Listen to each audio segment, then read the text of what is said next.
Why? Let's go! This show fucking stinks, and the fact that you listen, we are very, very thankful for it. AJ, you never cease to amaze me with your toxicity, pal. You got a couple of these? God damn it! What the fuck are you doing? Fuck Boston.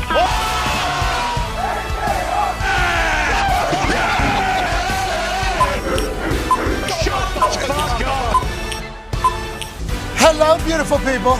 Welcome to our humble abode, the Thunderdome. On this NFL football is 1 week away, Thursday, August 31st, 2023. This sports program starts now. Football is happening this weekend in abundance. College football has a menu that is certainly going to be appetizing, but we are just 7 days away from the National Football League kicking their 2023 season off whenever the Detroit Football Lions travel to Kansas City to take on a Chiefs team that might be in the middle of the new dynastic run. There was a conversation on Sports Talk this morning about, are they a dynasty? Are they not a dynasty? Yeah, they're a fucking dynasty. But are they a dynasty that's going to be in a conversation with the Patriots, who had 20 years of dominance that none of us can comprehend, that were playing in the league at the same time? Hell yeah. Or anybody with a brain that understands the parity of the NFL and how hard it is and how lucky you have to get to maintain success at such a high level? Will the Chiefs kick off the season in beautiful fashion, or will the brand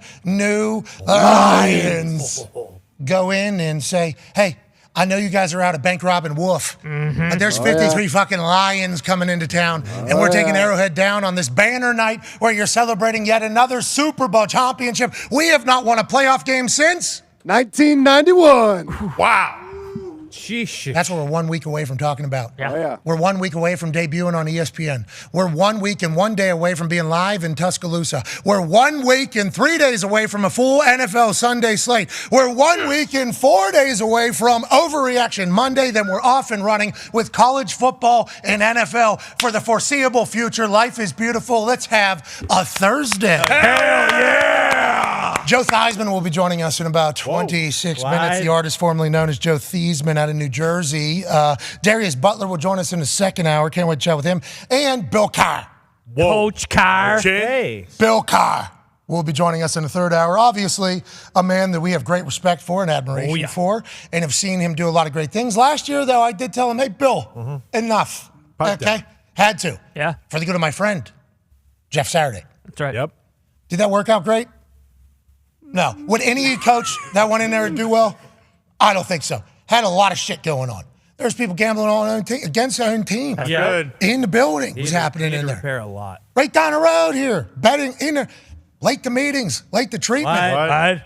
The biggest comeback in NFL history. Do you think that is on a coaching staff or whoever the coach is? Or do you think maybe there's players in there didn't have their minds focused on winning football games? Possible. It was a bad culture, I think. So Jeff Saturday being picked to go in there, I didn't think was that big of a deal. Like, who really wants to go in here and do this? There was a bunch of people, I guess. And that's what Bill Cowher was saying. Who knew? So I might have missed the mark a little bit on that particular reaction, but I'll own it. I'm a Yinzer. Cowher's a Yinzer. Yeah. He'll Oh, yeah. completely understand where the fuck I'm coming he from. will. And I can't wait to chat with him about how he feels about team building in 2023, because we got a lot of shit going on around the NFL that we are going to talk about. There's some great things surfacing on the internet that tell us, oh, this team tight. This team, good vibes. Yes. This team is going to maybe do some shit to it. And then there's other stuff we got, like Chris Ballard cutting a promo at the end of his press conference, like, oh, doesn't feel like vibes are that good in this particular building. But if you start winning games, all that's behind you. We'll talk about all that and more later. No AJ Hawk. What? Oh, you know. AJ Hawk will not join us in about 54 minutes or so because AJ Hawk is heading over to Lambeau. Oh. A couple of the boys, Jordy and Stitton. Yeah, sitting. That's right, City. Going into, I didn't know if it was Stetson. I forget, dude, I apologize. He would murder me too. He's been on the show. He is a not only physical savage, but I think mental to the brain. He would absolutely could. Both of them going into the Packers Ring of Honor or Hall of Fame or whatever. So AJ's going to celebrate. That's a bummer, but we do have 14-year NFL icon in the Thunderdome, rock star made, ladies and gentlemen, Pac-Man Joe. Yeah. Today's shirt, real cool. Yeah, real cool. Awesome. He walked past me, and I was reading the back of his shirt. Yeah. You don't get to do that often. There's a full sentence on the back where it's like, okay, here we go. Would you say you're top 5 fashion guy in NFL's history? Oh, yeah. Definitely top 5. Wow. Every day it's something new, isn't it? Doesn't repeat outfits. Nope. No, and it's like those. No, never. You know, we see guys in the NFL and the NBA whenever they're doing their little walk-ins. Sure. Ooh, how you doing? How'd you dress today? Ooh, Cool. Russell Westbrook. a lot of that. Ooh, I killed it today. That's how many times the NBA, 82 games and then do the playoffs, whatever. NFL, it's 17 regular season games and now playoffs. So we're seeing these people like 25 times out of a 365-day year. Okay. This motherfucker, I think, is a 365. We got a game. We are showing up. We are walking in type of dresser. And I want to let you know, I respect that type of commitment. You look cool every day. I appreciate it. First impression is everything. You never know who's going to see me for the first time. Bingo. That's how we all Amen, dress. brother. Yeah. That's why we all Amen. dress That's up. actually right. Yeah. Yeah, that's why exactly the Toxic Table does what they do. At Ty Schmidt and at Boston Connor. There's going to be a lot of people that are going to see you guys for the first time next week, 1 week from today. Yeah. I cannot wait for that, Con, man. I cannot wait for somebody who watches ESPN regularly. They're like, okay, I got my business station channel right here. Sure. I got my political station right here. What? I got my news station right here. Yep. And I got my sports station right here. And the sports one, this station, for those people that do that, always ESPN. Yeah. Yeah. Pretty wild. I'm pretty pumped about you two getting introduced to those people. I mean, me too. But they've seen me already. They hate me pretty. We've heard that. For now. We've heard the rumblings. Game day, I've been on there a long time, bub. Yeah, but I've been on a lot of games. I've traveled a lot of miles with that show. Yeah, you have. I've really fell in love with being on that show. And boy, there's still some people that just don't get it. I appreciate that. But there's going to be like that. But I think we're going to get introduced to a crowd of people that are going to maybe enjoy us as well. Absolutely. Have we thought about what life becomes, though, next Thursday for everybody? You know, I think it is. I think it's going to be quite a game changer for us. And in doing so, I don't think it's going to change us as humans, but I think lives are going to change a little bit about 1 week today on this particular stage. And I'm very excited to watch you boys blossom into not only, obviously, incredible internet personalities. Sure. And I guess I don't want to give a speech again, so one half of the hammer. God, Cowboys Town digs you as well. Thank you. And everybody in the back. I am very excited to watch the world learn of your guys' talents, legitimately.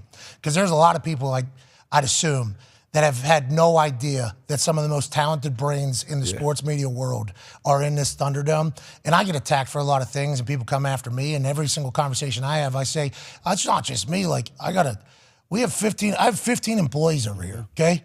And we are a team of dogs, and I can't wait for the world to get introduced to your guys' talent, legitimately, and we're 1 week away from that. Now, with that being said, heavy is the head. You know, Gone Man? Yeah, Heavy is the head, Gone I Man. have definitely thought about it, and we were just talking about this too. Like, for us, it won't really change anything. Like, everything's the same. But going online, seeing a lot of that stuff is going to be interesting. It's a whole new life, honestly. Yeah, it really is. Genuinely a whole new life. Like, last night, I was like, I mean, this conversation has happened a lot recently with where we've gotten. Very proud to be internet show. 100%. Live on internet. Yes, love the internet. Show only exists because of internet. But our internet existence has changed. You know, my internet existence has changed a bit. And you start almost understanding, like, whenever I would hear people talk about, you know, Twitter or whatever being, I don't like Twitter, it's so super negative. I'm like, stop being soft. I'm like, stop being soft. Twitter is the most important and powerful social media platform there is. Like, just get past it, do what you got to do. But this sports world that we have gotten introduced into, and I think we're about to get dropped into, is a very debate world, right? Everybody in that world is a debate. So it's almost like if we feel a way, these people think that we would like to go to war for our sports. Yeah. Sure. And I think they're like, I'm Ready.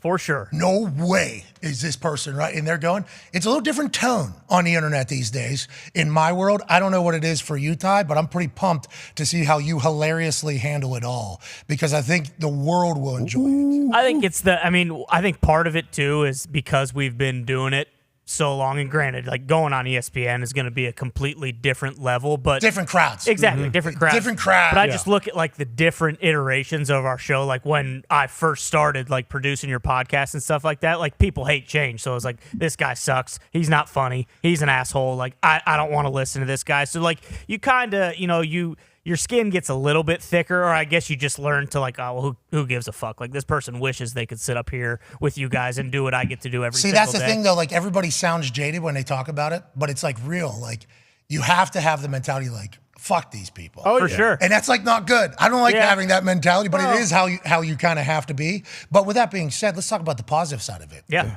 I assume you're going to be able to sell out theaters in about a year. I don't know about I that. think you're going to be able to sell theaters in about a year. I think you're going to be able to. Yes. No, movie theater. This is going to happen.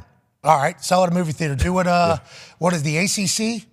No, there's Oh, yeah. They're doing ESPN in general. primetime I think games. it's ESPN in general. ESPN is Yeah. putting games on in movie theaters. Yep. Yeah. So let's move. I'm excited for the world to witness. Yeah. you. Very excited. Yeah, sorry, Just want to movie let you know theater. that 1 week out.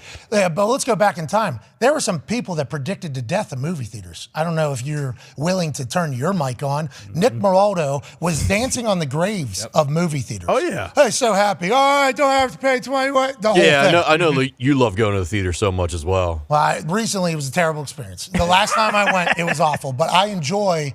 It's a to do. You're doing something. Event. You know, it's a thing to do. Yes. So whenever you were just bashing, I'm like, yeah, look at this hater here. But now it feels like the movie theater industry is starting to blossom. I think they're putting live football games in there. Yep. Yeah, that'll be sweet. Can't wait Yeah. to go watch that. With popcorn? Yeah. Primetime game? Yeah. Chicken tendies, Yeah. maybe. Those are going to sell out. What about the yeah. recliner? They Yeah. got the Recliner. recliner. Yeah, don't have those at home. All due respect, that's the last place I want to watch a fucking football. Yeah. What? Yeah, me too. But Yeah.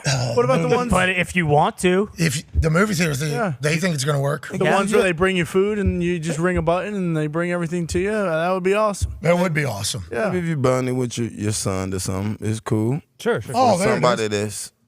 that want to do that, they can't afford to go to the game, I guess. yeah. Yes. Yeah, it's a moment. Boom. Yeah. They put a little merch shop outside. Yeah. Yeah. Sell jerseys. Yeah, maybe get some people to spill beers. There you go. Ooh. Tailgate in the parking lot. Yeah, so it Douse feels that like guy. you're there. That's what it is. That's some- what we missed that entire thing. Let's talk about something that I won't miss when it's not a thing. Mm-hmm.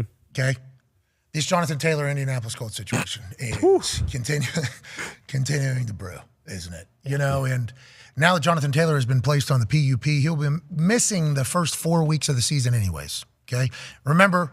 The PUP is for those who are physically unable to perform. And if you're put on that list, you get a certain amount of time you cannot participate, but then you're able to return to the team during the season. Yesterday, for the first time, I heard Chris Ballard, who's a pretty important part of this entire thing, the general manager of the Colts, say he thinks relationships are repairable. Okay. So he would have the most amount of information. Now, he had some sauce in that press conference. Oh, yeah. Sweet. Stephen Holder asked him, well, you just said like great players have their own market. Why won't you pay Jonathan Taylor? And Chris Ballard said, we won 4 games last year. Well said. And then said nothing else. Here's actually that entire clip that I'm pretty pumped that we just pulled up that quickly. Here's Chris Ballard being asked about why he won't pay Jonathan Taylor. The running market is what it is, but look, great players are what they are too. So I think that all works. I think Sweet there's hat. Great player, does that, why not pay him? we won 4 games last year. We won 4 games. Like he's talking to his kid. Yeah. Listen to this on the way out. Y'all loaded them suckers up today, man. What a moment. Now, I don't think Chris is speaking to the media for a long time now. General managers are not required to speak to the media every single week. It's the coach that has to do that. So Ballard knew he was going into one, and they asked him relentlessly about Jonathan Taylor. And there towards the end, you finally got a chance to hear the Indianapolis Colts' reason on why they're choosing not to renegotiate with a guy who said 2 months before training camp started that he wants a brand new deal and to get paid, even though 3 months before training camp started, he said, I'm playing through the contract that I signed years ago. And you got a new culture that has been started. Sounds like the Colts are saying, Jonathan, have a little bit of self-awareness here. Yes. Yeah. Please, okay? You had a bad year last year. You were hurt. Okay, you're still hurt, are you? Which might affect why people don't want to trade for you, even though we heard there was a lot of interest, even though Dolphins came out and said there was no offer. We made no offer. So what was the actual interest? Will we ever know? Probably not. But Jonathan Taylor coming off his worst year, we're picking number 4 overall. I appreciate the fact that Chris Ballard has given some answers at least. Because with some of these responses, we can catch why the Colts are doing what they're doing. But the response of him saying it's repairable, I think, is the biggest one in this. Because they have 5 weeks now pretty much. 5 weeks, if you think about, we're about a week and a half out till when he'll be back. If he stays in shape, which we hope, he hasn't played football at all. He's been on the field, hoodie on, sunglasses on. Nobody wants to trade for him unless the Colts are just not negotiating in good faith, which was a wild request asking for a team's number 2 wide receiver. I got cooked for that by the Dolphins. I understand you don't want to trade him. Fuck, we would like Jonathan Taylor to be on our team as well. So, like, if you're not going to give us a 1 or whatever you're thinking about doing, a request for your number 2 wide receiver when you're getting a number 1 running back who everybody believes should be getting $17 million a year, seemingly outside of Indianapolis, that is not a wild request. You sound ridiculous when you're attacking me. You say I sound bad. Every time I read what you're saying, you sound very bad with that. But obviously that request was not granted, which, by the way, just a request, not that wild, but I don't think there was much interest. So will Jonathan Taylor, there might have been interest in the Colts. We're just saying fuck you to everybody. Maybe if we find that out, but seemingly not enough interest to get him to get traded. So if he has self-awareness about that, about what is the most available to him right now, what is the move right now, what gets us past something, maybe they will be able to get back into good graces. Maybe he'll be back as an Indianapolis Colt, and maybe he'll have 200 yards in the first game, and all the Indianapolis Colts fans will completely forget about this entire fuckery of a thing. With that being said, I think he's going to have to fire that agent if that is the case. If he doesn't understand what the situation is, he should think about that entire. And we started looking through the roster of who this agent reps. And although he is an accomplished mixed martial artist agent and professional wrestling agent, and he does have NFL players. Absolutely. Other than Shaq Leonard, the artist formerly known as Darius Leonard of the Indianapolis Colts, he's not really an NFL agent. You know, he has people, but it's not like Jonathan Taylor was in MVP discussions two years ago. So you're putting a lot of faith in somebody who might be the greatest agent of all time in the NFL when it's all said and done. I have no idea. We don't know what's going to happen in the future with this guy, but he's putting a lot of faith into somebody who hasn't had that much success in the NFL, in the way the NFL does business, and then with the situation. So I think it's good that they said it's repairable, but there's going to have to be some things that take place, and if they do, I think we're right back on track. Jonathan Taylor's in the backfield with Anthony Richardson, and all of a sudden our Super Bowl odds are going to change immensely because those 2 horses taking over, those 2 Colts. Amen. Actual ponies. When they come stampeding into your yard, they're all over the place. That's what I think could happen now with what I heard yesterday, although he was a bit saucy with his answers, Pac-Man Jones. But I do think this is repairable, but if he loves football, he'll be back and playing after 4 weeks. Now, like, you got to understand, all right, I could push it to the limit and try to get paid, but at the end of the day, if it's not going to happen, I need to play this year in order to get paid next year. So I think it's repairable. I don't think he's going to leave the Colts. I told you that earlier. Like, I don't think he's going nowhere. He's either going to play or he's going to sit out the whole year. I don't think they're trading him. No way this year. So the interesting thing about that was we asked Rappaport and Schefter about the interest in Jonathan Taylor because if you think about the timing in the NFL calendar, and we say this on a regular basis, but it's just like the facts, and it turns out to be exactly how it happened almost. But in the calendar year that it happened with training camp and everything taking place, like, it was a bad business move. Like, I think it was not a good business move to do this. Brutal. OTAs do it. Sure. People got money still. People still have things going on. I think he missed the window, but then whenever he took his shot, it's like, all right, if he ends up getting paid, this is a good shot. It's worth it. It's a results-oriented business here. It ends up not working out. Like, I think this was a bad move. Yes. But Rappaport, Schefter, basically every media outlet were telling him, no, it's a good move. A lot of interest. They was wrong. That's what I'm saying. Yeah. Like, I don't know how this was all so misconjectured. Misconstrued. There it is. There's the fucking word right there. Can't wait for that to be on ESPN. But, like, I don't know how it was. Like, how do we get so many different things? Unless it was one person telling all those insiders and all those newsmakers. The agent.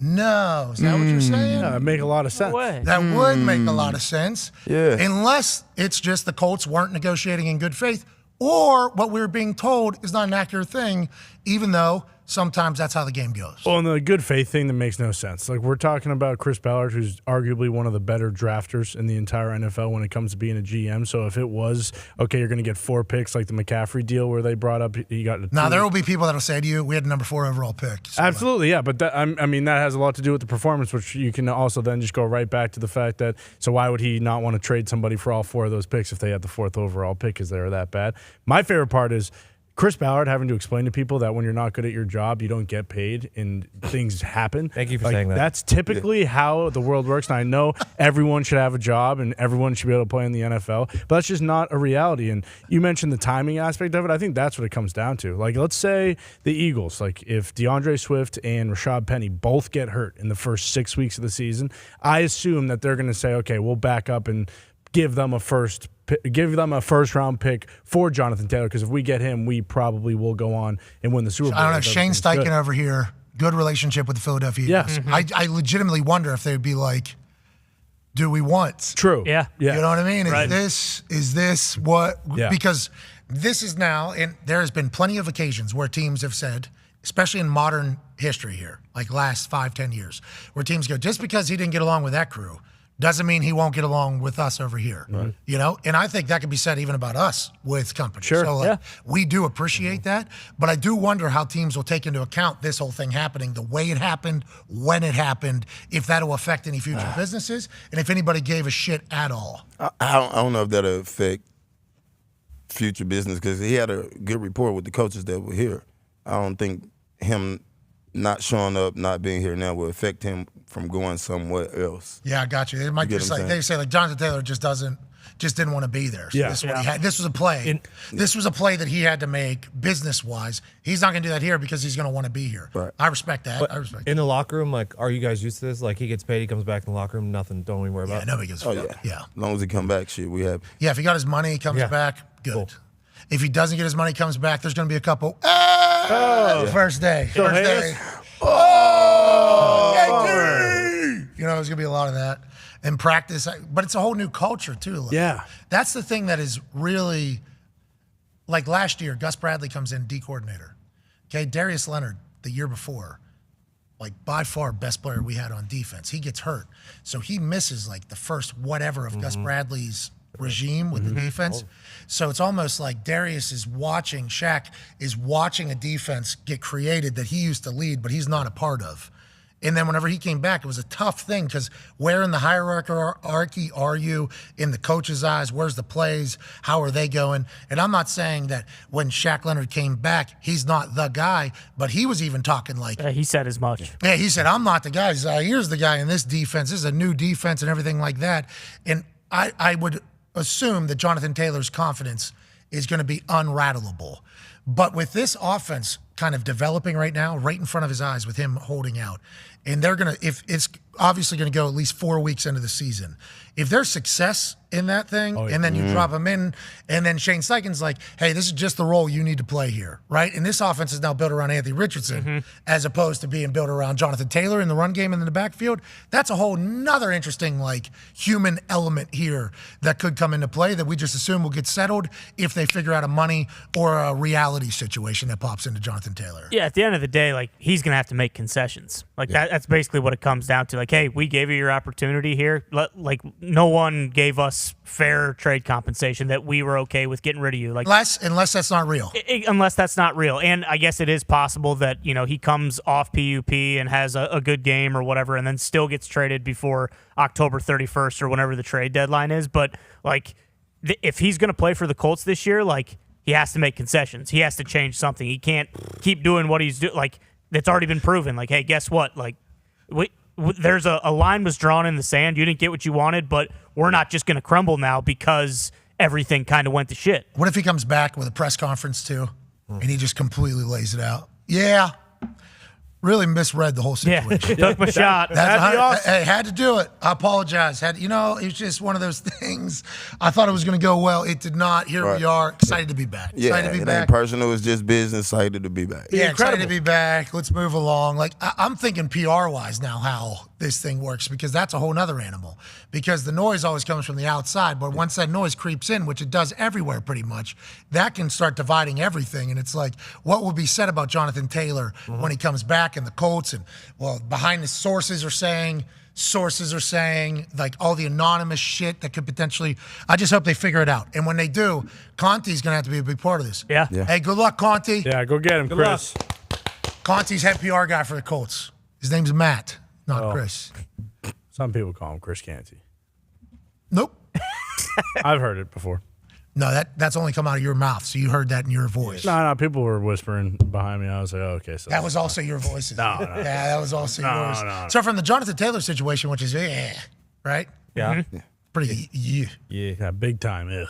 I don't like watching them. Like, Ballard should be happy putting a team together right now. Should be celebrating the season coming up. Yeah. Anthony Richardson appears to be a guy. Alec Pierce is making plays. Should be, and instead we won 4 games. Okay? 4 games. He doubled down. Yeah. Like he rethought, like, we were shit Holy shit. last year. Nobody's Nobody deserved it. Yeah. Like, I should have lost. I mean, what are we even talking about? He shouldn't be like that. He should be happy. Yes. He should be like the Baltimore Ravens. Ooh, The Baltimore Ravens right now, they get that Lamar deal done. They bring in OBJ, which is a massive signing. They won more than 4 games. They definitely won more than 4 games. Playoff team. barely. They also have Zay Flowers on this team, which is immediately a lightning rod on the field. And from what I'm watching, a lightning rod behind the scenes. Yesterday, a video surfaced where it was name, school, signing bonus. And all eyes are on Zay Flowers. And he goes, Zay Flowers, Boston College, $7 million. And then you see Odell Beckham, whoa! Everybody going crazy in the entire room. And that video was released, and we posted it because it's a beautiful thing, because what you see right there is a rookie who is clearly beloved by his teammates. Clearly. The way they reacted whenever he said what he said there, you can tell there's a lot of respect, especially Odell Beckham Jr., who is in the same wide receiver room with him. What a perfect environment for a guy who's a playmaker. Yeah, and there was a teammate going, let me hold some. Let me hold some with a hat underneath him. It's like, you could tell that team's bonding. That's a rookie who got drafted high. They're bonding very close. And then once again, last night, we see another video. Man. Right off of Lamar Jackson's Instagram story.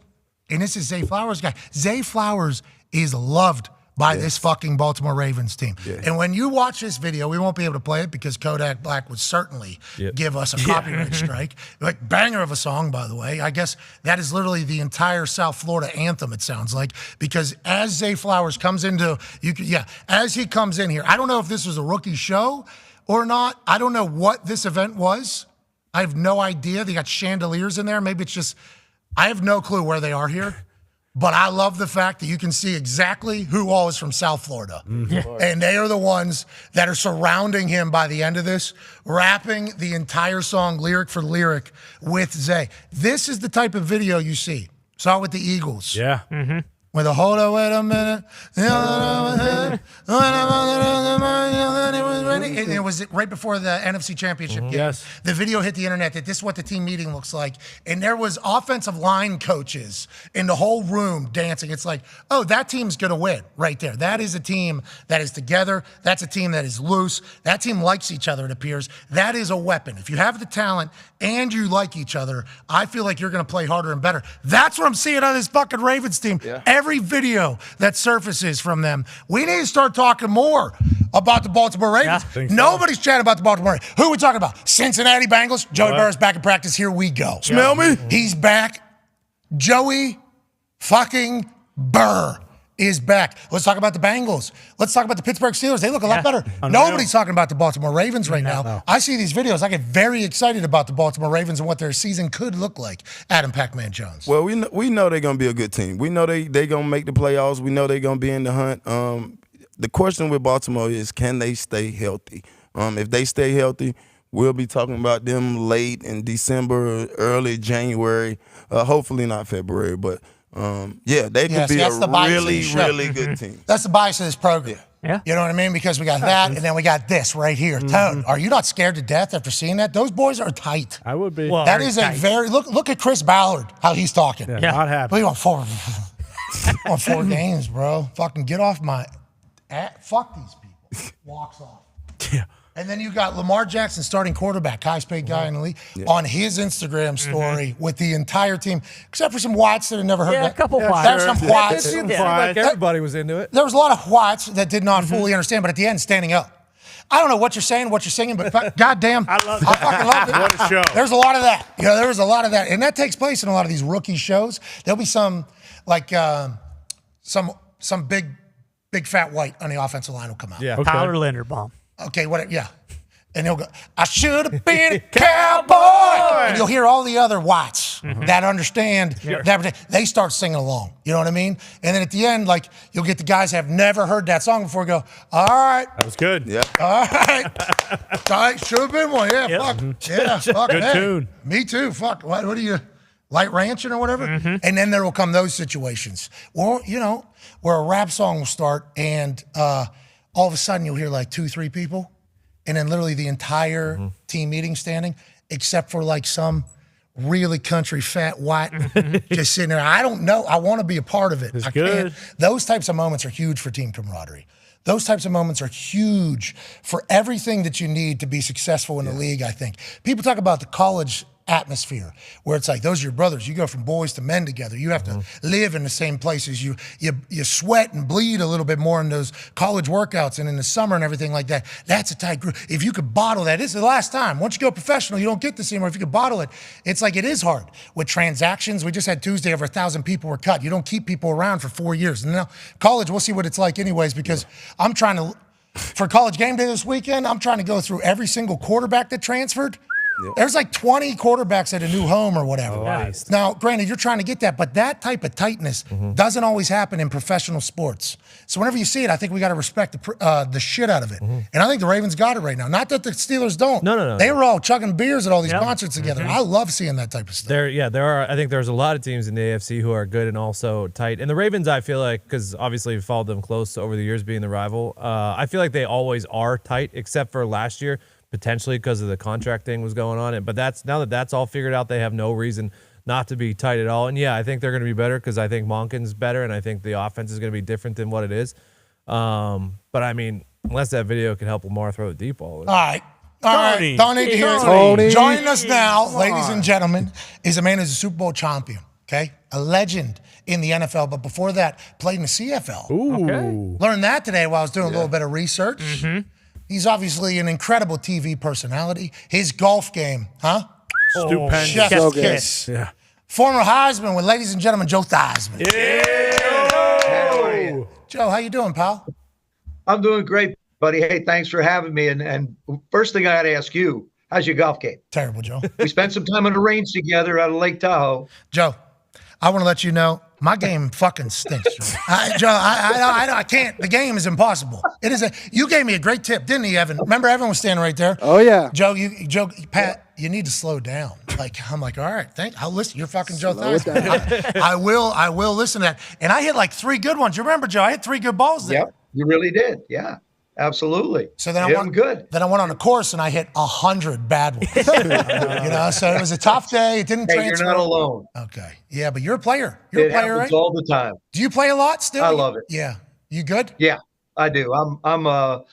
I really love the game. I love everything about it. And as much of a head game as it is, it's a physical game too. But it gives me a chance to get out and really test myself. I mean, you have nobody to blame. Well, you can blame your caddy, and that's always somebody you can yell at. But normally, it's all on you.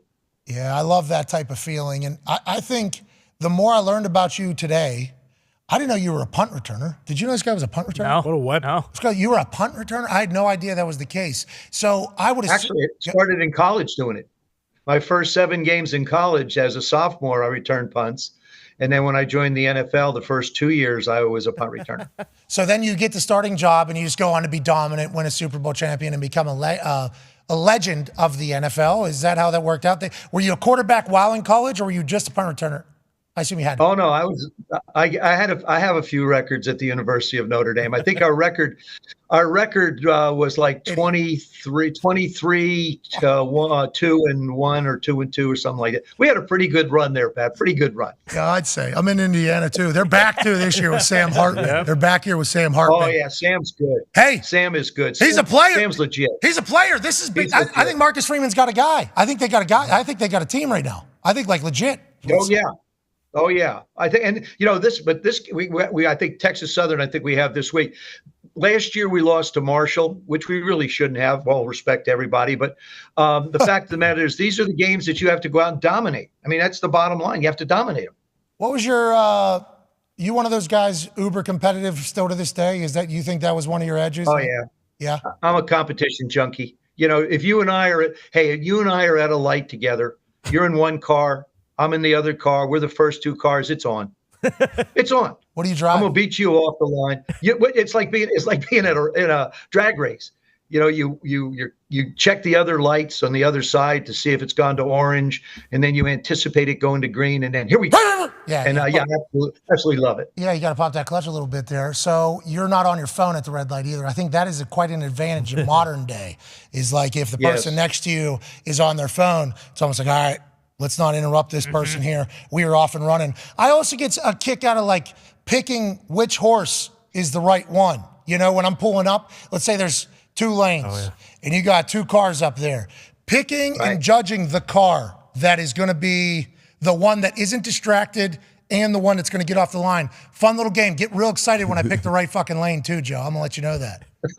I know what you mean. All right, amen. All right, let's start talking about some things that are very relevant to your world.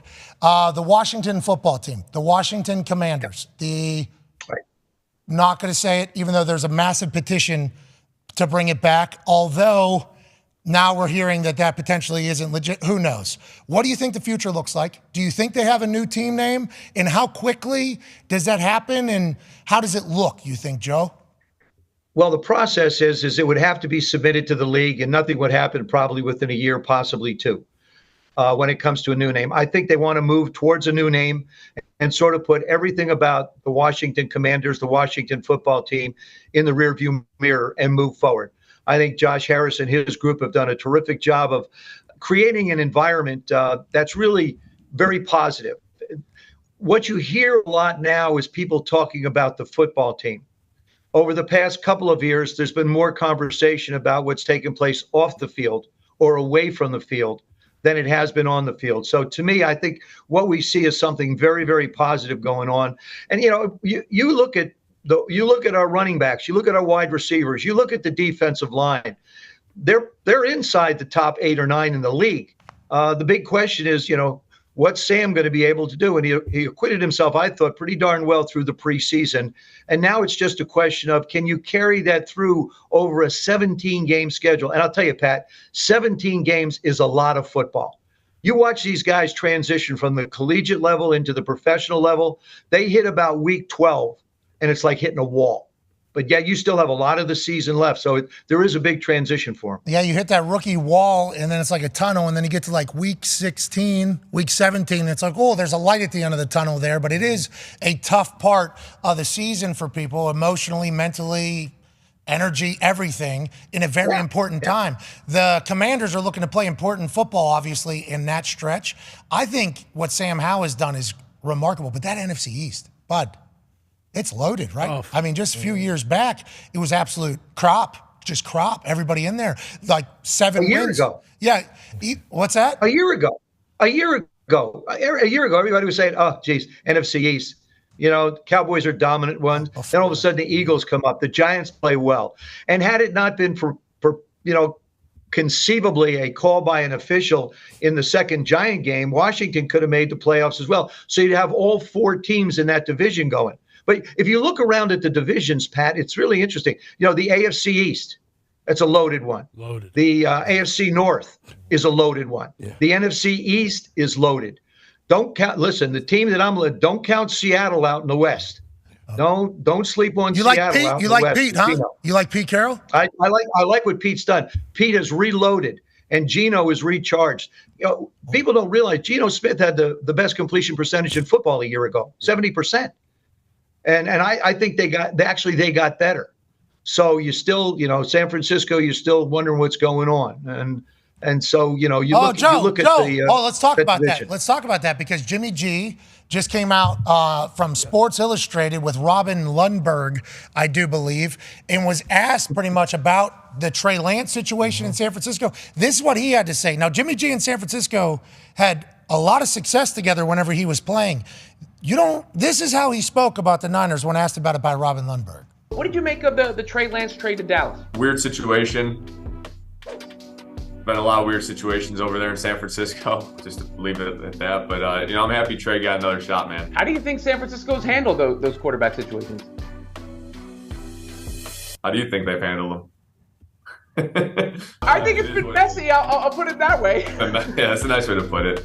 Interesting, right? So, what is happening behind closed doors? And then Bosa's not at training camp right now. I love that team because I like watching them play football. But you saying you wonder what's going on over there, I think a lot of people are kind of starting to do that. Joe, what do you think it is? Well, Jimmy's headed for Washington, D.C. as a politician after that interview. I guarantee it. Throw the question back to the person asking the question. Well, what do you think? I think the instability at the quarterback position creates major issues everywhere. We've had it in Washington for a number of years.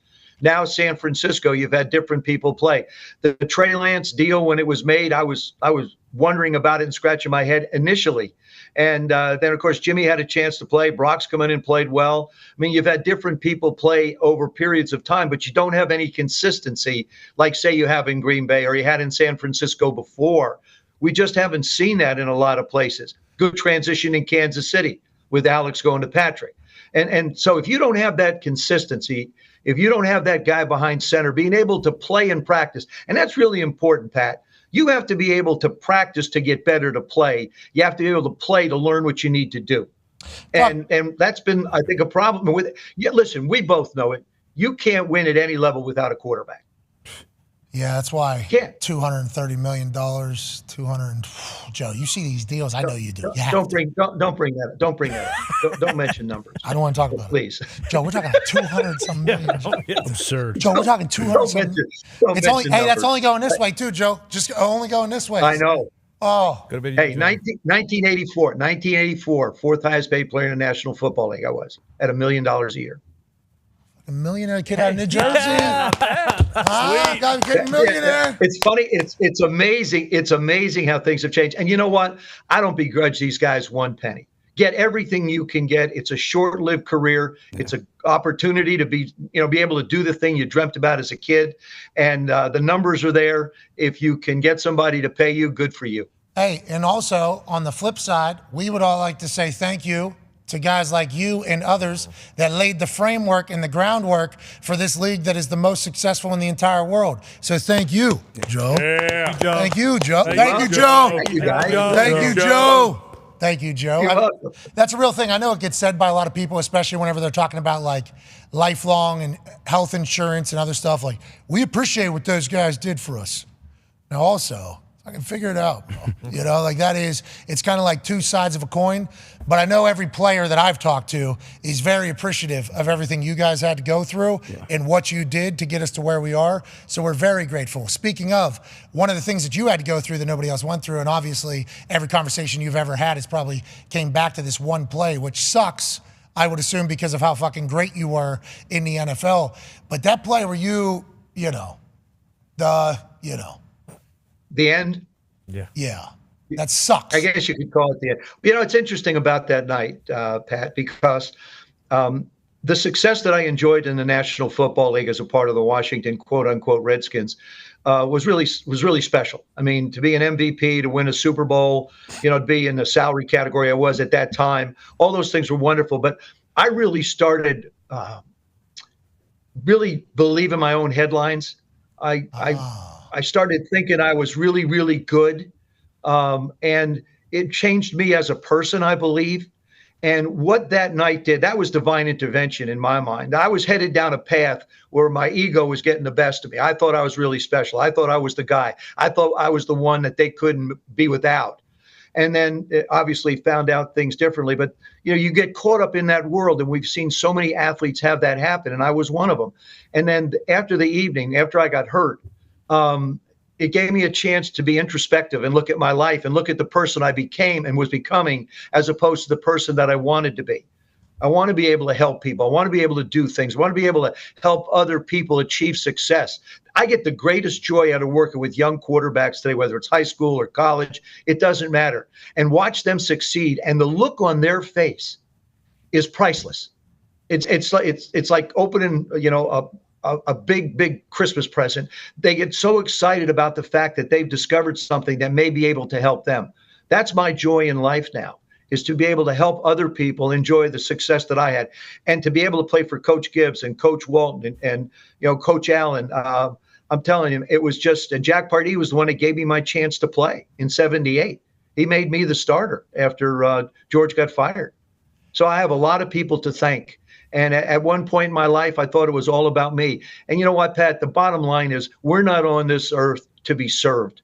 We're here to be able to serve others. And and you see this in the way quarterbacks work with one another. Yes, it's a very competitive position, but a lot of guys are able to help the other person.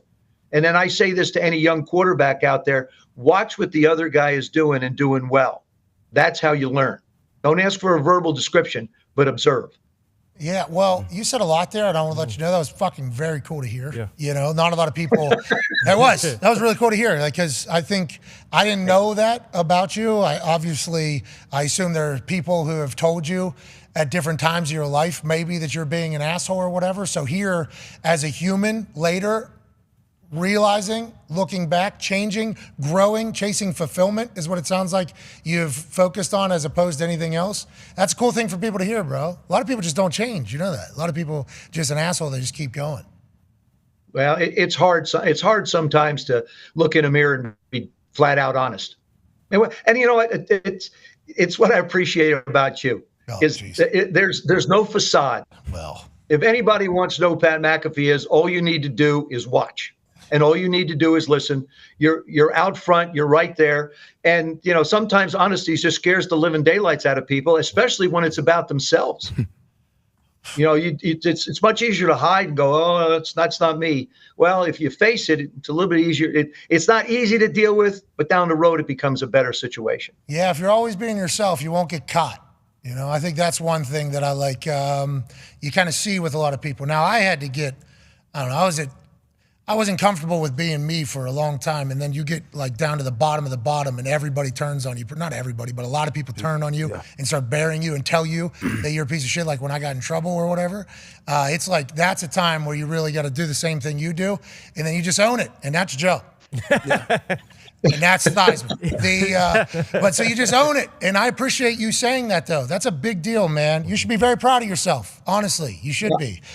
I appreciate that. Thanks, Pat. Hey, no problem. And you said something about sometimes you got to look in the mirror. I try not to do that as much as possible. Hey, with those guns, I'd look in the mirror every morning. Hey, they're coming together. I do catch a reflection. They really are. I catch a reflection every once in a while, Joe. You know what I mean? I'm like, whoa, okay, guys. Yeah. We're in there, though. They really are. I appreciate it. They really are. No, now we get to side view. Now we get to see the full depth. Shout out to Foxy. What's that? What's going on? Nothing. What are we doing? I enjoy it, bro. It's nice to be retired and not getting tested. There's some different vitamins I got running through my body right now that seem to be working. Seem to be working. But those shit don't work if you don't get in there. If you don't work. You got to put the work in. I've been in there, Joe. Hey, every morning. That's it. Every morning's arm day. Oh, yeah. When you wear tank tops every day, it's easy. What do you need to work on? Well, the only thing anybody's going to see. What's that? Your arms. So I'm just doing arms every day. What you stay? You golf? Your fitness routine these days? I keep, I'm down. I'm about 3 days a week now. I'm back. I worked out this morning. Got some cardio in this morning, a little bit of weights. I'll take a day off. I'll probably hit some balls later today. Do some stretching. Stretching's a big thing for me. I mean, I've never been flexible, and stretching is, to me, the key to longevity in anything. Being able to be flexible, being able to move. Motion is lotion when it comes to joints. And being able to stretch out, I think, is so important. And I am horrible at it. I'm not as consistent as I should be. And the older I get, the more I try and stretch, the less flexible I become. Well, that seems to be like my golf game. The more I do, the worse I get. But the whole the flag. How old are you? How old are you, Joe? I'll on September 9th, I'll turn 74. Wow. Let's go. Well, happy birthday. Yeah. Happy birthday, Joe. Actually, my oldest son, Joe, same birthday. Plan that. Obviously, you planned that. Yeah. Just let me go ahead and get ahead of this. Yeah, it was all mapped out a long time ago. Yeah, 40 weeks is about the. Let's go ahead and get this whole thing figured out. The boys have some questions for you, if that's okay. Sure. You look wonderful. I mean, Yes. you look very good. I'm not going to live that long, but if I do, geez, could you imagine? Yeah. Look at the skin. Unbelievable. You got to be low. I mean, the routine. Yep. And then look at the fucking hair. We still got good. Perfect. You know what I mean? Great Unbelievable. balance. Hey, Joe. Hey, Joe. Doing it, Joe. You should be Thank pumped. Hell yeah. Happy birthday, dude. Ty's got a question for you. Joe, going back to Notre Dame, just curious, like when you look at kind of the way Notre Dame has progressed since like you were there and, Montana was there and guys like that, and then the success Lou Holtz had when they won the national championship. And then there was a little bit of a lull kind of until, Brady Quinn, and then same deal, Jimmy Clausen was there and he was supposed to be the next guy. But do you think the expectations and the pressure and just kind of like the star power from, Hall of Famers and guys like you in Montana while at Notre Dame has kind of caused a lot of guys to crumble that maybe couldn't live up to like the hype and the legacy of the school and all that kind of stuff? And obviously Sam Hartman looks good, but do you think Notre Dame is kind of in a position now where they're back to being the blue blood that they've always been and not just kind of the name? I think so. I don't necessarily think, not knowing, having talked to some of the young guys that have come in, they make the decision to go to Notre Dame, knowing full well what the legacy is, what the reputation is, what the history is of the university and its football program. So they understand what they're stepping into. The question is, do you have the talent level? Is there consistency in the coaching staff to be able to get the best out of the players there? Tommy Rees now is our offensive coordinator. Tommy's down at Alabama. And Tommy really worked the ball to the tight ends a lot. Gerald Parker's there now. He coached the wide receiver position, and we see the wide receivers. We saw him against Navy jump up. So you have different philosophies and different concepts. And Sam's really, a big quarterback, a tall quarterback, has mobility, has a great arm. The guys, Ian Book and others, weren't as big. They weren't as strong. And again, so much of what we do in the National Football League, as well as the collegiate levels, what's the system that you play in? And what do they emphasize? Tommy likes to run the football. Tommy liked to run the football. And we've had a lot of guys have a lot of success that way. We got the ball to the tight end. But as far as the wide receivers go, they weren't as big a part of the offense as I think we're going to see them going forward. So I don't think the kids worry about the reputation of the University of Notre Dame. They're proud to be there. We're proud to have them.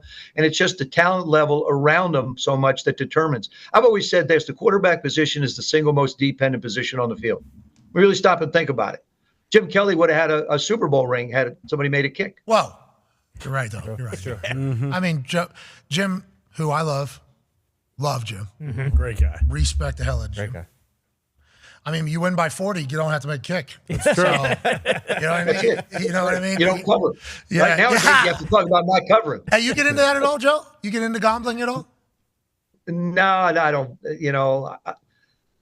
My wife and I will talk about it, and I'll bet a buck with with a buddy of mine on something. I just, it's so unpredictable, and to be honest with you, you get to enjoy it more when you don't have so much online. You're not going crazy.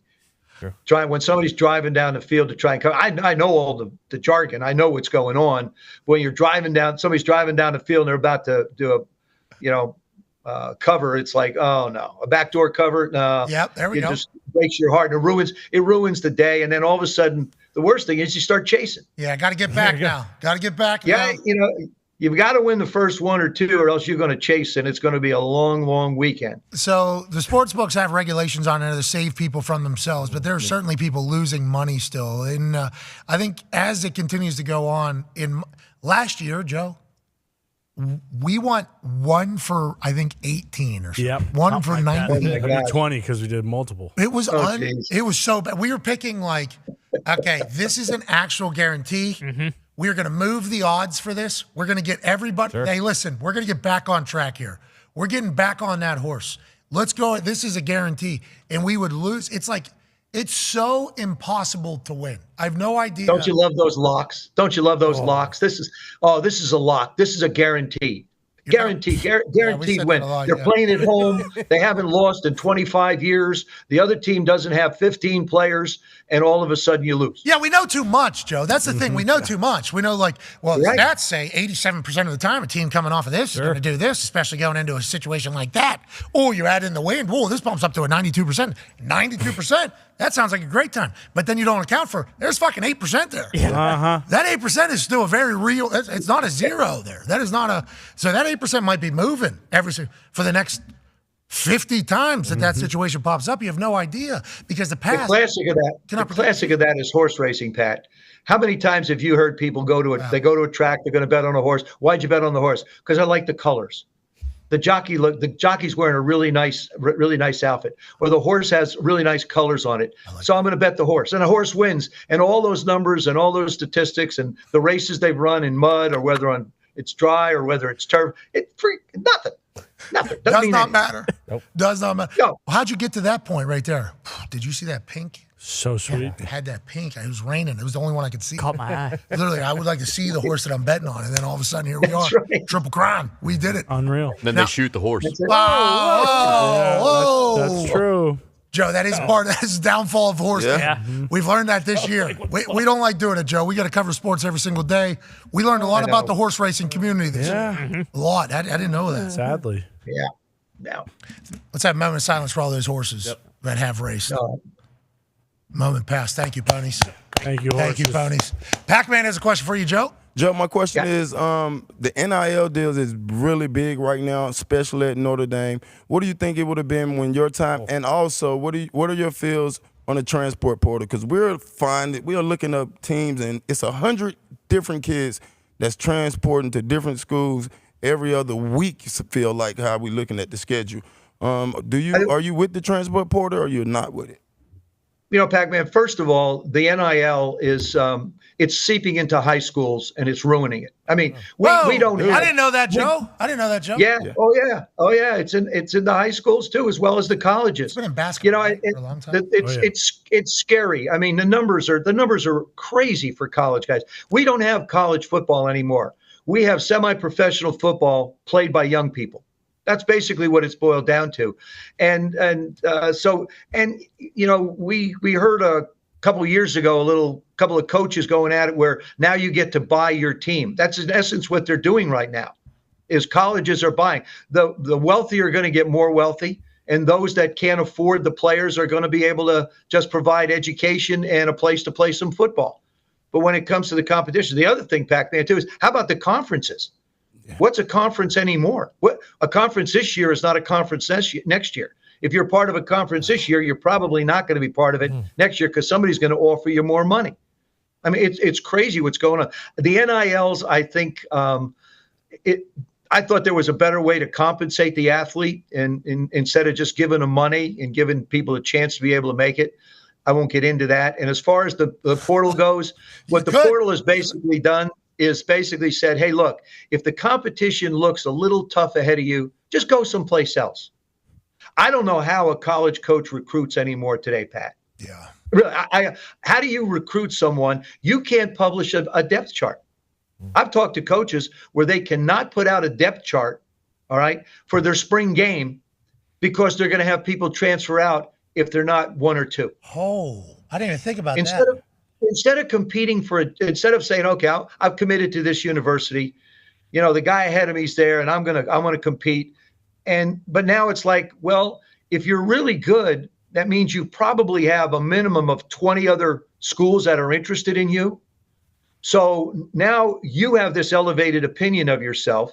You get no basic fundamental understanding of the game you're playing because you think you have all the answers. And then you just go transfer someplace else.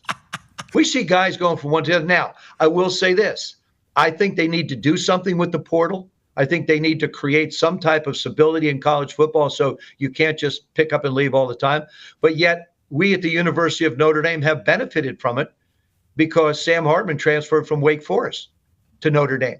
Now, this is his 6th year. He's 24.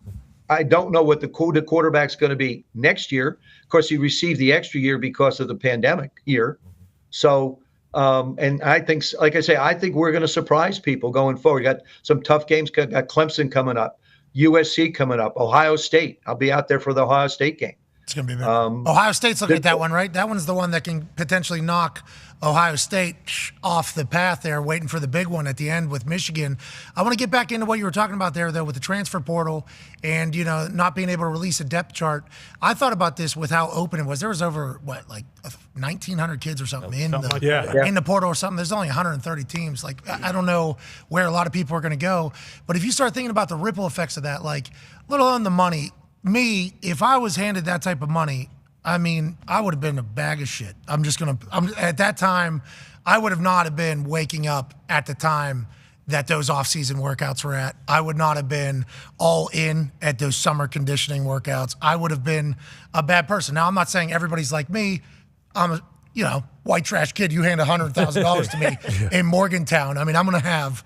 Listen, you're running yourself. I don't buy it. You wouldn't have been a bad kid. You'd have gone. Maybe you gone in a different direction. Maybe you would have made some decisions that would have been not necessarily in your best interest. But you don't give yourself enough credit, Pat. To be honest with you. But, I appreciate that. Truthfully, but let's get hold on, Joe. Hold on. Not even that part though. The transfer portal thing, the lessons of failing and hard work and somebody telling you said these coaches can't even recruit, or hard coaching. I think a lot of coaches are scared to coach hard because they think that, this person's just going to get up and leave. So I think we're going to miss out on a lot of great football because I think there's going to be so many more players that are never going to reach their potential because the mental toughness that you need to be great at football is not something that most people are just born with. It has to come through situations and coaching. I think that, to extend upon your point, is going to be a big time ripple effect here over the next 10 years that I don't think was ever even considered, Joe. You know what I mean? And the NIL thing, you could definitely hit that as well. But that thing's a big deal, Joe. I think that's being undervalued through this entire thing of creating men. You know what I mean? Right. And women. And young women too. I don't even know their NIL deal. Look at Nebraska. Look at the 92,000 people that showed up for a Nebraska volleyball game. Awesome. It's great. So sweet. I think it's absolutely unbelievable, and it's wonderful. Our women at Notre Dame, we've won more national championships of recent years than we have in any of our other sports.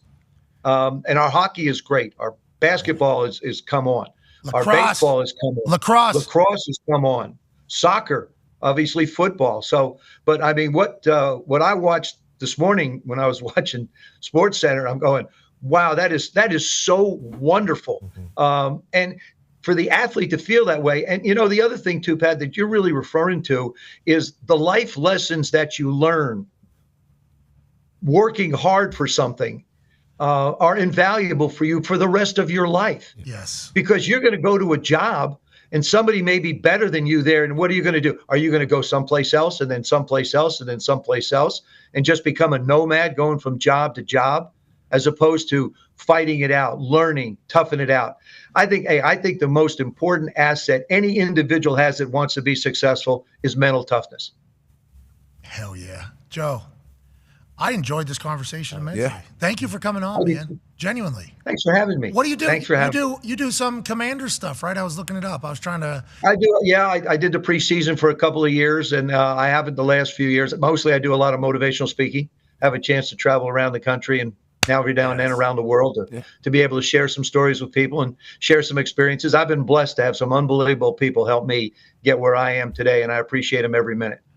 Oh, yeah. We're definitely going to try to book you. Need it. And the boys are going to need it by halfway through the season. For sure. We're going to be a little tired out here. We're going to need to come finish the year strong. I appreciate the hell out of you, Joe. Thank you for the golf tips. I will apply them when I finally get good at golf. Thank you for the life lessons today, and thank you for the time. We genuinely appreciate it.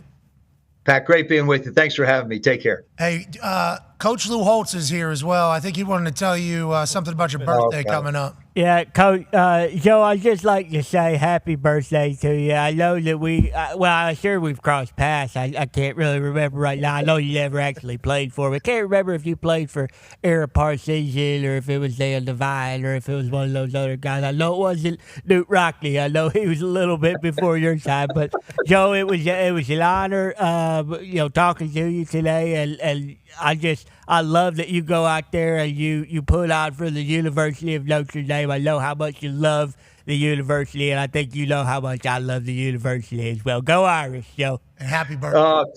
Coach, thank you. That meant so much to me. Thank you so much. Yeah, I guess happy birthday as well. I can probably get that in there. Ladies and gentlemen, Joe Theismann, thanks for All right, let's get to a break. Awesome. That was what a weapon. Yeah, dude. Yeah. Can't believe he's 74. Yeah, it's absurd. I really appreciated him saying, yeah, I turned into a prick. So that injury, terrible, obviously, but it really kind of saved me as a human from myself. That was great because I haven't heard him since he was in the Monday Night Football booth, I feel like. With Kornheiser and Tirico? Is that, yeah. I think so. Is that what it was? I think so, What a power team. In my head, I just saw them three wide. Because remember, whenever I was potentially thinking about trying to be a booth person, they were saying Kornheiser didn't work, he wouldn't work, three booth wouldn't work. And that's when I really remembered it all and thought about it. I was like, I think Kornheiser wasn't terrible. But Dennis Miller yeah. was also there too. That was being talked about as the third man in there. But I think it was Tirico, Theismann. Yeah, and then Jaws replaced. Look at that. Hell yeah. Still got it. Nailed it. What's Tirico, 24 years old in that thing? Wow. Seriously. Aged perfectly. How about Kornheiser, bro? Him and Wilbon just locked down sports media for, I don't know, 40 years now? Yeah, been doing a long time. That's all. You talk to any of the suits, it's like hope everything potentially that was the original. has the success of PTI. Mm-hmm. It's like that's the dream you had to be PTI. I'm like, hell yeah. Okay. I forgot about this too. Theismann actually hosted the first half of American Gladiators when it first started. Oh, should have kept him around. He would have kept that asshole in check that was running that whole Yeah, thing. would have helped out a lot. You know what I mean? Yeah, that big prick. After watching those documentaries, I think the guy at the top is really a problem. Yeah, That's why it fell apart. You could say. He stole it. I like that Theismann knows the show. Yeah. Did you play quarterback in Notre Dame? That was awesome. Yeah, I got a couple records there, actually. Yeah, I think we were 23-1. Yeah. Oh, yeah. Of course, Yeah, but you return punts. Yeah, he walked up at the golf course. He walked up, at the driving range. Yeah. And, hey, Pat, obviously knew I existed. I was like, oh, that's cool. Joe Theismann knows who I am. And I saw a sweet old man. You know what I mean? Yeah. So I'm like, I don't know what to do here. I'm just going to. So I started naturally, I was quiet, a couple swings. Mm-hmm. Yep. And then duff, motherfucker. And I'm 4 feet away from this guy. And he's like, how's it going, Pat? And I'm like, not great, Joe. Thanks. All right. And then he turns around and he's like, let me watch a couple. I'm like, all right, fucking Okay, hey, Joe, here we Joe. go. All right. And he goes, you just need to slow down. Slow down, Pat. Come on. And then he looked at Foxy. Your job is to tell him to slow down. Makes sense. He's a motivational speaker. Yeah, he was really good. I thought we were going low that day. Me too. And then I remember I had 4 broken feet. Yeah. Can barely walk. Sunburned back. Hey, speaking of, we got a big-time debut. Foxy Flick coming in about an hour and 20 minutes. Hell yeah. Sweet. Hell yeah. It's the longest one yet, but it is it's behind the scenes of ESPYs and Tahoe. What? It's a banger. Presented by PXG. Look Yep. at Hell that. yeah. Shout out to PXG. Love Shout out the to PXG. Most expensive clubs of all time. Story behind it. That's Yes. right. Jeez. That's right. Oh, yeah. Oh. How many back ribs are we going to get We this just week? watched the thing. Yeah. Do we just watch? This has followed me quite a since bit. Tahoe. Jeez Louise. Sheesh, I wish. Jeez, I wish. Come on, Pac-Man. Follow your quiche. Follow your kids. Yep. Read your keys. Read your keys. Quiche. It's not easy. Too short. Elbow tight. All right, boys. Got a lot of show left. A lot of Yeah, show. yeah, A lot A of lot show. of show left. Tons. A lot of show left. A lot of show. Get Beal out here rebounding. Yeah. Does go better when Beal's out here rebounding. Beal's working in the back. Yeah. Beal's working in the back. Beals. I was on a FaceTime with Beal and Gump last night. Really? It was awesome. Whoa, three-person? All-timer. Beal might live in a log cabin or something. Yeah, he was. Well, he has a log He's cabin. moving and shaking over. Yeah, He was like Always working up in the to it. kitchen while we were on the call. It was awesome. does I was have kind of seeing a tour of his house in the back. Nice. Well, you saw the Dahmer doc. You know how they move. That's rude. Come on. Beal That's not doesn't fair. deserve that. In the kitchen, Good they're all guy. Yeah, moving and he's in a log shaking. cabin. You think guy. he could have neighbors? All right, let's get to a break. These guys. What was the FaceTime about? Just check it in.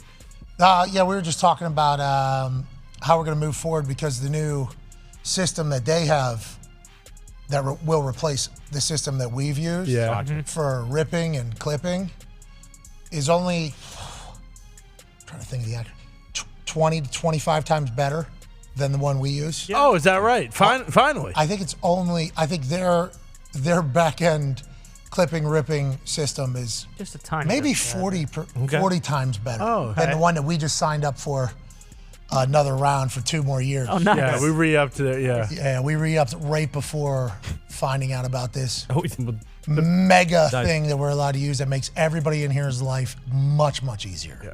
To be fair, I mean, it feels as though we've had to go the opposite way a lot of times. So this is kind of great news. That Yeah, this is good news. This Yeah. is goodness. Yeah, it's that much better. convenience is much more important than a 2-year subscription of a service that we will not use at all. We could actually use that for just the basketball court now. Boom. Boom, Just there it run it is. right in there. Perfect. And then also the short course. Yes. Yep. Yep. There we Sim. go. Yeah. Now we're using our heads. 2 years. All right. years We're there we back. Let's Wow. go. All right. It's not wasting money. That's a great investment. We started a bender. Been trying to figure out how to record everything out. That here. stuff ESPN has on the back end is just, there's some shit that they have that I don't know if everybody just doesn't know it exists. No, They don't use it. or- Walt created it and actually proprietary fucking right. information. Froze it in his cryodome. I don't know if Walt was part of it. I don't think so. I mean, the highlight thing is truly one of the best uses of technology I've ever heard. I think it'll only take like 4.5 hours out of Foxy, Bill, Tone, and Mitt's Mondays. Oh, that's not Oh, okay. Mondays are going to be a lot better. Yeah, Monday's pretty big days. I think. Yeah, and boy, last year those things came down to the wire. Oh yeah. That was awesome. Yeah. We're a week out, boys. So awesome. Hell yeah. Finally. We are a week out from all of it. Good Lord. Got to do Yeah, there you go. got to do an interview yesterday. Yeah. Mm-hmm. Big With a time interview. Hilarious publication. Oh, yeah. Hilarious. Hilarious. Mm-hmm. I can't wait to read it. Oh, it's gonna be great. Me too. Oh, can't wait. That's what you said. Like legit hard hitting questions. You know, you were very excited about Pushing the envelope. being able to expand on some of that stuff. Mm-hmm. I think I'm going to be in a Wall Street Journal. I think. WSJ. I think. I'm No not big 100% deal. sure. That's a big publication. I looked it up. Yes, It it is. is. I had to Yeah, it is. Google that. Oh, yeah. I knew the name, obviously. You hear it? Right. Of course. That's bananas. That's hilarious to think about. And I think the people that read that are nobody that I've ever hung out with in my entire life.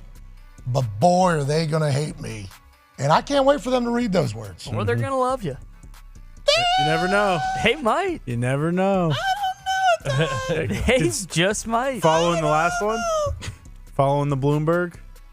You know? Yeah. It's all right. I love doing interviews and stuff because there isn't too much of me already, Sure. you know. But the lady that is doing it was incredibly nice. Yeah. She was very, very nice. And I appreciate her investing her time in our story and everything like that. Those suits are going to fucking be pissed reading that. How this asshole in a tank top get into this magazine, what is it? Newspaper. Yeah. One of the biggest ones. That's what they Yeah. said. Newspaper. Yeah, if you're in I Googled it. I was asked if I Oh, wanted. yeah. If you're in finance, that's the one. Yep. Yeah. I'm in finance. No big deal. I got the fucking stocks app right here. Yeah. Own Exactly right. finance. Basically the finance. AMC to the moon, brother. Boo. You know, I'm talking about those stonks all day, every day. Come on. GameStop. We were there. I heard they only go up. That's right. That's what I was told by numerous people. You just put your money in there.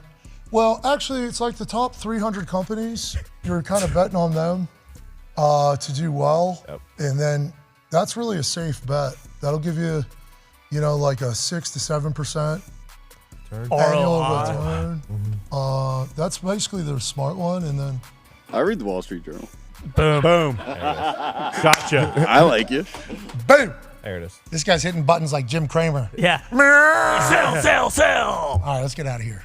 Let's get back on the other side and let's do a better show. Yeah. Okay. We answer some phone calls. 1-833-432-3663. 1-833-4. Be a friend, tell a friend something nice. Take 5. Bye.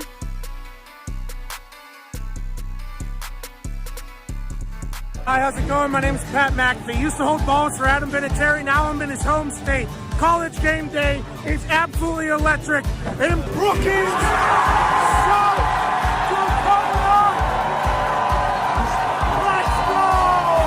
College game day has made the voyage to Brookings, South Dakota to experience a game with the best fans in college football.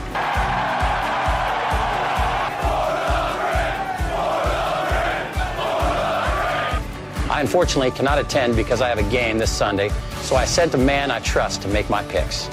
A man who was my holder for almost a decade. Please be nice to him. Welcome this week's celebrity guest picker, Pat McAfee.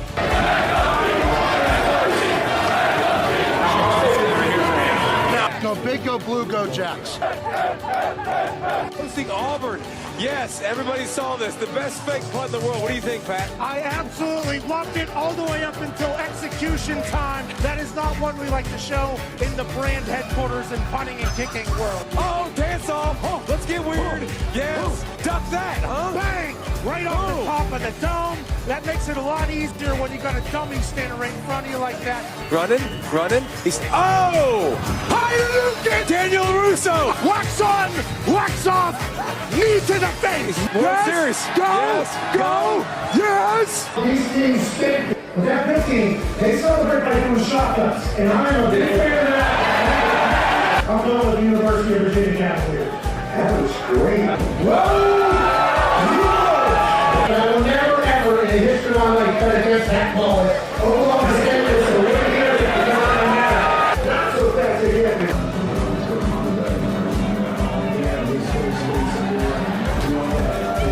But I'm going Trey.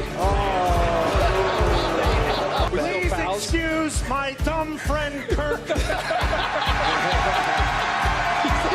at this crowd. They've been out here since 4 a.m. College game day comes to town. They lose their mind. The population of this state is about 800,000. And when the Jackrabbits take the field, they're alongside all 800,000 South Dakotans. The Dakota marker was in Fargo for far too long. Today, 5 o'clock local time, the Dakota marker is back in beautiful Brookings, South Dakota. Adam Vinatieri School. They might be the Jackrabbits, but they're the GOATs today. Ladies and gentlemen, South Dakota State with the win. Give me that right there. No. Don't do that. No. Leave. Coach. has the Pat says it'll be no. I told you I came on your radio show that we were going to get you on College Game Day. Not only are you incredibly intelligent and handsome, you're a man of your word. You picked North Dakota today, so I had to bury you. That's okay. But it's been nothing but incredible. The College Game Day crew is hospitable. In South Dakota State, I think we can all agree, they showed up here. Yeah. But I loved it. I've watched the show, obviously, forever. And it's on in every single NFL locker room. I told you that. Yeah, cool. So this is a big-time deal for me, my family, my friends. All right, I'm back in the day here. Appreciate you, boys. It's from the training room with the Colts. AJ Watt tweeted.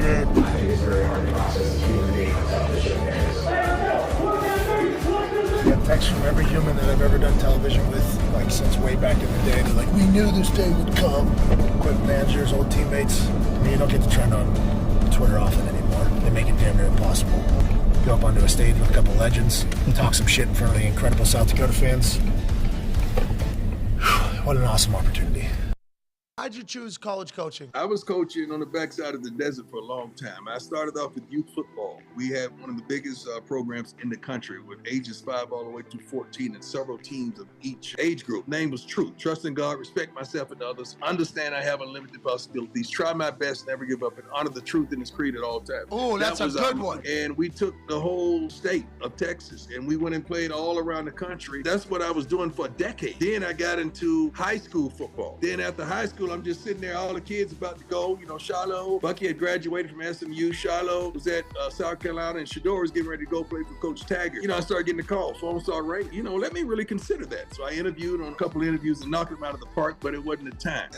And I accepted the Jackson State challenge, a tremendous challenge, because I'd never been to Jackson. I'm like, HBCU, I don't really know a lot about it. Let me do my homework. And I accepted the challenge. Then Shador said, you know what, Daddy, I'm riding with you. And Shiloh like, Daddy, I'm riding with you. So now I got both my sons there and the mother son doing all those social media. And it just became a wonderful thing. And being able to grab those guys, when the Bible says you ride in that staff, they comfort me. Without the guys around you, you're not going to be comforted. So I learned to put some pretty good guys around me, just like when I returned punt. If I didn't have 10 dogs in front of me blocking their butts off, I wasn't going to be prime. So I've learned to always keep some dogs around me to make sure I could go do what I'm blessed to do. And that's the formula of coaching, man. Just having some good coaches around you and we're not friends of the kids. Everybody talking about these kids are different. The kids ain't no different. Their coaches have changed. Kids ain't no different. They the same old kids. Coaches have changed. Quit pacifying these kids that they want discipline, man. They want structure. They want to be told what to do and where to go and how to do it. Colorado was the biggest job, biggest offer? Why? No. Colorado was the best job and the perfect job for me because of Rick George, because of the AD, because of his spirit and what he spoke to me. He touched me, man. I was offered more money, of course, but money don't move me. Connectivity and the spirit and being in the right place and doing the right thing, that's what moves me and motivates me. If money was it, shoot, I'd have lost this a long time. You don't come to work because of the money. You come to work because you love doing what you're doing and the money seems to follow you. That's been my formula. I've sat in all three seats. I've been the kid on the couch. I've been the parent right next to the kid on the couch. Now I'm on the other side and the coach that you're talking to. So it's not nothing that I don't understand about this process. You want it prime, that's what you're going to get. I don't know how to dress it up and flip it no other way. I got to be me. I got to be me unapologetically. I'm going to be me. Hey, we have issues with that with some companies because of that. I assume you've run into that case as well. Yeah. I'm right back out of the door. They should have Googled me, did your homework, and asked a few questions because I'm going to be me. Hey, Why? let's go. This show fucking stinks. And the fact that you listen, we are very, very thankful for it. AJ, never cease to amaze me with your toxicity, pal. You got a couple of these? God damn it! What the fuck are you doing?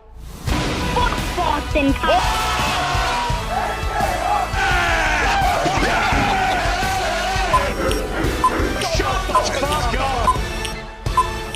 Hello, beautiful people. Welcome back to our humble abode, the Thunderdome, on this 1 week from NFL Football Thursday, August 31st, 2023. Hour 2 of the program starts now. Football is happening as I just have a little bit of indigestion from chugging a Coke Zero during the break. That is not an ad, but it is fantastic. Greatest Coke on earth, they say. They do say that. Yeah, a lot of people down there in Miami like, I don't know, back in like the 70s, there was a little bit of a run there. Sure. Atlanta, where there too. was some real energetic stuff, but this does taste delightful. Zero calories, zero carbs. That's pretty cool. Yeah. But on the back end of drinking pop again, which is basically what I've done with this thing. Yeah.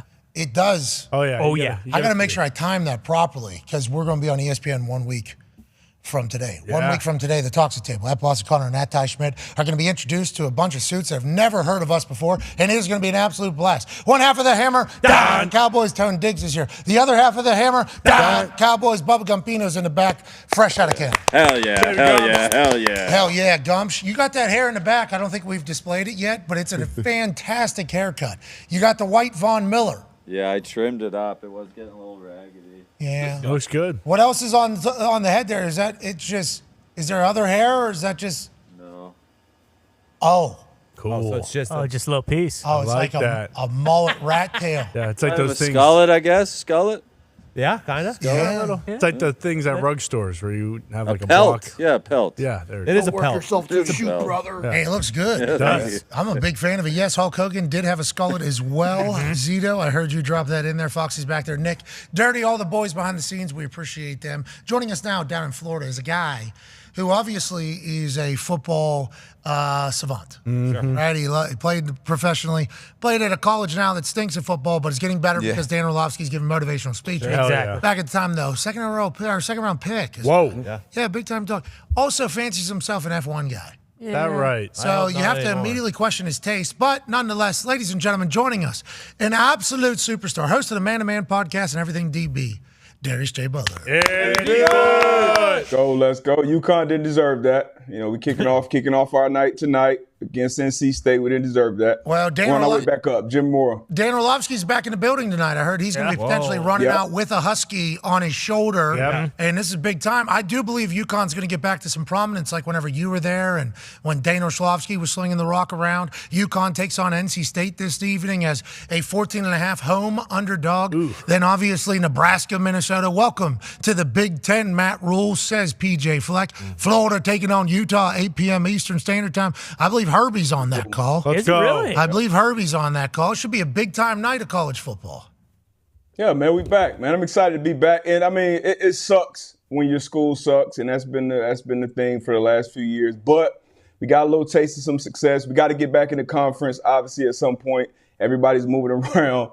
Hopefully there's room for us somewhere. But tonight, getting the win tonight will be obviously huge for the program. And Dano, you just got out of a scene with Denzel Washington, equalizer. Like, he got to bring some juice. He got to bring something to that sideline tonight for sure. Well, he gave that motivational speech. He'll have that shoulder. He'll have a towel. Yeah, he'll do that thing. He'll do.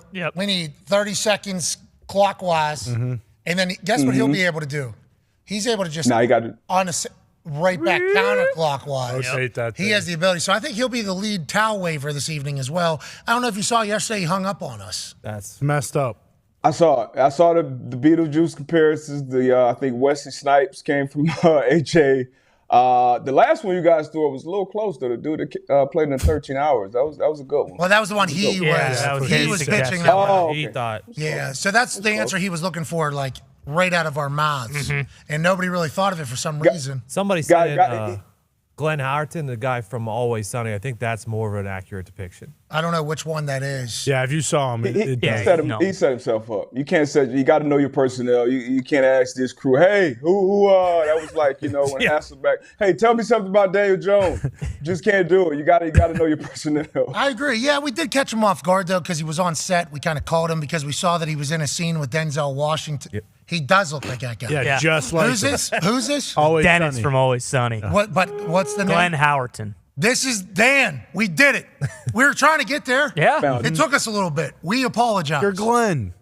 This is Dan Orlovsky. Yeah. Uncanny resemblance. Crazy. Holy, hey, this guy needs to watch his back. When you go to these auditions going forward, there's going to be another one of you there. That's right. And he just got out of a scene with Denzel Washington. So I know It's Always Sunny was very successful. I don't know if you got a lot of jobs coming your way with Dan Orlovsky on the ball. He's a thespian, Darius. Did you know that? He's a thespian. Hey, that was a quality scene. And, I hate that he ruined it. I thought he was in the movie. I definitely thought he was definitely in the restaurant. I was interested to see what he actually picked, and he ran out like, it's a little soft. But I thought he was in the movie. Sad he ruined it, but he is a thespian. That's big. That's big time. Denzel doesn't get any bigger than that. That's A-list. Obviously, Stephen A., big time as well. Shout out to my guy Dane, man, doing some big things. Back on Monday Night Football this year. Wow. Let's go. Shout out to my guy, man. I thought the other week he was on X all upset that they didn't have him on something. Yeah. Yeah, that's every other Pouting week, about though. something. About something, so you're on Monday Night Football. Yeah. Oh. Yeah. Oh. Steal my stuff. Everyone's taking my ideas. Oh. Anyways, let's move on. Man. Jonathan Taylor's at the Indianapolis Colts for at least until week 4, allegedly, unless somebody trades for him while he's on PUP. Can that happen? Ooh. I believe so. I'd assume, right? Yeah, I think I would assume. Because the report was even if someone trades for him, he still has to sit out the 4 weeks. Because they designated it. So once the designation is made, it is a permanent. But even if somebody else picks him up, Miami Dolphins were going to be in the mix. But the GM Greer came out and said no official offer was made. I think we were kind of misled. I thought they asked for Waddle. Yeah, Well, I heard. wild request of the number 2 wide receiver for your team getting an MVP running back. Wild. As crazy as it sounds, Pat, I would have to agree. A wild request? Tyreek Hill is a wild request. Vic it's Fangio. Conversations, you got to ask. You got to ask, in those negotiations. That's sports. what But I'm saying. It's a passing league.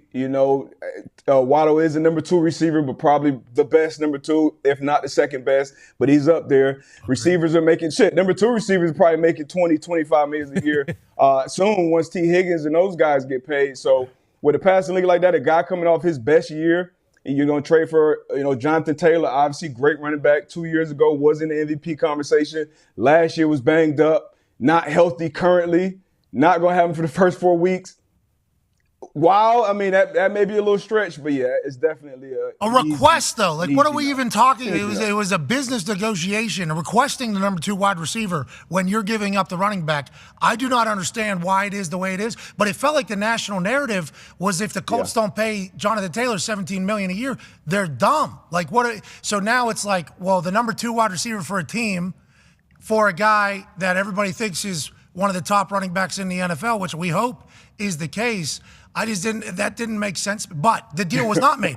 If the deal was made, then you could say, wow, that was a wild fucking move to give up your number 2 wide receiver in a passing league. But also you get Jonathan Taylor, who's supposed to be a guy. Were we lied to about the interest, you think? Because the NFL calendar told me that was going to be a tough deal to get done with Jonathan Taylor, especially in the world that we're in. We were hoping for it, but everybody was telling us about all this interest, and seemingly there wasn't, unless Chris Ballard was negotiating in bad faith and making wild requests, like number 2 wide receivers, to everybody that wanted to do business. You know what I mean? Hey, he's doing his job. That's what he's supposed to ask for, I guess, wild things. But I think the biggest thing. Wild, it's our fucking. He's an MVP conversation we're trading. Listen, Pat. You're the one telling me how good of a running back he is. Everybody on earth was telling me how great he is, and then the number 2. Talk is cheap. What's been offered? What's been offered? And it's a "What have you done for me lately?" league. We know we watch the coach closely. Obviously, we know how dynamic he is when he's healthy. He was never even hurt until I think last year when he had the ankle injury, and then coming into this year, still not being fully healthy. That's a big thing, especially for a position where it's running back. Yeah, he's only been in the league for a couple of years, but he got a ton of carries in college, and it can go downhill quick at that position. And there's not a lot of teams lining up. We can see what's going on around the landscape with running backs. Not a lot of teams lining up to pay running backs $15+ million a year. No. Is he worth it?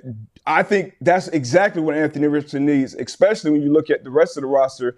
You look at the talent at receiver. The guys just can't, they can't create space. Guys aren't going to be open. So we're going to need Anthony Richardson to be dynamic week in and week out to give us a chance to win. So we definitely need. We don't have any weapons at wide receiver? No. Wild request asking for the number 2 wide receiver. Wild request. Like the word request is an interesting thing because I think the narrative was trying to be built that the Colts were not going to ever trade him. Even though they said, hey, we'll trade him, they weren't ever going to trade him. And that would be a much different outcome than potentially nobody being interested in trading for him or actually signing and trading for him or giving up a 1, which I would assume is what Chris Ballard was at least thinking for, a 2 and a 4 and something that equates to a 1 because of how great of a player he is, everybody else is saying. Now, that also leads to the question, why don't they just pay him? Like, why don't? And Chris Ballard said, we won 4 games last year. How do you feel about that answer? And then he also said the relationship is repairable. Do you think that's the case? Yeah, I think it's definitely repairable.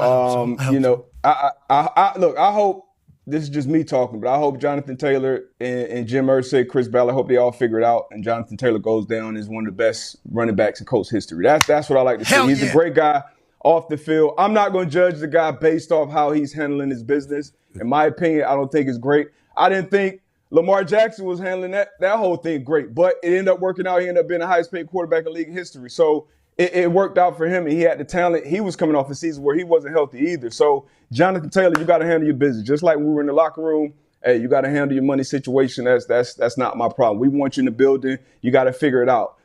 That's on the big dogs to figure it out. I hope he does. We got a guy on a rookie deal. I mean, we need him badly. We got a bunch of big guys out there. We got Pittman. I like Pittman. I like Pierce.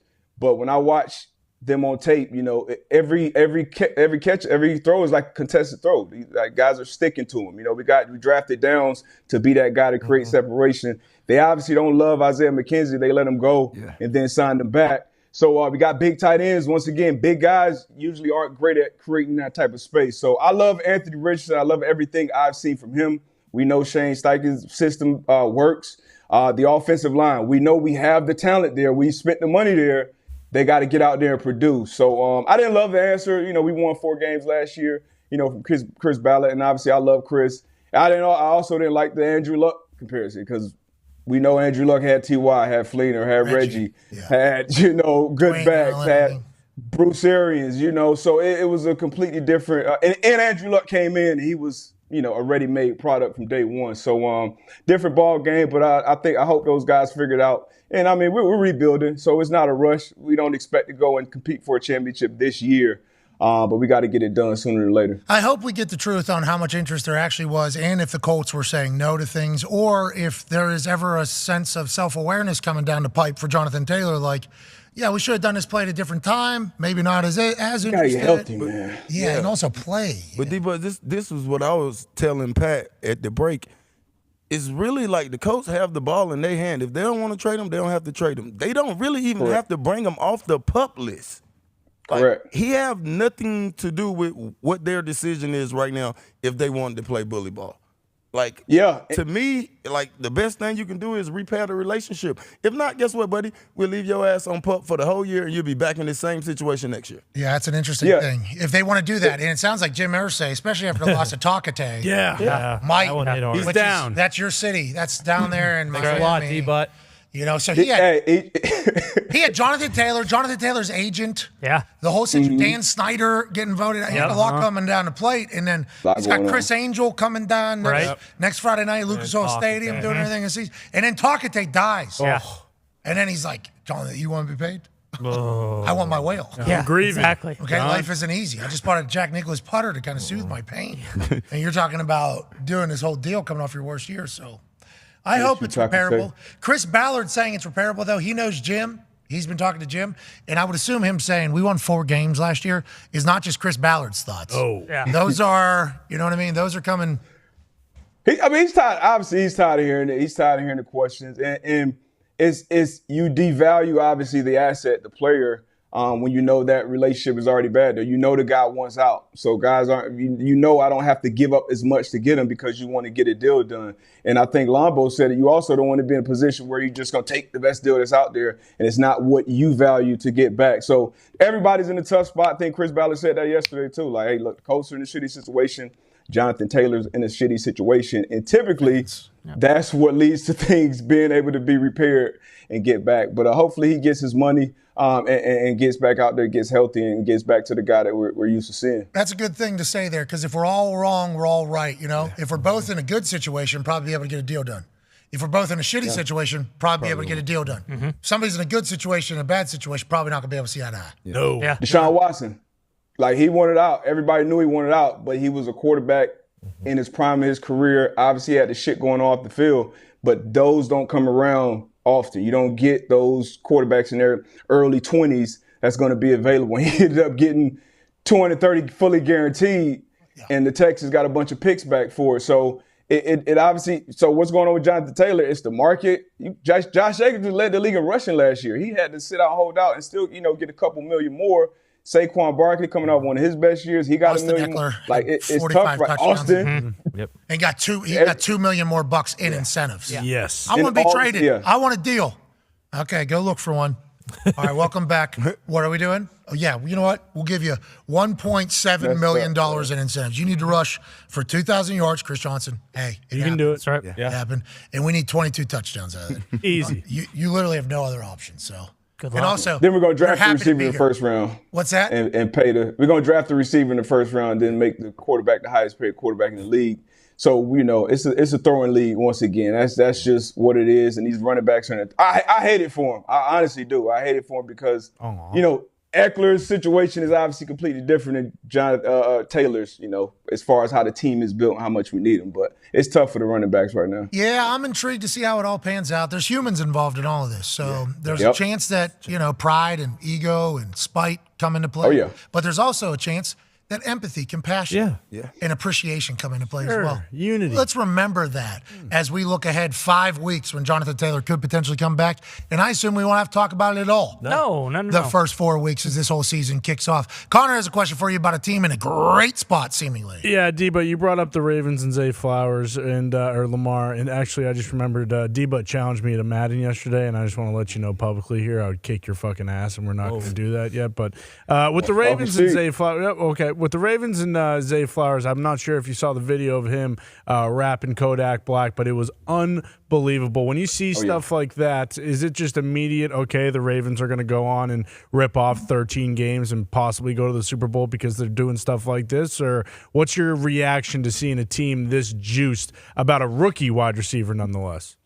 Hey, the vibes are hot, man. It's great when guys just get together. This is Odell's first year on the team. Zay Flowers, obviously. Lamar Jackson and Zay being pretty much from the same area. When the last time I came on the show, a week or so ago, this was my AFC pick to come out of AFC. They got a first-year offensive coordinator, so it's going to be different. They're going to be throwing the ball more. Lamar Jackson just got his money. He's going to be healthy. He's going to be, I think, at that MVP level again, man. Obviously, these type of things, it makes you want, like, damn, I wish we could have, them and the Jets maybe on Hard Knocks with, just seeing how things seem to be over there in the Ravens. And we've all either covered or been around or played in the league for a while, and we've all heard good things about the Ravens culture. Whether you hate them or love them on the football field, their culture has always been very highly respected and talked about. John Harbaugh has done a great job with that. Drafting the right guys, bringing the right guys in, trading the right guys when it's time to get rid of them. So I love everything I'm seeing out of Baltimore right now. How'd you feel about name, school, signing bonus reaction to Zay Flowers there? Odell Beckham Jr. lost his mind. And I think they love that dude there, man. They love Zay. Oh, yeah.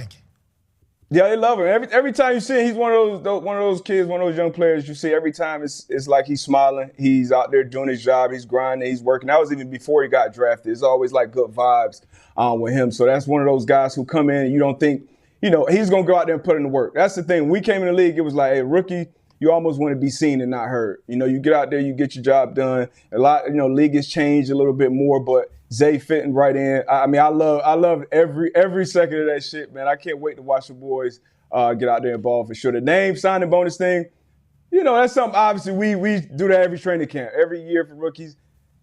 I don't love it to see it on social media for certain reasons, but I love to see those vibes once again with the team vibes. Yeah, all of those things are find outable if you want to really search for it, but it getting released and just like here it is certainly an interesting thing. And we actually had a conversation about whether or not we should let it out, and it was like, well, the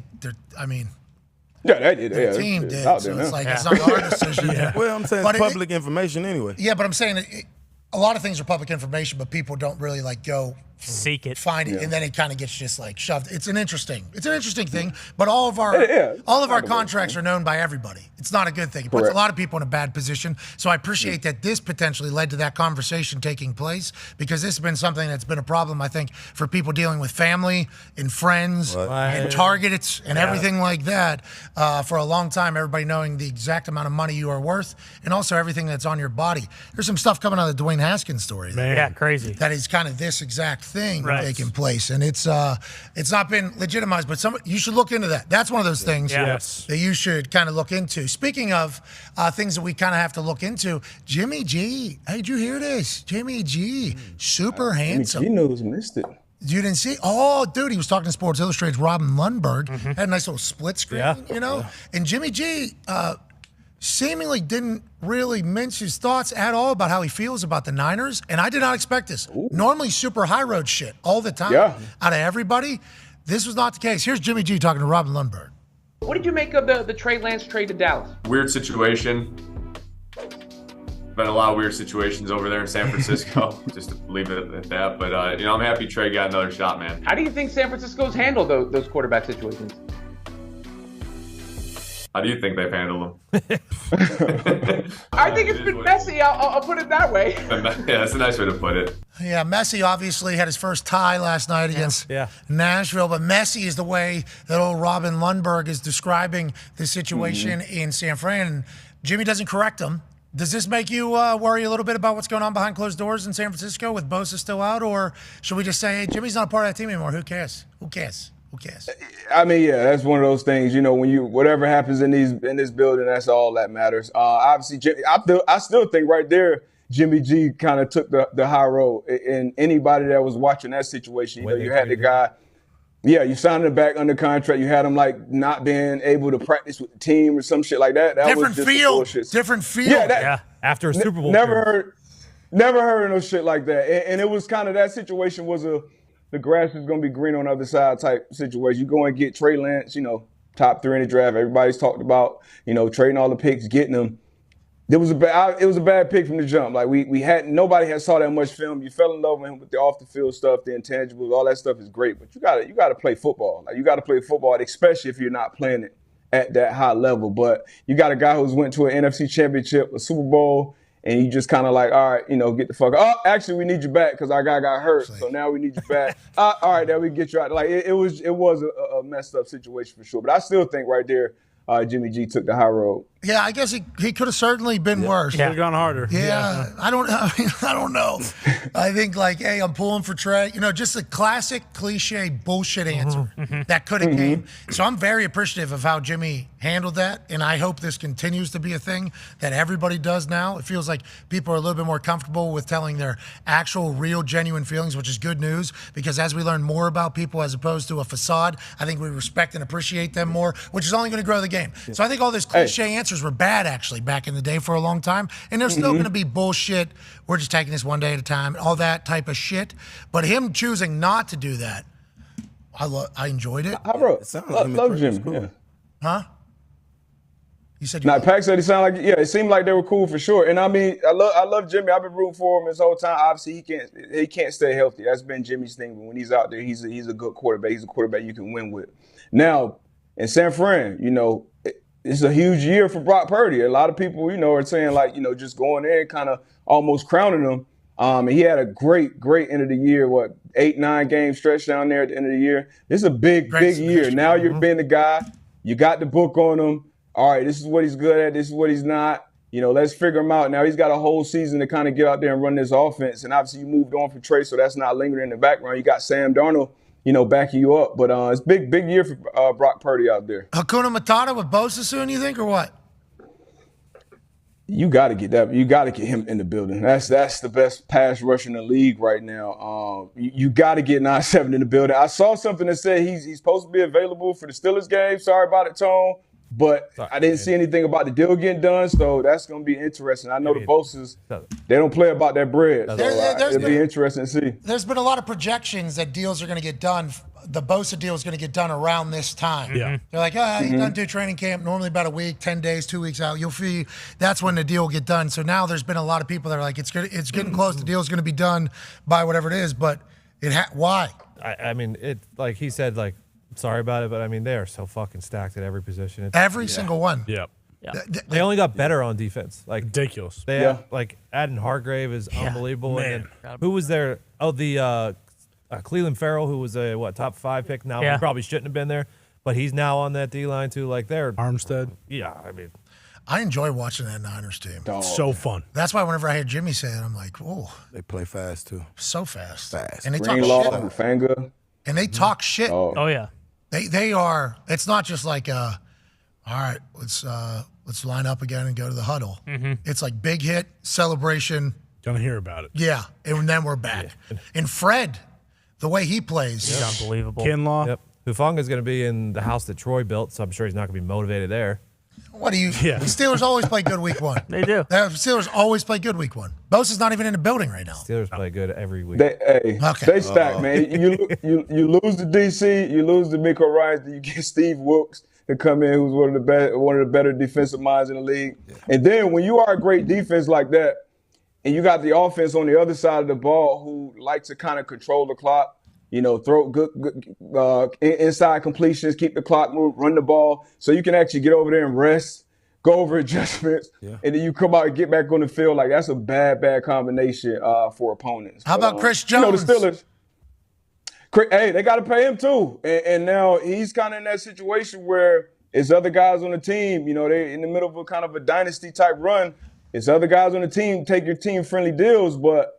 Hey, I was the best DT in the league last year, in the league that Aaron Donald's in. So, and it's not like this is like a flash in the pan type year for Chris Jones. He's been this guy, for some years now. And if you look at that Kansas City defense, everything revolves around 95. Run game, pass game, you need 95 in there. So they got to get that figured out. He said he's willing to sit out, week 8. I think the tweet he put out and deleted.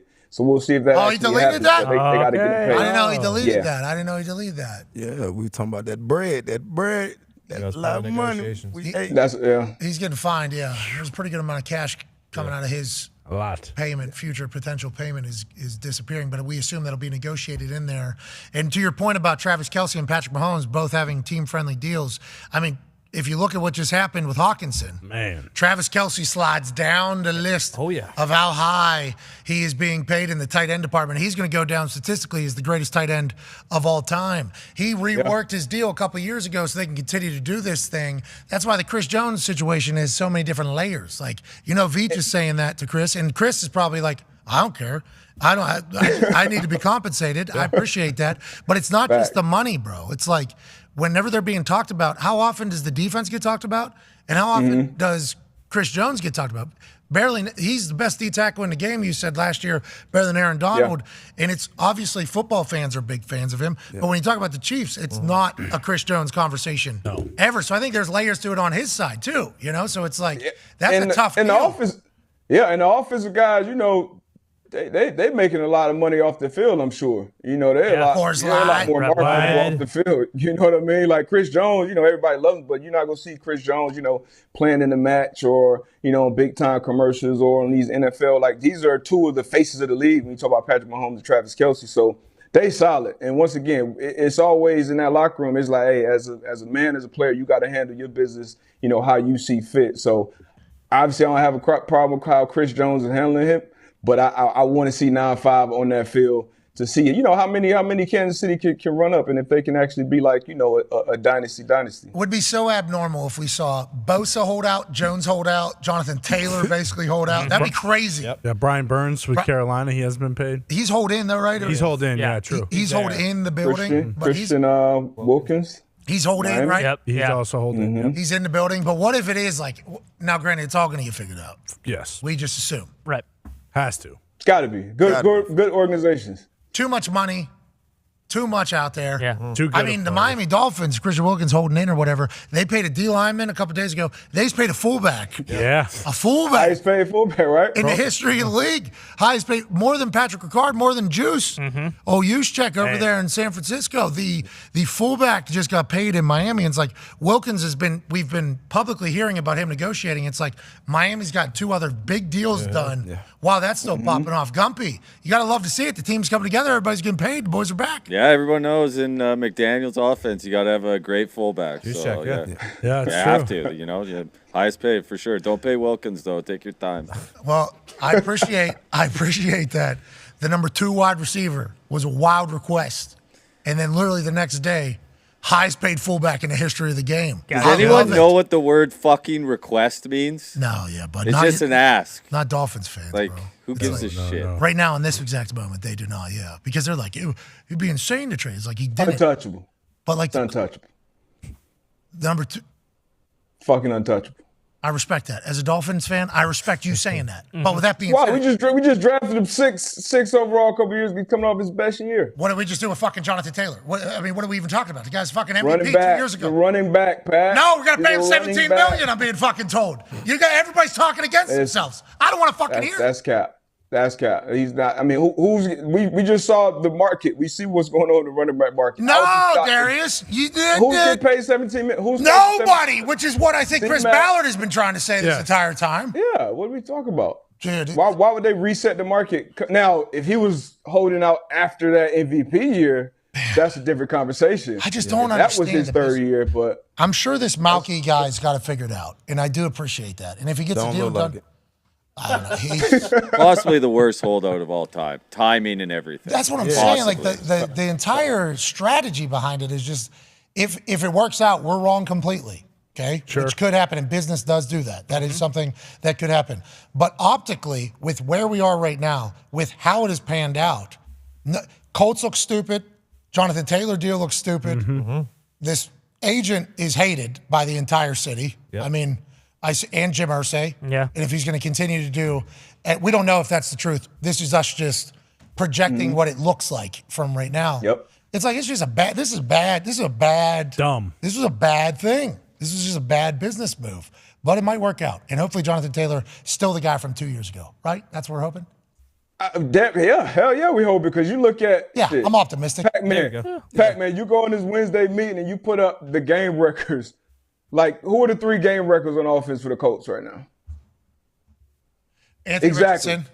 Michael Pittman. Quentin We Nelson. got to Ryan like Kelly. you go to That's the center. Bengals. Yeah, but you got to remember they're going to do center eligible. That's their, right. Yep. Ryan Kelly. Zeke. Ain't no Zeke. We ain't got no Zeke as center, okay? Look, we got you gotta have dudes, right? Jonathan Taylor, the last time we saw him healthy, is a dude. Like you look at all these teams that are at the top that compete, like they got fucking dudes, difference makers. And not to say that these guys can't become those guys, but right now, you look at our offense, you say, okay, Anthony Richardson, a guy who started 13 games in college, who we expect to have some growing pains is natural. That's the guy that we have to limit, obviously, with his arm and his legs. Who's he throwing to? Who's going to get open? Who's going to be dynamic on the offense outside of Anthony Richardson? I don't see how, as an organization, we can let Jonathan Taylor out of that building. Now, you have to pay him. That doesn't mean we got to pay him $17 million either, though. So you got to also look at the market as a business. So they got to repair that shit. Yeah. We got no game records. But as wild request, number 2 wide receiver. Wild. We got no game records on the team. Right, hey, that's the Dolphins. That's the Colts issue. The Dolphins, they got nothing to do with what you got going on over there. Bingo. That's why, everybody, Dolphins fans are acting like the Yes. The Colts are the ones that are making they're giving up the only fucking real super talent, if still, right? This is an injury that's been lingering a long time now. This injury has been lingering. He missed camp. It's like an ear infection. He had to go. Yeah, those ear. Somebody had a Hawkins. TJ Hawkins had an ear worked out. infection. Magically went away when he Worked got out. Yeah, and a back. Well, that's Bad the thing back. about the ear, a little bit of financial freedom. Your ears kind of perk up. Gets all that fluid out of there. Yeah, they open up and it's just right. boom, they just dip out of there. The ear, I'm happy TJ's ear's okay. Yeah, me too. Could you imagine having that for that long? Oh my God, your Brutal. equilibrium Get trying to vertigo, block and run routes. Oh, fuck. Sorry, way. Pack. You were about to say something, and we went on an absolutely absurd Important ear infection. tyrant. I was just sitting here listening to what you're saying. You was like, this just look bad for the Colts and everything. But he came out and said that he would play up under the original contract. That's first and foremost. Second of all, they won 4 games. Yeah, they stink. You was the owner. If DB was the owner, Connor was the owner, Ty, Tom, anybody in the building, I'm not paying a motherfucker if we only won 4 games. Yeah, we're never going to be owners. It is a rebuilding year. Hey, I'm paying the Pat. But only reason why he had You're not in the building. You're not in the building. if he was coming off his year, yeah, I would pay him. What do you pay him right Hurt now? off of last year. You pay him right now? For this year, just for a 1 year, a little boost. So how much you pay him? And how much? Once again, I'm not resetting the market. I know his injury, right? I know, okay, is it an injury where you could be back to 100% at some point? If it is, I'm cool with you sit out the first 4. Now, like you said, Pat, this is lingering. And I saw some videos of him even on the sideline not really walking. Like, if you can't walk to where you're not limping, that was weeks ago now. Where is he now? So if he's on the track, if I talk to EB, I talk to him, I talk to the training staff, and they say, hey, this is the injury. We think he'll be back at this point. I'm gonna offer him, hey, we'll put you at 13, 14 million. We just saw what Saquon got. We saw what Jacobs got. For how many years? 13, 1 year? 14. How many years? Yeah, for 3-4 years. You have the first 2 years guaranteed. long-term. It is what it is. Like, it's a young guy who it ain't like he had a bunch of injuries in his past. He's a young guy who we've seen him be the best in the league at this position. And look at the rest of the roster. Yeah, Like, it ain't like who else are you gonna You got pay? to come back and show something before you get paid. Nobody's What's you gonna pay, Pat? Where the money? What you doing with the money? So to disagree with they ain't pay some things here, we think the right answer, and we are not intelligent human beings, but you saying you want to agree to a 3-4 year deal, okay, that's different than what we think. We think they should boost his salary for this year and then just hey, can we meet in the middle somewhere for the rest of this year? No, we're not going to be able to get a trade done. And it seems like Jim's not going to want to pay him for 4 years right now, especially after that year. It's like there has to be somewhere you can meet in the middle. But then you start talking about precedent being set and how this whole thing's gone and what happens the next time somebody's in this position. And it's all those conversations start getting chatted about. And it's what matters, what doesn't. What matters is if that guy's on the field, we're a better football team. Yeah. You'd assume. Game record. You'd assume. But also, him just not being iffy 100%. Yeah, him in the building is not good for a team that's being built right. It's there's so much shit in this. I hope he gets paid. Yeah. I hope he gets paid. I just think this was all very poorly kind of executed to get to that point. Jim wouldn't be saying the president. The president's been set with Tony Pollard, Josh Jacobs, and Saquon Barkley. They all I'm talking about paying a guy who does this in your building. Yes, okay. You're rewarding pretty much the reaction is how they could view it. I'm not saying I'm not saying that's how they view it. I'm just saying that could be how general managers have viewed things in the past. That's hey, it's the truth. That's business though. I understand what doesn't you're have to be saying, business but in this building though. Like that could be business. That's business in the building because you haven't played. What have you done for me lately? Oh, you're talking about like why they shouldn't pay JT. Yeah, because I'm being honest on the business side of the point part of it. Like it's 4 guys that had 1,000+ yards this year that don't have a 3-year contract that's maybe a year older than him and playing on a 1-year deal. So it's no way that you can say, all right, it's good business for me to go and get this guy a 3 or 4 year deal or even give him $13 million. Yeah. Because the guys who had 1,000 yards only giving 10 to 11 million. And you do business how business is being done and everything. We would like to see JT get 10 years, $150 million, and him be incredible. Boom. But what we're saying is, there we go. we live in reality though. Like this is where we live. Yeah. That's the thing. Those other guys, they got Devontae Adams. You got a good situation over there in New York with the Giants. You got a good defense. You got a good core, good young quarterback. You already paid again. You believe in him in the future. Right now, everything's a question mark, especially offensively for us. Defensively, we got some pieces. Super young cornerback group. Do we have a dynamic pass rusher? Shaq, we got to see Shaq get back to where he was. Zaire, we got a lot. We got Buckner up front. We got some dogs around, but we need those guys. And Jonathan Taylor, when we saw him healthy, was a guy. Could So you imagine if we win with this team? That would be wild. Be sweet. That'd be fun. I don't think the expectations are that we will, other than let's go win a Super Bowl. But that kind of works against the Jonathan Taylor deal too, where it's like, hey, we're turning over everything here. Like, it is a turnover pretty much of everything. And it's like, you don't want to be a part of it. It's just, there's so much shit. We hope he gets paid. Feels like it's never going to end. Chris Jones, he's going to get paid, right? Has to. Has to. Bosa, he's going to get paid. Has to. Has to. Brian Burns, he's going to get paid. Has to. Has to, absolutely. Christian Wilkins, he's going to get paid. Has to. I believe so. Ooh. Oh. I believe so. Whoa. I mean, it's a little, when you talk about those premium positions, the pass rushers, if you're an elite pass rusher, elite quarterback, elite receiver, corner, those are the quote unquote premium receivers. Now, Chris Jones is a D tackle, but he's their best pass rusher as well. So Christian Wilkins, he doesn't come off the field. He's a dog. He doesn't need to, take a breath, 2 plays, he's a 3-down guy. He does everything you want, super athletic. So I think he's definitely worth whatever he's asking for. But when you talk about Brian Burns, Nick Bosa, Chris Jones, I think you are talking about, a different tier of guys. All right. Well, good luck to everybody. We hope they get their money. We can't wait for the season to start with you, brother. Great to see you again. What's that thing you're wearing there? Oh, this is a Mercedes hoodie, AMG.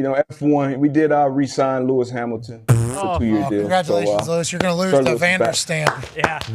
That's right. Every single weekend. Vanderstamp's a dog. Vanderstamp's just going to beat you every single weekend, but I'm happy that you're in here, going on dates with Rihanna and stuff. Got to build him a car. Got to build him a car that can compete. But Verstappen is, he's dominating right now. It's not fun for the casuals right now. I get it. It sucks. It stinks. It's not his but name Verstappen is dominating. It's not his name anymore. It's Verstappen. And I seen you talking shit about the swings yesterday too. The who? Huh? Me? Yeah, you. Damn, I said the swing look good. I didn't see that. You're talking about the hole-in-one challenge? Yeah. I didn't know that Butler Birdies was chirping in the background. I didn't know that. I would never. I'm 7-8 months into this game. I'm not in the position. Gertie had a nice, Bruce with the lefty. Connor's swing kind of stunk. Ty was smooth. Okay. Pat, you was right. You had a couple that were. I thought they would go in. Whew, everybody was on. Nick came out with the knee sleeves, shot Nick off the ones and twos, came back there. So hey, I got respect for everybody. Game Pat, you got this. Come on, bro. You changed my grip. How you hitting them? How you hitting them since then? You gave me the grip advice, You're bro. going with the grip. You're going with the baseball grip. Yes, it works. Does it work or not? No. I can't do the baseball grip. I interlock, but the thing you're you golfing. told me, Yeah, have to. the thing you told me with the turn, the left turn, then that definitely Yeah, works. that's the turn answer. over, yeah. That's the answer. Lock it in. Remember forever. Golf is impossible. It's hard. When you get here, we got 10 of them for you. Yep. What's your score? Another challenge. How many greens hit? How many greens stay? How many hole-in-ones? Right. Yeah. Because you might hit 10 of them. Did Russ sand that thing down yet? Shout out Russ Green. We're going to need a little bit more sand. Yep. That green is supposed to be able to hold from tough. 250. That's right. I mean, it certainly can hold if you're throwing like Victor Hovland. Yeah. High ones. Yeah. No, not even. You just DB gotta, is hard. A lot of backspin. you gotta be, I Jump it up there. That shit was tough. some of the golf balls we're using, though, I don't think you can get actual backspin. No. But no, Bruce no. did bring in 40 Chrome sauce. chrome Yep. sauce for us, too. Thank you, Bruce. Appreciate it, Bruce. No problem spinning those, tell you that much. That's why that guy's got a hole in one. Yeah. Foxy, And confirmed I now, shot too. Foxy out. Foxy was my first golf coach. Shout out Foxy. Foxy. Keep my left foot down, from the jump. Fuck. Well, the 4 Dons of golf is actually Zito's. That's right. Yeah, that is yeah. Zito's. Exactly. Zito, what is it, Z? Head Don. Head Don, foot Don, butt Don, slow Don. Oh. I like that. Pretty good. 4 Dons of golf. That's right. Hell yeah, I can't wait for the 4 Downs of football to start 1 week from now with the NFL. College football, big slate. Can't wait to dive in. Good luck to your Huskies tonight. 14.5-point dogs. Yep. We don't have We that. cover. No, yeah, they are. Y'all cover? They are. It's 14 or 14.5, one of the two. Are y'all gonna cover over and under? Y'all only expected to win 5.5 games this year. Hey, that's the expectations outside the building, Pack. I told you, it only matters what's in those footballs.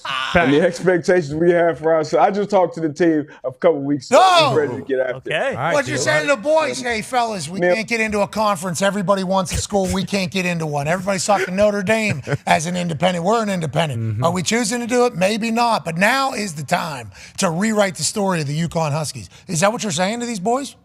Pretty much. We got people in the positions of power that care. They care now. Okay. We got got Benedict as an AD. Who? He's calling Arnold? shots now. I don't know. You want a guy named Dave, Benedict You in there. do not. He's going to change? We'll be back. We'll be back. Don't worry about it. Yeah. Okay. Hey, We rebuilding too. We rebuilding too. Y'all, We hey, don't- I was about to say. Don't throw Rebuilding. stones over What are you there. talking about? I'm saying we rebuilding. No, we're going right into Happy Valley. Yeah. And Garrett Green Fifth year is in a row. running wild all over the Nittany Lions, brother. And What's the line in that game? 20 20 and a half. and a half. 20 and a half. 20 and a half. Yeah, we're all taking them 34.5. Well, So word on the street. That's what everyone's saying. you said we, though. You didn't say I know they. we all. No, I got No. West Virginia. Me and Pat You got yeah. Money line, dude. Yeah. How about this? West Virginia has not announced a starting quarterback, and I've been saying this guy Garrett Green's name for 3 months, that he's going to run wild. Don't even know if he's a starter. I have no idea. That's how much I fucking know. But I'll tell you what, the running back there, we paid him. Yeah. He's a player. He's a good ball player. Offensive line's back. Happy Valley ain't going to be ready for us. Is Connecticut got it? Who should we look for in Connecticut's team? All of them. All right. Wow. The whole team. Hell yeah. Respect, dude. We just got running back. Yep. But I guess the whole damn team up there. Tonight, I guess we're Has Bama named their quarterback yet? No. Ohio State did. McCord. They just did. Okay. Well, and we saw Georgia's quarterback at the end of the blowout, and Natty Beck is supposed to be a dude. So a lot of like you said, a lot of quarterback moves. It's hard to keep up with this shit now. Well, got to get it right. If you don't, this guy's just this guy's a casual. Shouldn't be on college. This guy likes NFL football, not college football. get him out. Welcome to Husky Nation, Coach Pagano. Is that the brother? That's is that not- John? Is that That is. that's That is. Chuck's Yep. brother? Yep. Let's go Huskies. He's coaching a lot of Chargers, Broncos. Yeah. Now he's coaching for UConn, John. Wow. Hey, Chuck. Hey, he's out there. We got Pagano in there. Come on, man. Go. I did not know there was a Pagano in the building. That's big news. I heard there was an Orlovsky on a motivational video. Oh, yeah. I just now learned that there was a Darius Butler Yeah. motivational speech on a Zoom a couple weeks ago. Big. Feels like Now I'm learning that there's a Pagano in the building. Whoa. Oh yeah. stars are aligning. Plus 14.5 tonight. You got it. Ladies and gentlemen, the UConn Husky. 9-year NFL vet, big brain.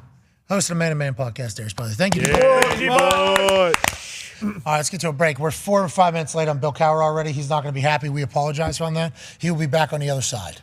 Okay, let's take a break because I got to go to the bathroom. Yep. And then Bill Cowher will join as Super Bowl champion head coach. Let's go. Homie. Can't wait to talk to him about everything that's going on. Because the Pittsburgh Steelers look good this year. Yes, they do. Very. Right? No expectations before training camp. A lot of expectations now post-training camp. Yeah. I don't remember a team getting talked about like this in such a different fashion from pre-training camp to post-training camp in some time. Honestly.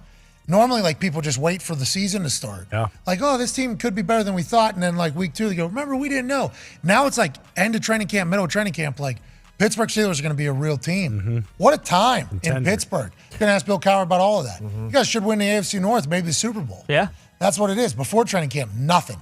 Now, Super Bowl or bust for the Pittsburgh Steelers. It's always been that for the real ones. Inside the building, outside just noise. Yeah.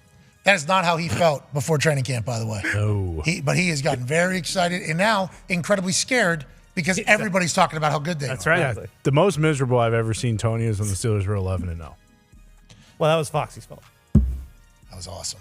That was awesome. Still 11-0. Awesome. Let's get to a break. Bill Cowher will be on the other side. He's the man. That should be fun. Then the Foxy Flick debut that is like 20-some minutes long. A lot of behind-the-scenes stuff. Oh, yeah. It's awesome. A lot of people on it. Should be enjoyable, we would think. And then we'll also answer some phone calls to wrap up this glorious Thursday. We are off tomorrow. Then we're back on Monday. Then on Thursday of next week, we're live on ESPN and this YouTube still. Yep. Hell yeah. That's a big deal. Yes, sir. That was a negotiation. Yeah. And that's really cool. It is. And then we're in Tuscaloosa next Friday. Hell yeah. Come say what's up if you're anywhere near there. We'll all be down there. Should be an absolute blast. You're the best people on earth. Take 5. Bye.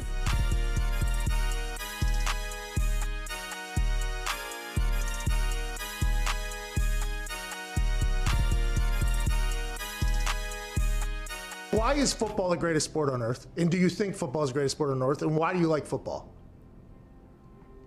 That's a really deep question there, Pat. I know. I think I can get a good answer out of you, though. Like, I think you'd be able to talk about it in a way that I think a lot of people haven't because you've been at the pinnacle of it for so damn long and inside of it.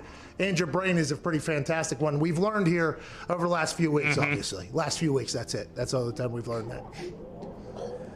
I think it's the greatest sport in the world for one main reason. It is a true team sport where it is damn near impossible for one person to dominate an entire game. If you look at other team sports, basketball with 5 guys on the court, I think you've seen multiple players over the years. Maybe one player, maybe 1 or 2 players on a squad be able to dominate and win championships. Baseball, you can have a dominant pitcher and win championships. Soccer, you can have a dominant forward and or goalie. That seems to be a little more of a team sport, but you don't have 11 players engaged at the same time on every play. It is truly a sport reliant on every player on the field to do their job in order to be successful. And I think that's why at times, you know, certain star players can get maybe too much credit and maybe too much blame on the flip side, because it does take so many players at the same time in 3 phases to win football games. And I think that's the beauty and the draw of our sport, is that something new happens all the time, because you are literally dealing with 11 humans on the field at one time who all have lives outside of football, and there's distractions, there's a reliance on coaching, there's a reliance on preparation, there's a reliance on diet and performance. I just think there's so many facets to it that you see something new every single week, and I think that's the beauty in our game. When it comes to the love that I have for it, it's rooted, and I think like any player who's played for a long time, the love is not just about our sport, it's about competition. And I think there's nothing in the world for me that fills that need and that hole I have like competition. I think players who played for a long time at a high level, you have that need to be satiated competitively, and it's a love of going out there and going against guys and being in an environment where you know that nothing is guaranteed. And that's why at times I've taken umbrage to people saying that it's easy, because it's not easy. It's never easy. And I think that's the beauty in our game, is that you see things new every single week. It's never easy. And your only thing you're guaranteed is the ability to compete. I love that aspect of it. I love competing. I love going out there and harnessing the fear of failure, where I think so many people who maybe don't love football as much, the root of that is a deep fear of failure, that you might go out there and your best might not be good enough, and that's not okay with you. We're about to break some news. Ladies and gentlemen, a franchise has called to its fans to find a new logo for their team. Cleveland Browns said we need a new dog logo. We put an elf in the middle of the field, and people had a little bit of a backlash because we have the dog pound. We are dogs. Now we need a new logo. So they said, hey, any fans want to go ahead and draw one? Go ahead. They have two finalists, ladies and gentlemen. One fan created, one internally created. Ooh. And it is now time for the Cleveland Browns fans to learn their fate of the next dog logo. Bringing in the box that will obviously tell us what is the winner is Brownie the Elf. Wow. Brownie, get here. Does he talk? Brownie, No. they just staring each other down. I do not believe he speaks. Let's go home. Stand up, Diggs. Come on. Drum roll, please.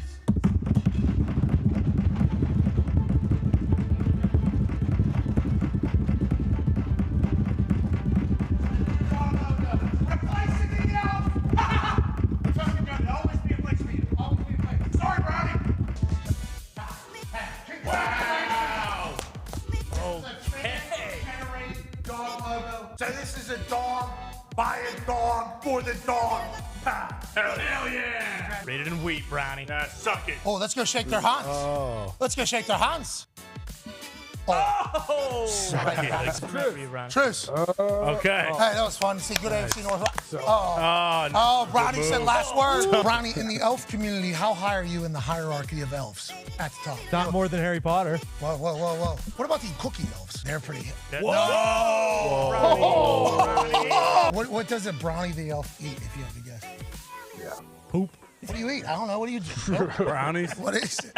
Did Brownie wear the whole situation all the way here from Cleveland, you think, in the car? What do you mean this is every day? This ain't a situation. Yeah, he wakes up. He said this is a costume. AJ said this is a costume, potentially, and you're not an actual elf. That's what AJ said. No, AJ. No, not me. AJ's up AJ there. Hawk. Right there. That guy. Right there. Flip him off, Brownie. Yeah. Let him know. Come on, tell him. Oh! Brownie didn't eat. He eats bugs. Yeah, he picked your bogeys. Yeah, elves love picking bugs. Yeah, they do big.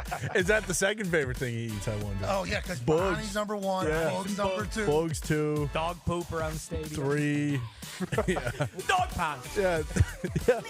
For the dog. He thought he was getting Dog into. pound. Ladies and gentlemen, okay, here we go. That's not a free throw, Right though. in front of the free. Bunnies here, Brownie. Oh, but that's it. You lose. No. Stroke. Oh, the runner. Right, since you made it on the second one, we'll go 20 people, $500, because Brownie's an absolute baller. That boy Brownie.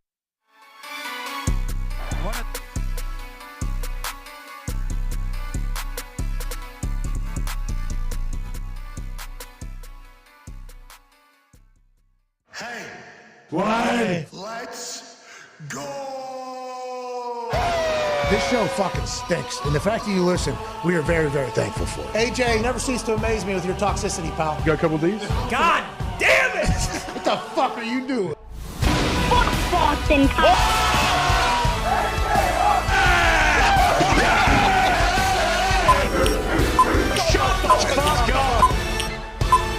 Hello, beautiful people. Welcome back to our humble abode, the Thunderdome, on this holy hell. Yinzer royalties about to join us Thursday, August 31st, 2023. Hour 3 of the program starts now. Football is happening. We got a big-time college football lineup tonight, and then this weekend, and obviously college game day live in Charlotte on Saturday morning. But we are just 1 week away from NFL kicking off, and to join us, it's not just me, obviously. It's the Talks the Table at Boston Connor and at Ty Schmidt. One half of the Hammer, Dahn. Cowboys Tone Diggs, Yep. who has his favorite book right there in front of him. Right there. Hard to steal, baby. Coach Carr. Read it and weep. 14-year NFL vet Adam Pac-Man Jones is here, and joining us now, ladies and gentlemen, is a author, What? a Yinzer, Wide. a Hall of Famer, What? A man who inspired the entire city of Pittsburgh whenever he wore the whistle as the head coach of the Pittsburgh Steelers. Ladies and gentlemen, you've seen him on TV for like the last 30 years, whether it was on coaching or with a microphone. The electrifying Yinzer that is, ladies and gentlemen, Bill Carr. How are you, boss? How you doing, Pat? I'm good. Coach, I said some things to you last year whenever you got mad about Jeff Saturday getting the coach job, and I didn't like it. As the words were coming out of my mouth, I did not appreciate it. Because, you know, you're Yinzer royalty, you're a hero of mine and my family's growing up. So whenever you buried Jeff Saturday and said this was going to end up terrible, I had to stick up for my guy. Now, they won one game and then lost every single other one. Gave up the largest comeback in the history of the NFL. It is not great. We're a dumpster fire. So I would like to let you know I acknowledge what I said wasn't accurate, and I didn't like saying it. I want you to know that. No, Pat, listen, I understand totally. You're talking about a teammate. I know Jeff he's a good guy. I was talking about the profession. I was talking about the process that they went through at the time. Jeff at the time had a chance to coach, but he wanted to spend the time in the studio and also a chance to see his kid play college football. I understand that. It's a way of life when you get into coaching. And at times when guys like Frank Reich was let go and was fired, I think there was other people on that staff, Gus Bradley, Scotty Montgomery, who deserved the opportunity to see what they could do as part of their resume, because they were there from day one at training camp. They were there going through all the hours and early hours that was there. I believe that's what the process is about. Coaching is not easy. It's a lifestyle choice that you make. And sometimes people wait a lifetime for that opportunity. And sometimes it comes, unfortunately, at the hands of someone else getting fired. So I'm talking about the process, and I thought very strongly about the profession. It's not easy. And that was what I was talking about. You were sticking up for a teammate, a colleague. I get it. I was not offended by it. Okay. But I also felt a responsibility to stick up for my profession and coaches. And I got a lot of people that supported me, and I got feedback from that. So it was about that. And that's the platform I'm on at CBS, is to say what I think is right and make sure that I bring some fairness to what other people may deem as something that took place. Well, I appreciate that. And obviously, you're one of the greatest coaches of all time. That's why you're a Hall of Famer and why you're beloved by not only your hometown, Pittsburgh, but seemingly in every NFL market. And on CBS, I enjoy you in that suit at the tip of the table. Oh, so nice. Working the room a little bit. It's nice to see, Coach. But let's dive in to what you just said there about coaching and the times and the hours. Like, I know that I am not supposed to be a coach. AJ Hawk, who is normally on here, we've had open discussions like, not supposed to be a coach at all. The amount of hours and commitment and everything that kind of puts into place in traveling and moving and the families and the pressure and the expectation, it's a terrible gig. It is the weight of the world on your shoulders. Do you think in this modern era, coaches are still able to coach? And what do you think coaching looks like 10, 15 years from now with the way we're headed in football? I don't think it's changed at all, Pat. When you look at it, coaching is interesting. I saw the clip that you had with Aaron talking about the greatness of the game and what makes the football the greatest game. He talked about competition, and he talked about the fear of failure. And I would say that's very true as well with coaching. The thing I love about coaching is strategizing, bringing people together, trying to mold a team, navigate your way through a 16, 17-week season.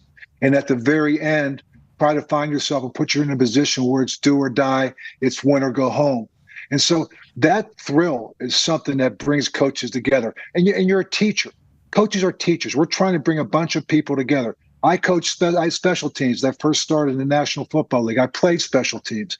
I mean, you were a punter. I mean, you were Plum, West Virginia, Pac-Man sitting there in the studio. Hell yeah. I remember talking to Pac-Man how many times he's a corner. That Pac-Man played for us. He was going to be covering kicks as well. And he knew that. So I said, but that's what makes the game great, because that's the beauty of it is that you got 53 guys. You got 46 guys, 47 on game day.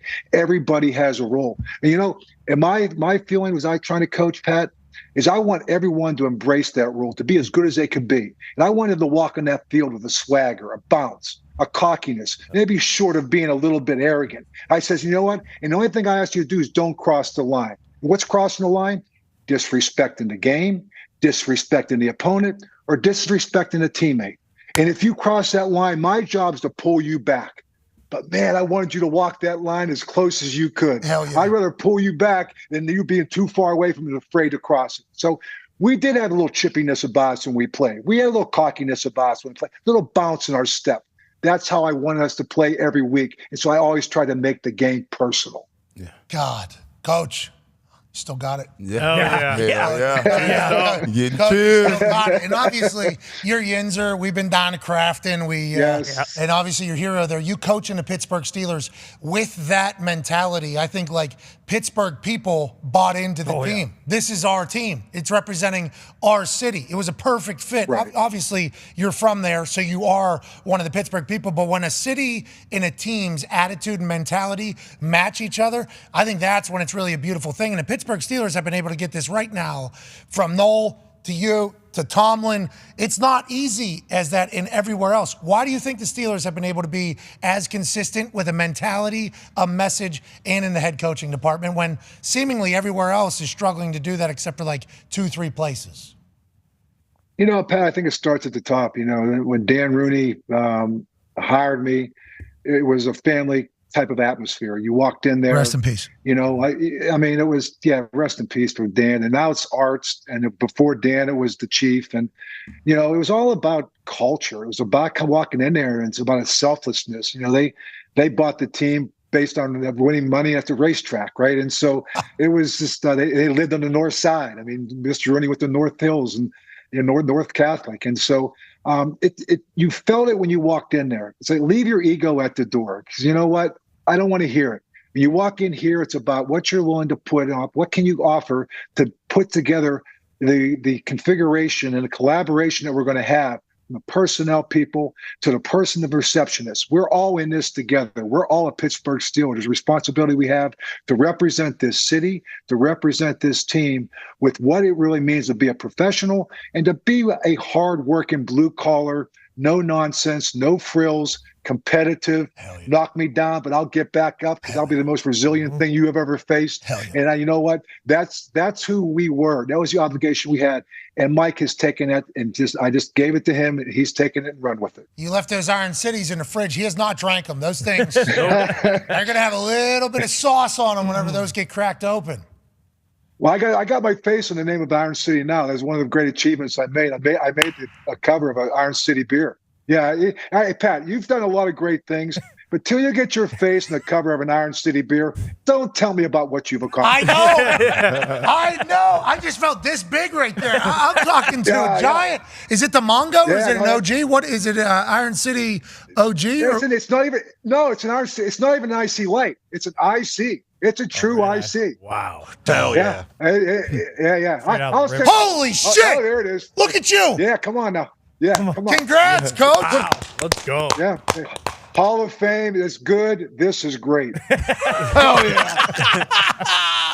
Oh, that is amazing. Good for you. I'm trying to work my ass and up onto a Turner's Tee. You know what I mean? I'm trying to get onto a Turner's Tee. I see Iron City. What a collab there. That is brilliant. Unreal. Another Yinzer. Tone Diggs has a question for you, Coach. Yeah, Coach, first and foremost, thank you. I mean, my dad wore the goatee on Sundays just like you. He had the pullover Steelers windbreaker just like you. So, yeah, we go way back. But I wanted to ask you, because you were kind of thrusted into it. You had Tommy Maddox, and you guys drafted Ben. And Tommy started the season, so I don't think the plan was to play Ben as early as what happened. What do you think of rookie quarterbacks coming in now, and they're basically all starting right away? Well, I mean, Kenny Pickett, I think when you look at what happened with him a year ago, he came in about midway through, and, they started with, the guy backing him up. I can't even think of his name right now, but Mitch Trubisky. Yeah. Mitch started the season, then Kenny came in.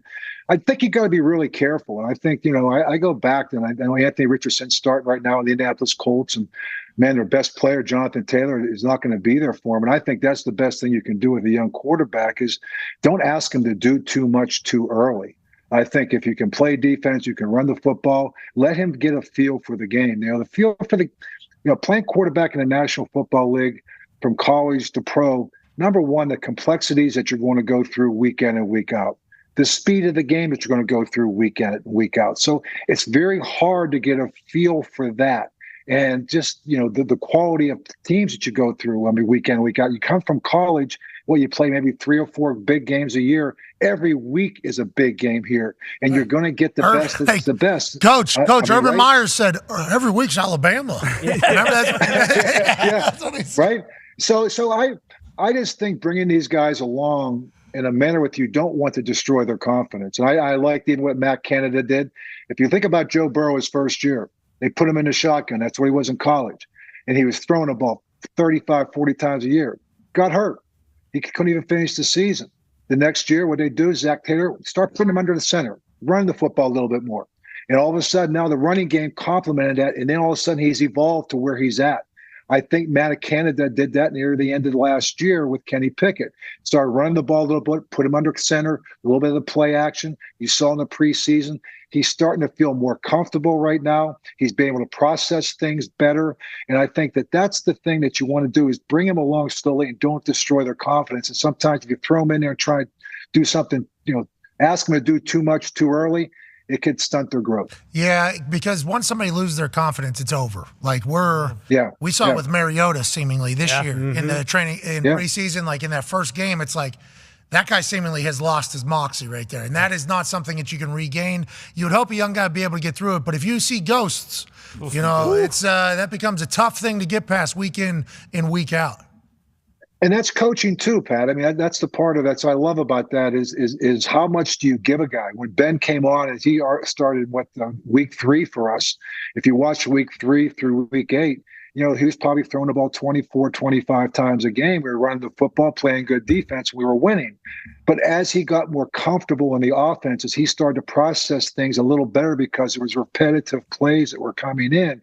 He felt more comfortable. We felt more comfortable giving him more and more. And you can just see the evolution of him from year one to year 3, and even year 2 when he won the Super Bowl. So I think bringing people along, let them earn the right to do more, but put them in a position where they're comfortable and make sure that they can process things. Don't throw too much at them too fast. Yeah, and if you're Shane Steichen, you just got a head coaching gig for the first time in the NFL. You're doing great. Right. What do you got to deal with? Well, there's guys gambling on the own team against the own team last year. Okay. There's people late to meetings, late to treatment. So you're gonna have to fix that whole thing. And then also, by the way, best player not happy to be here. No, that's tough, Coach. Right? Shane's got to balance a lot of shit here, almost. You know what I mean? Yeah, and I think he's just got to take it one step at a time and prioritize what's important. And I would go back to the same thing. It better start with what you have on the inside with the culture. And it's talking about holding people accountable and setting up, making sure people are held accountable, whether it means showing up to a treatment on time, to meetings on time. If I had a 2:05, I was supposed to be on your show at 2:05, but clearly I came on at 2:15. So I says, as a player, if you had just said to me, Pat, 2:15 is fine. So if I have a 10 o'clock meeting, I expect you there at 10. Hey, what? 10. What time's this 2:05 meeting? What time's this 2:05 call? We apologize. That's 100% on us. But that carries down to all the other things that you do, and it's about this holding people accountable. Not that you're not flexible, that things don't come up, and that you work with people, because individually you're going to have a lot of different people that are in different parts of their contract, and being sensitive to that. Some people just sign an extension, they feel very comfortable. Some people in the last year of the contract. Some people don't even want to be there, and maybe we're talking about the case with Jonathan Taylor. Man, just be sensitive where everybody's at, and I think that's the most important thing with professional athletes is let's understand these are guys. These are the best of what they are coming out. And trying to bring them together so that they can understand there's a degree of sacrifice they may have to make, but also it's done with a degree of respect and empathy that we can go through with knowing that every situation is uniquely different. And that's the challenge as a head coach. There's no manuscript, because every building you walk into, there's going to be certain challenges. And so trying to understand the dynamic of the building, the dynamic of your team, while at the same time making sure you have a vision for what you want your football team to be. That's what you're trying to navigate. That's what you're trying to build.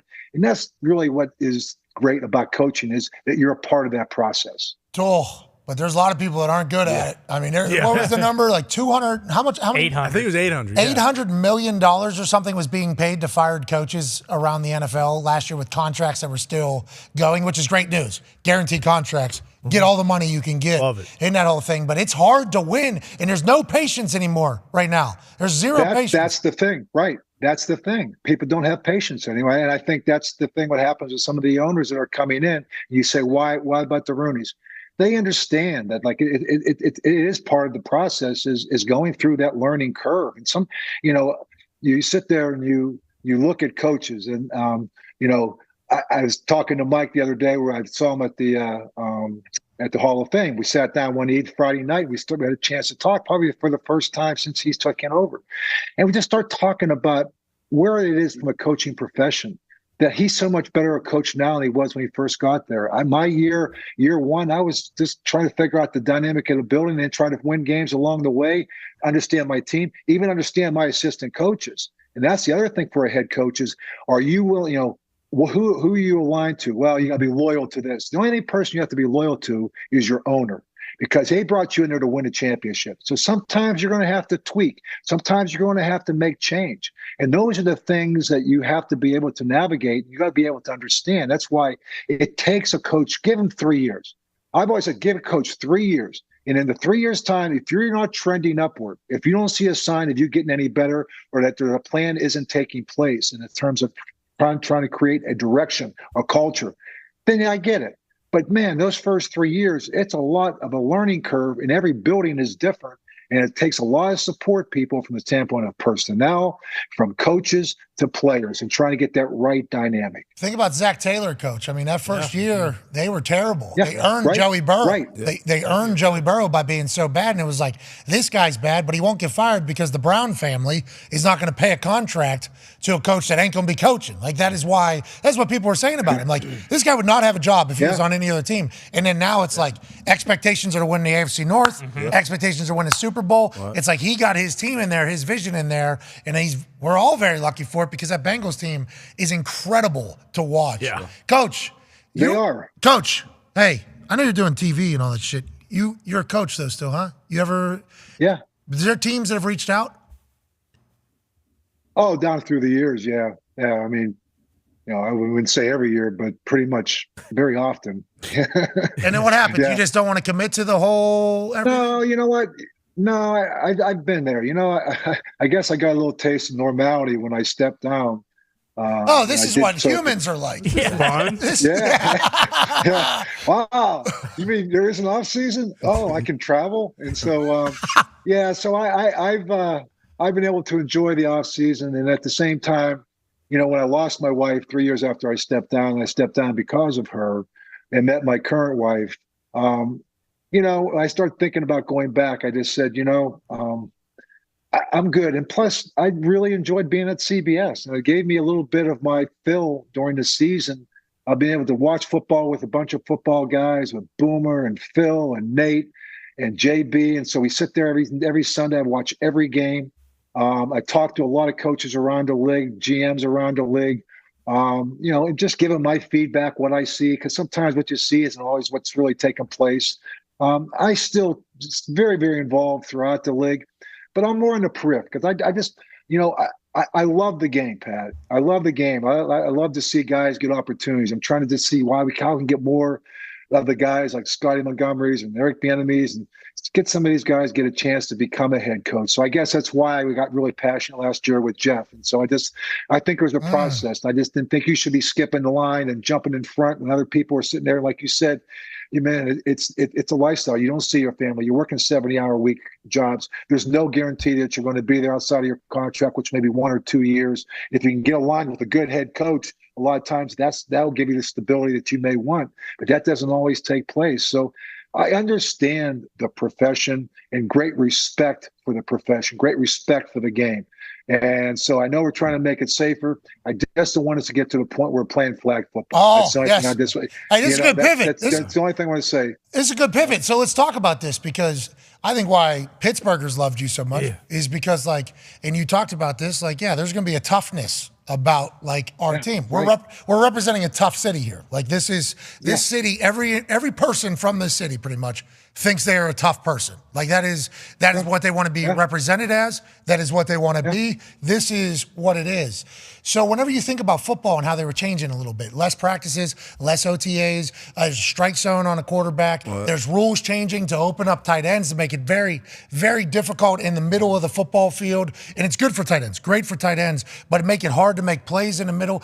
It got to a point where I think every football fan was just scared to death, to your point, about like, if they make this rule change, they're going to make this rule change. If they do this, what is it at? What does it stop at? Do you think the future of football is still going to be tough? Do you think it's in a safe place? Or do you think inevitably there's a chance that all this information about the injuries that we've occurred over the last 50 years are going to scare people into maybe taking away something that we love about football, which is it's a gladiator, physical, tough sport. And I think that's why it's popular. Do you get worried about that? It sounds like you do.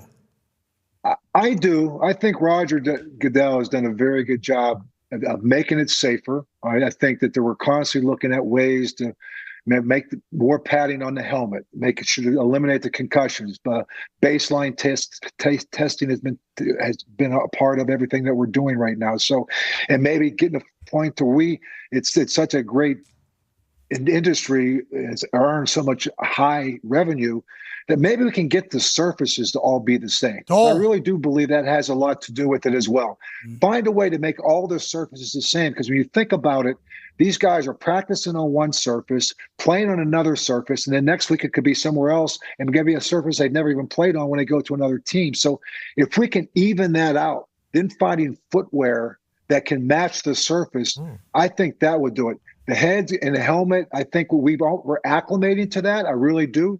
I just know I go back and I go talk with Mike about that in Pittsburgh, and he had a very physical camp. He went live a lot. And so, and you see the way they played in the preseason. They'll come out. We'll see what happens if it transitions into the regular season. I think it will. I think they're a tough team. They want to get back to running the football and being kind of a tough defensive football team. That's how they play. That's what you get in Pittsburgh. That's why tough punters wear cutoff shirts like you guys. This is partially your fault. Yeah, it's partially your fault. Yeah, you should know that. So, but I still do get concerned. I see a Pro Bowl that we're playing dodgeball. Come on. I mean, really? I mean, seriously. I mean, dodgeball. Even in Pittsburgh, dodgeball was a kind of we try to hit people with dodgeball. We try to hurt you. It is an intriguing little dilemma because of how much money's coming in. They don't want to stop the cash cow, but also the game is a cash cow because the what's possible. Oh, yeah. So it's Roger Goodell does not have an easy job. I understand that. And there's a lot of doctors and scientists and numbers that say a lot of things. And I think you said something in there. I think it was your previous answer, but you just referenced it again talking to Tomlin. You said it's the first time you really sat down with him and got a chance to chat with him was at the Hall of Fame. Was there beef between you two whenever he becomes the guy? And no. Why do you think that's the case? Just because schedules? We've talked, but no, it's respectful space. It's respectful space, and when I took over for Chuck, I had a meeting with Chuck, and Chuck just wanted to just say, Jay, I got on a plane with him, and it's just, hey, Chuck, just to tell me, like, Tommy, you have Neil O'Donnell and Bobby Brister. What was it like to work with both of them? Who'd you like? They're both good quarterbacks. Okay, I know they're good quarterbacks, but like, was one better than the other one? They're good guys. Okay. Well, so much for that question. Hey, so tell me about Mr. Rooney, and was it hard working for him? He's a good owner. I know he's a good owner, but it was like, who did you have to go through a certain person? It's a good building. I'm going like, okay, I'm getting absolutely nothing here. And so basically the whole conversation the rest of the way goes, so how's your family, coach? Where are you going to live? I go, okay, I'm going to live in Fox Chapel. Family's good. I got 3 daughters. How I go, is there like anything that I should know about Pittsburgh or anything within the building? It's a good city. You grew up there. I'm going, okay. So we landed, I go, okay. I basically just got nothing from Chuck. And I go, I figured out because my takeaway was you figure it out. You do it your way. You know what the history is. You know what you're walking into and what your tradition has been, what the expectations are, but do it your way. And actually, when I stepped down, Pat, one of the things I said to Mr. Rooney and we had Ken Wisenhunt, we had Russ Grimm, and both very good candidates. And I said, listen, I think they're both excellent candidates to take over, but you may also want to consider what you did when you brought me in. You brought me from the outside, a set of fresh ears and eyes. And I said, so let somebody else come in here that maybe did like I did, try to figure it out for themselves. You know what you're walking into. You know the mystique is there, the tradition is there, the history is there. But, man, put your thumbprint on it. And so when Mike came in and he picked Mike, all I did was leave him an Iron City beer and just said, good luck, brother. And, we talked periodically, but not much. And we've talked more now as it's 15, 16, 17 years later. But we talked periodically through it. I'd see him when I go back there, and just nothing but respect. I'd sit down in his room and we'd sit down, where you at with the family? It's more of that because, he was a good football coach, but it's just navigating the personal life as being a head coach in Pittsburgh. It's not an easy thing to do, right? So, you know that. I mean, you grew up in Plum, and, anywhere you go, you're going to have to be that. So it's just, try to create a little bit of a little bubble around you, which I was able to do in Fox Chapel. I lived in the same house for 15 years. Daughters went to high school there. Two of them graduated from Fox Chapel, and they went to kindergarten to Fox Chapel right there. So it was, it's a great place to raise a family. It's a great place to coach. But you just got to keep winning. Yeah, you definitely got to win, and they've been doing that. Obviously, no below 500 seasons for Coach Tomlin since he's taken over, which is obviously absurd and incredible. Still looking to get back to where they are, and they might have it now. That Fox Chapel place, all those kids hated me. Every one of them. Why? I'm just a white trash kid from Plum, I think. I talked a lot of shit, though, too. I mean, you know what I mean? I had to do that. Oh, I think that may be where it started right there. Yeah. Sometimes... Yeah. Well, I grew up in Crafton. I didn't like Plum either. So whether you were in Fox Chapel, because you were a trash talker, and that kind of always brought out the best in me. Yeah. I just love to see people trash talk. Yeah, me too. I was what do you want? I know, but that's okay. That's why I made it personal, Pat. That's what I like to make things personal. Pac-Man has a question for you, Coach. What's up, Coach? Pac-Man. How you doing? My question good, is, Pac. How you doing? I'm doing good. My question is, we come from that tough-nosed background coaching, but up in Washington, we had a couple guys that's talking about Eric the enemy, that he's coaching too hard, goes back to the head coach. Yes. Have you ever had that situation where a player comes to you as a head coach talking about coaches being too hard on me? And if they did, what would be your answer to them? Professional football. Well, you know what, Pac-Man, I think that's the one thing I found is that the one thing about coaching is you're a teacher, but you're working with the players. And I learned that, I played and went right from playing to coaching. And, I was 28 years old. I went from being a linebacker with the Philadelphia Eagles to coaching special teams with the Cleveland Browns and coaching guys that I just played with 3 years before that. And, I think that you got to be respectful of each guy. And I talked about this before. I mean, you want to push them, but man, not everybody, you can treat everybody the same way. Yeah. Some guys need it. Some guys need it. Some guys will resent it. Some guys you'll turn them off. And so you have to know the guys need a pat in the back and the guys need a kick in the butt. And I think that good coaches are like good teachers. Not everybody learns the same. Some people can learn verbally. Some people can need it to see visually. So coaching is the same way. You don't treat everybody the same, okay? But you teach everybody the same. You treat them, try to keep the parameters in there. So I just think and I've talked to Eric even about that, about the fact of just, there's a fine line between pushing a team, but where the push comes, there's got to be a little give too. I pushed our team, but I gave them back too. I just all of a sudden, we're done. You guys, the afternoon's off. Let's go see a movie. So a little bit of give and take works, particularly at the professional level, because not everybody's the same. You You got 34-year-old people in the room with 3 kids and a 21-year-old in there who's got money in his pocket for the first time. So the dynamics are going to be different in that room. I just asked everyone to make the same sacrifice, the same commitment, and then have a group of people within there that you can understand, leaders that you have that you can trust and get a feel for the pulse for the locker room, a pulse for each position that you're talking about, so that you can maybe nip some things before they become problems. So, what you hear on the outside, again, some people, that's probably with today's social media. Yeah, it's our fault. People gripe, they control. No. Hey, listen, we're part of it too. Yeah, we're part of the problem, Coach. We're part of the problem. Every time we'll say something, it's like, well, that's our fault, actually. Yeah, that's, I guess you've been in it longer than us, though. Yeah, definitely your fault. Yeah. No, I guess that's why sometimes you sit there on TV. That's why I said, like, what you hear, the noise on the outside sometimes a lot greater than the noise on the inside. And you guys all know from playing there. Pac-Man Pat, I mean, you know that. AJ knows that sometimes on the inside they're saying what?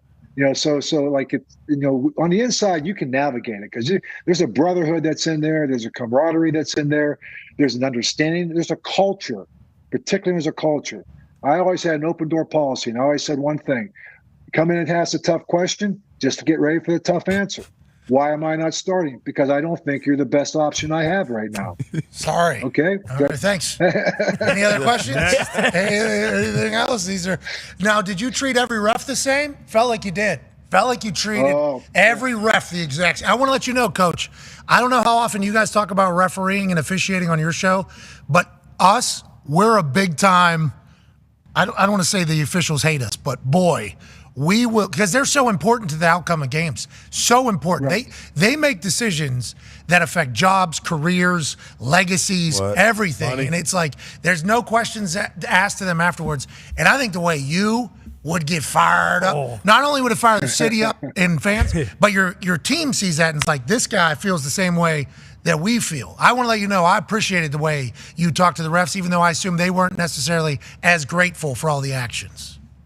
Well, you know what, Pat, and a large part of that really was sometimes, when things are going awry, you have to be the calm in the midst of a storm, right?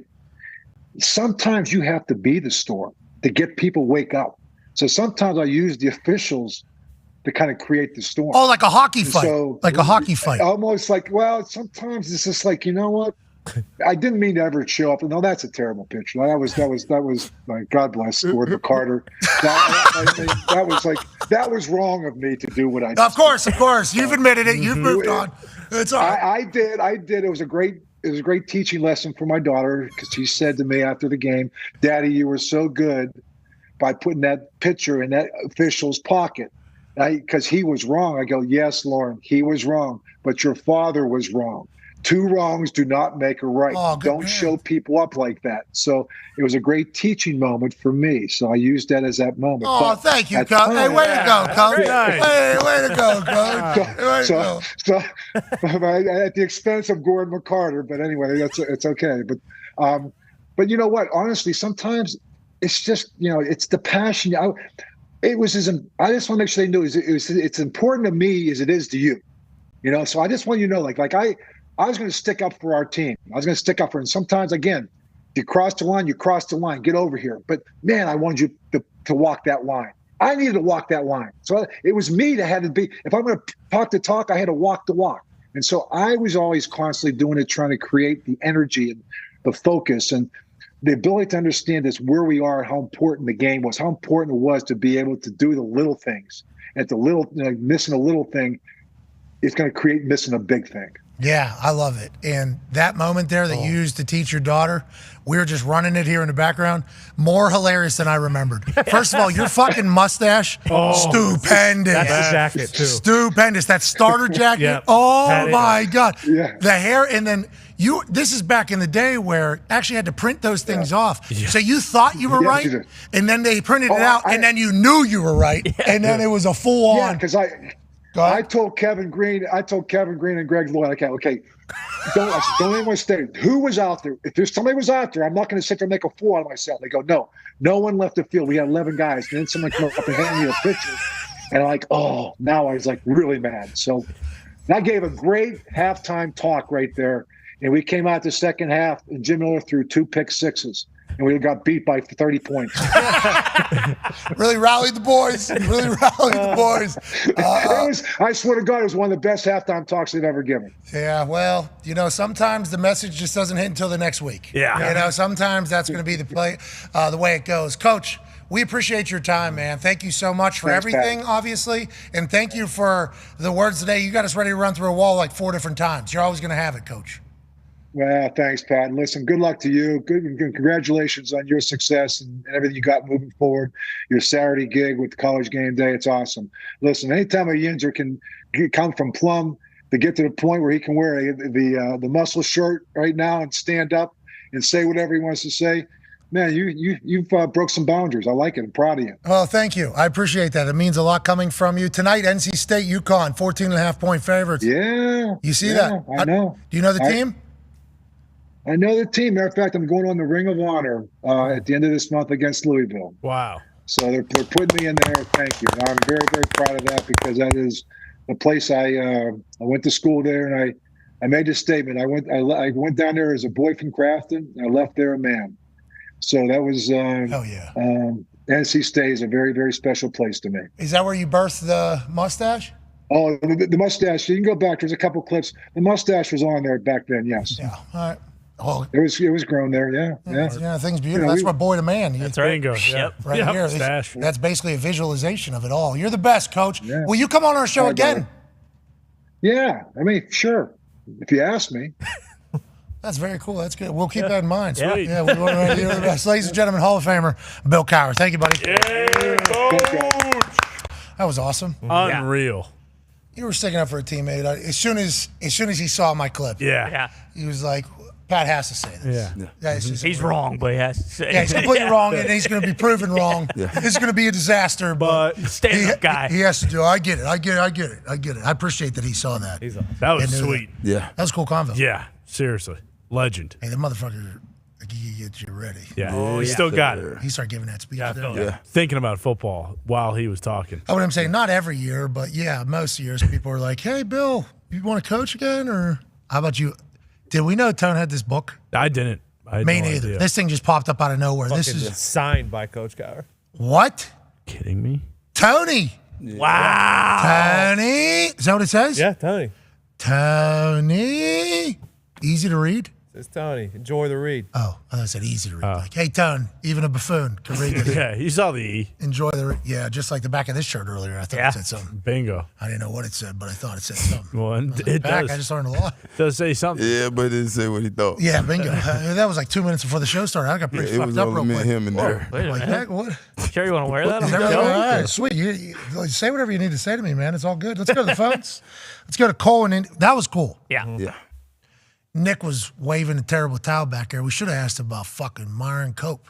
Oh, man. Double yoy. There it is. Yeah, Zeke asked me, he's like, where's your fucking towel? I said, it stays in my safe until Sunday, and it comes out for games, and it goes back in the safe. And I wear that same disgusting T-shirt that I wear every single year. Even if we don't win the Super Bowl in that shirt, it's coming back next year because the shirt's supposed to win a Super Bowl. That's right. That was my 11-0 Shalev shirt. Yep. Yeah. Need to frame that thing if you do win a Super Bowl.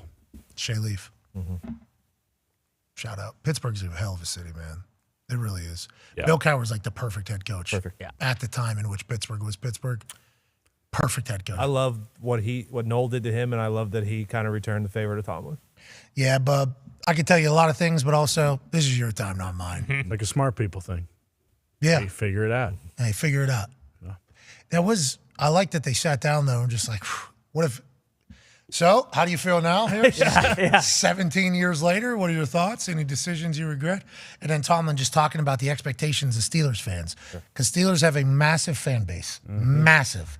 And they are mostly Yinzers. And Yinzers, very patient. Oh, yeah. Yeah, sure. Aren't good at like just sawing you down. No, low expectations usually year over year. Yeah.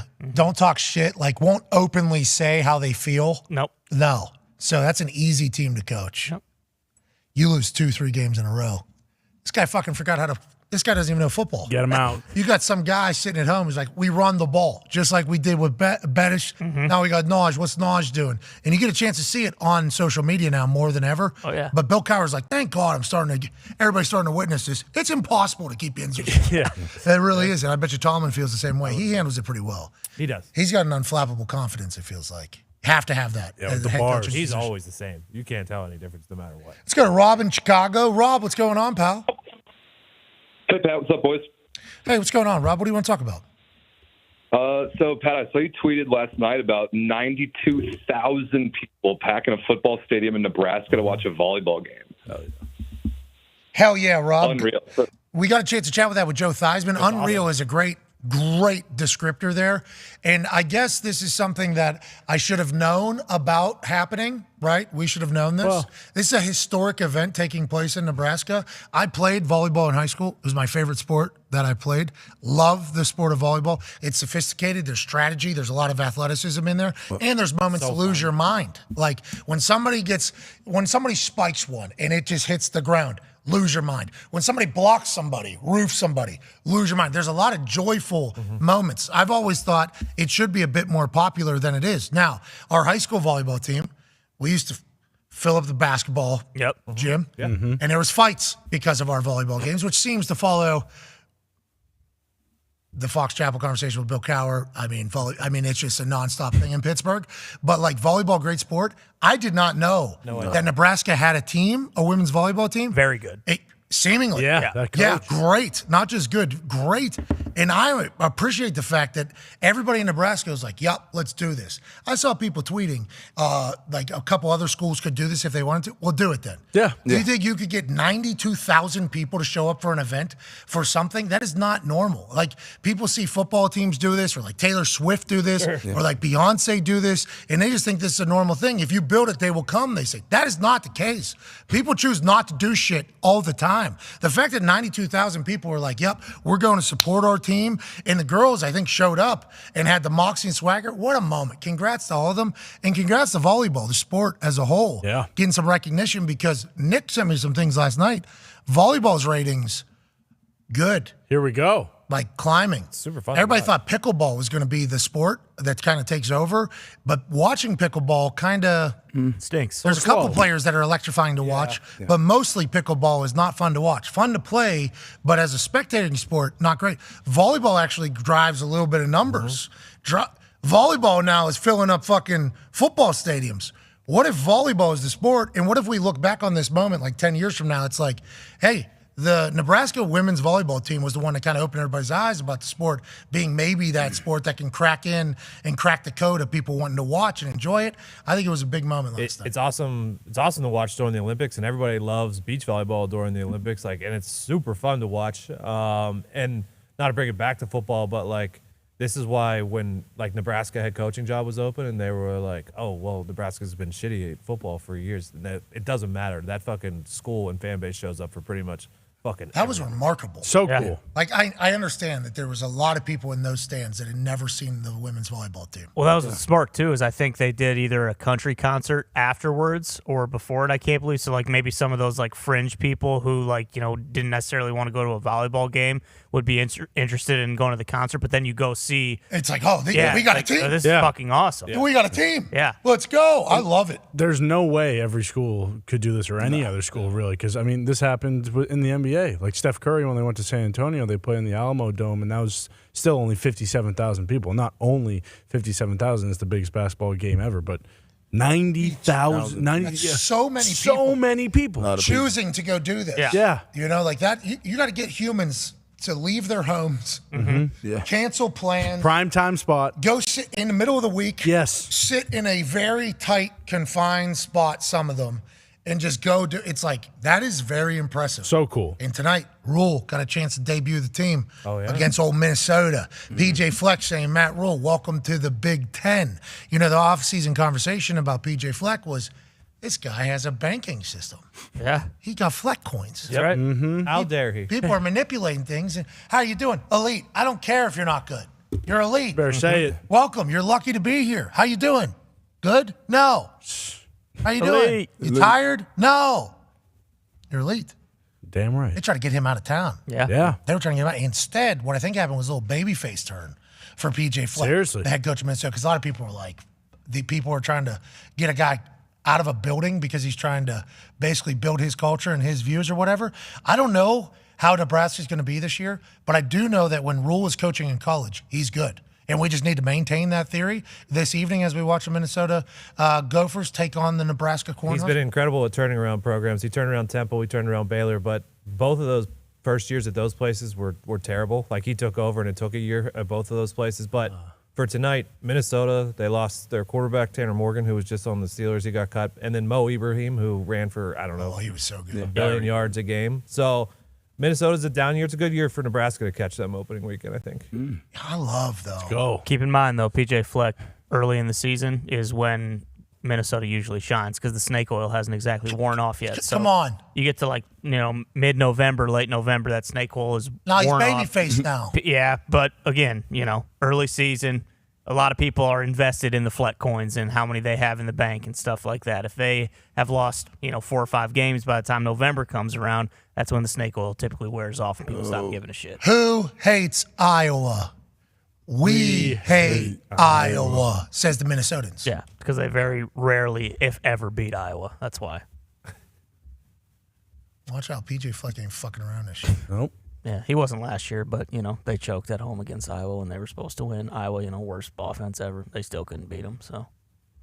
Not enough people were rowing the boat. We heard about it. Yeah. Literally. Yeah, people were There's complaining. people rowing the opposite direction. Well, that sounds like a coaching issue. Well, they got that all sorted. Because now everybody, when they're asked how they're doing, guess what every human in the building is saying? What's that? Elite. Elite. So they might be all in. It might be elite buy-in from Minnesota. Whoa. That'd be great to see. Because of a potential lawsuit that was going on. Yeah. They were trying to get him out of there. Oh, yeah. Crazy. This guy makes us all wake up at the same time. What? This guy makes us run hard. This guy tells us we need to do stuff.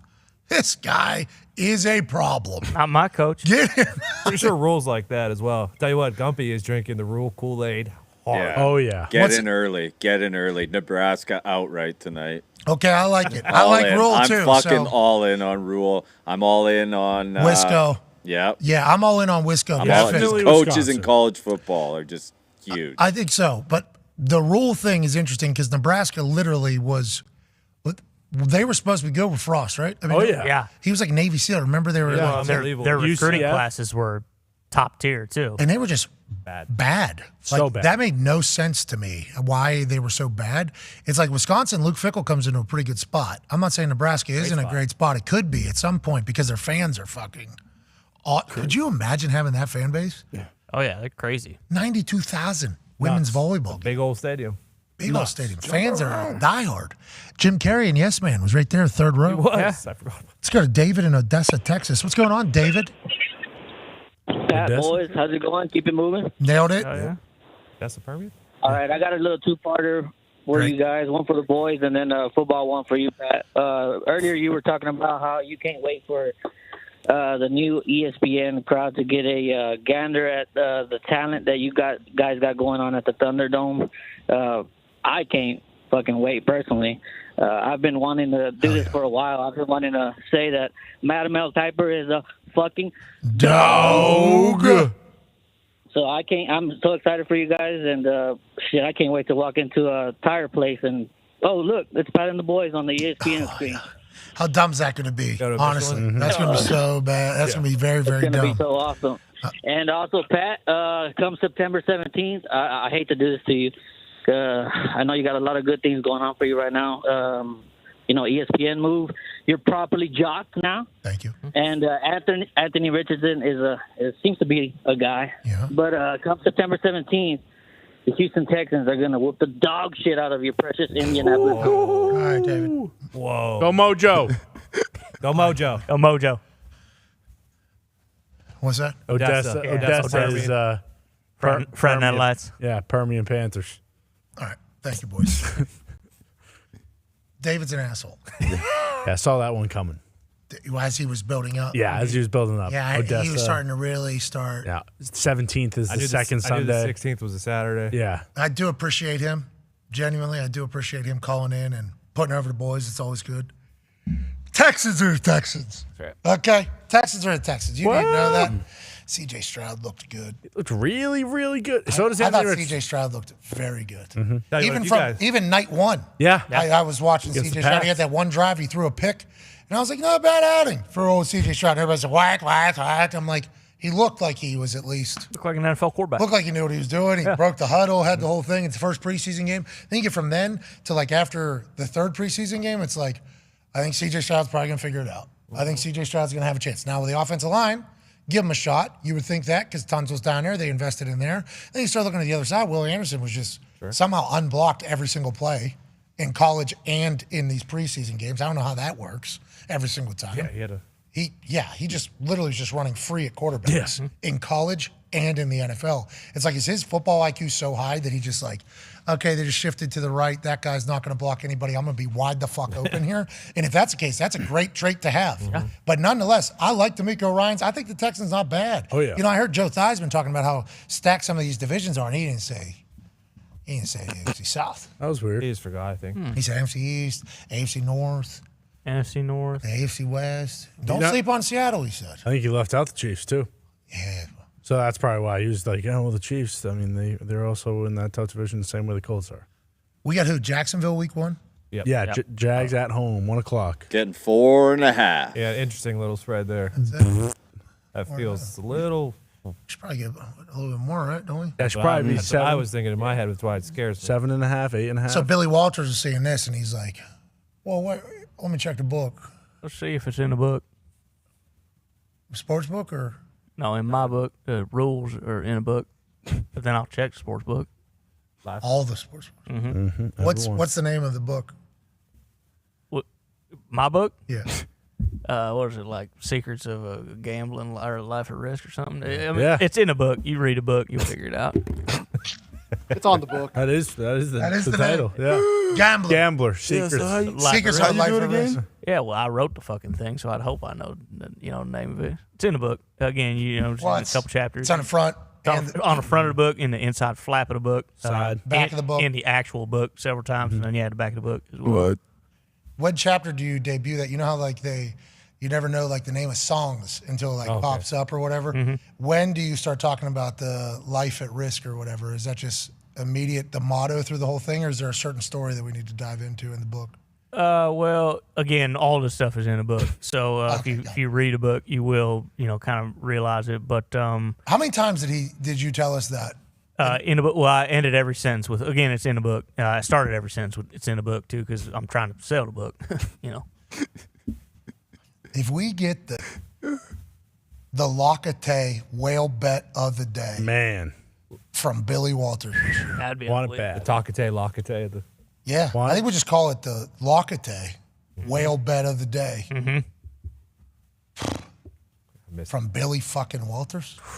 Bruce, where are we with that? Bruce was the point person for this, so we gotta, we always gotta watch it. Is that locked in or what? How do we go about getting that? You think? I followed up but have not heard back yet. Oh, it's in the book. Damn it.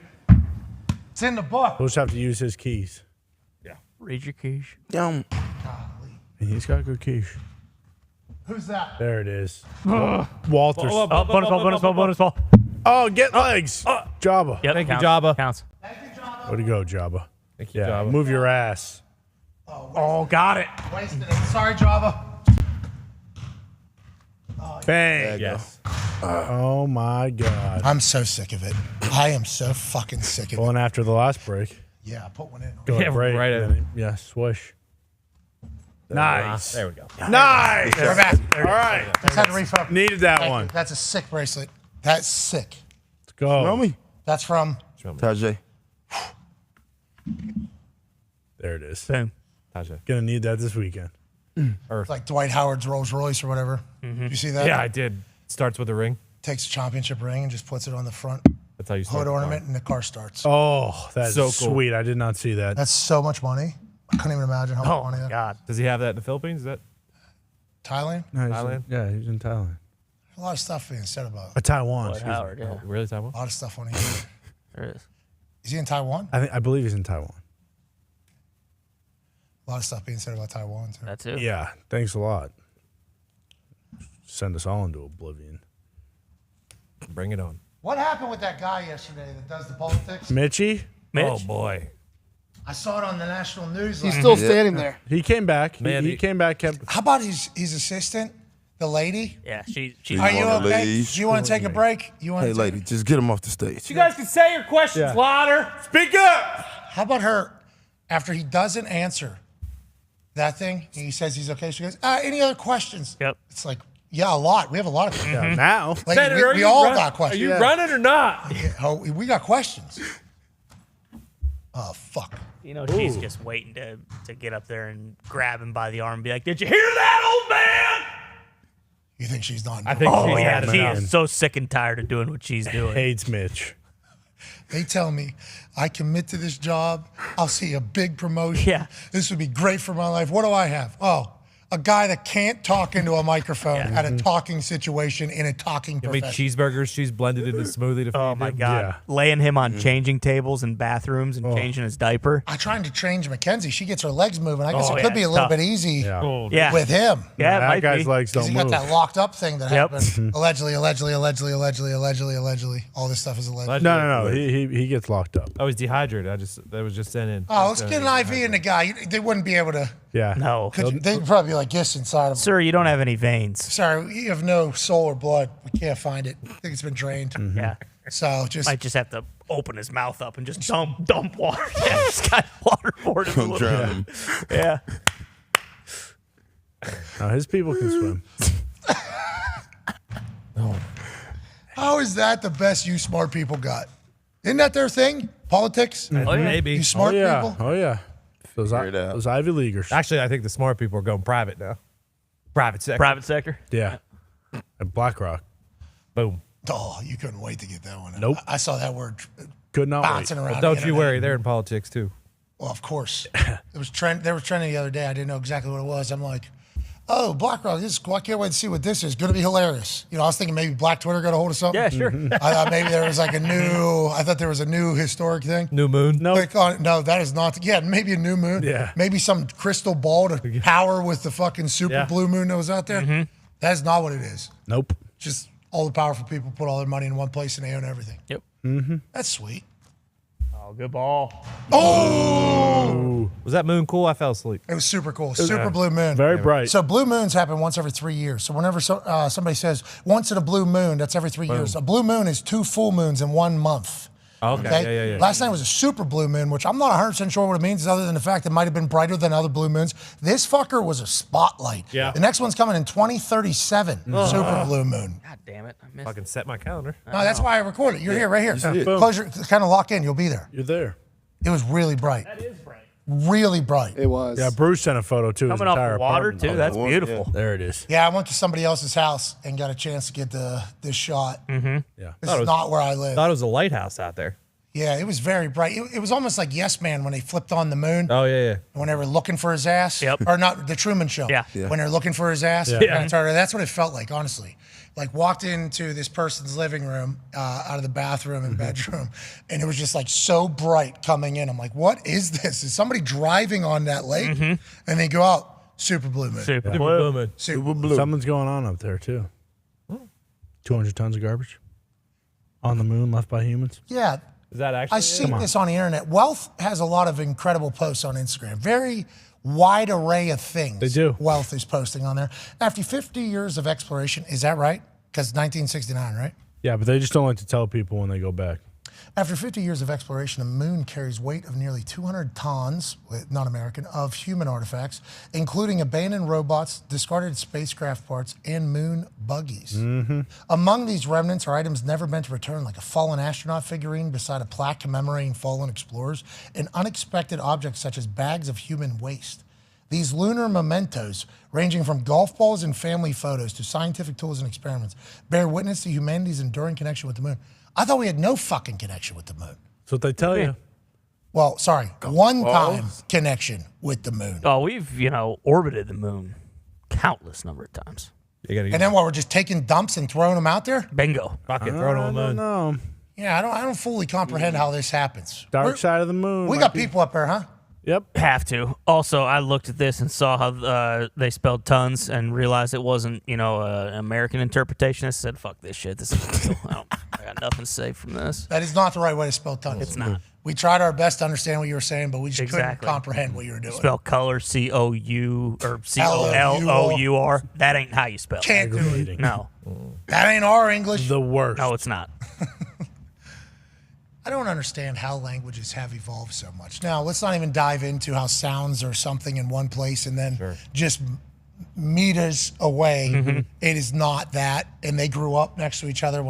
I don't know how that all works, but I will say ours is the best. Oh, yeah. Hands down. Our language is the best. Hands down. Can't learn any of the other ones, so that's why I'm saying this one is the best. Yeah. And it's the only one I speak, so it's the best. By far. It's the language of romantics. I don't think it's ever been said. Don't tell Noah Lyles that. We do have a world champion language. Well, don't say that out loud. No, I think English has been tried all around the world. Yep. Yeah, well, I mean, China's making a push. That's what I heard. Teaching it in schools now. Yeah, but Gallagher. Yeah, he ain't gonna let that I'll happen. I sure hope not. I'll eat the oranges, but I ain't speaking the language. Well said. Thank you, Tone. Clementine? No, Mandarin. Mandarin. oranges. Oh. Nice. Mandarin I thought you oranges said are orange chicken. delicious. So good. Hey, Tony, you just ordered some of those, I thought. Mandarin oranges? No, Chinese food. Oh. That's heavily Americanized. That was quite the story yesterday. What, you were eating? So we came in from Yeah, because we're all kind of like dieting. we came in from playing golf. Forgot to order lunch, okay? It's 11:05. Yep. What's going to get here in 11:05. That's a very important part. It is actually 11:05 on the dot. 11:05 on the dot. I said, what's going to get here fast? As I scrolled through the DoorDash.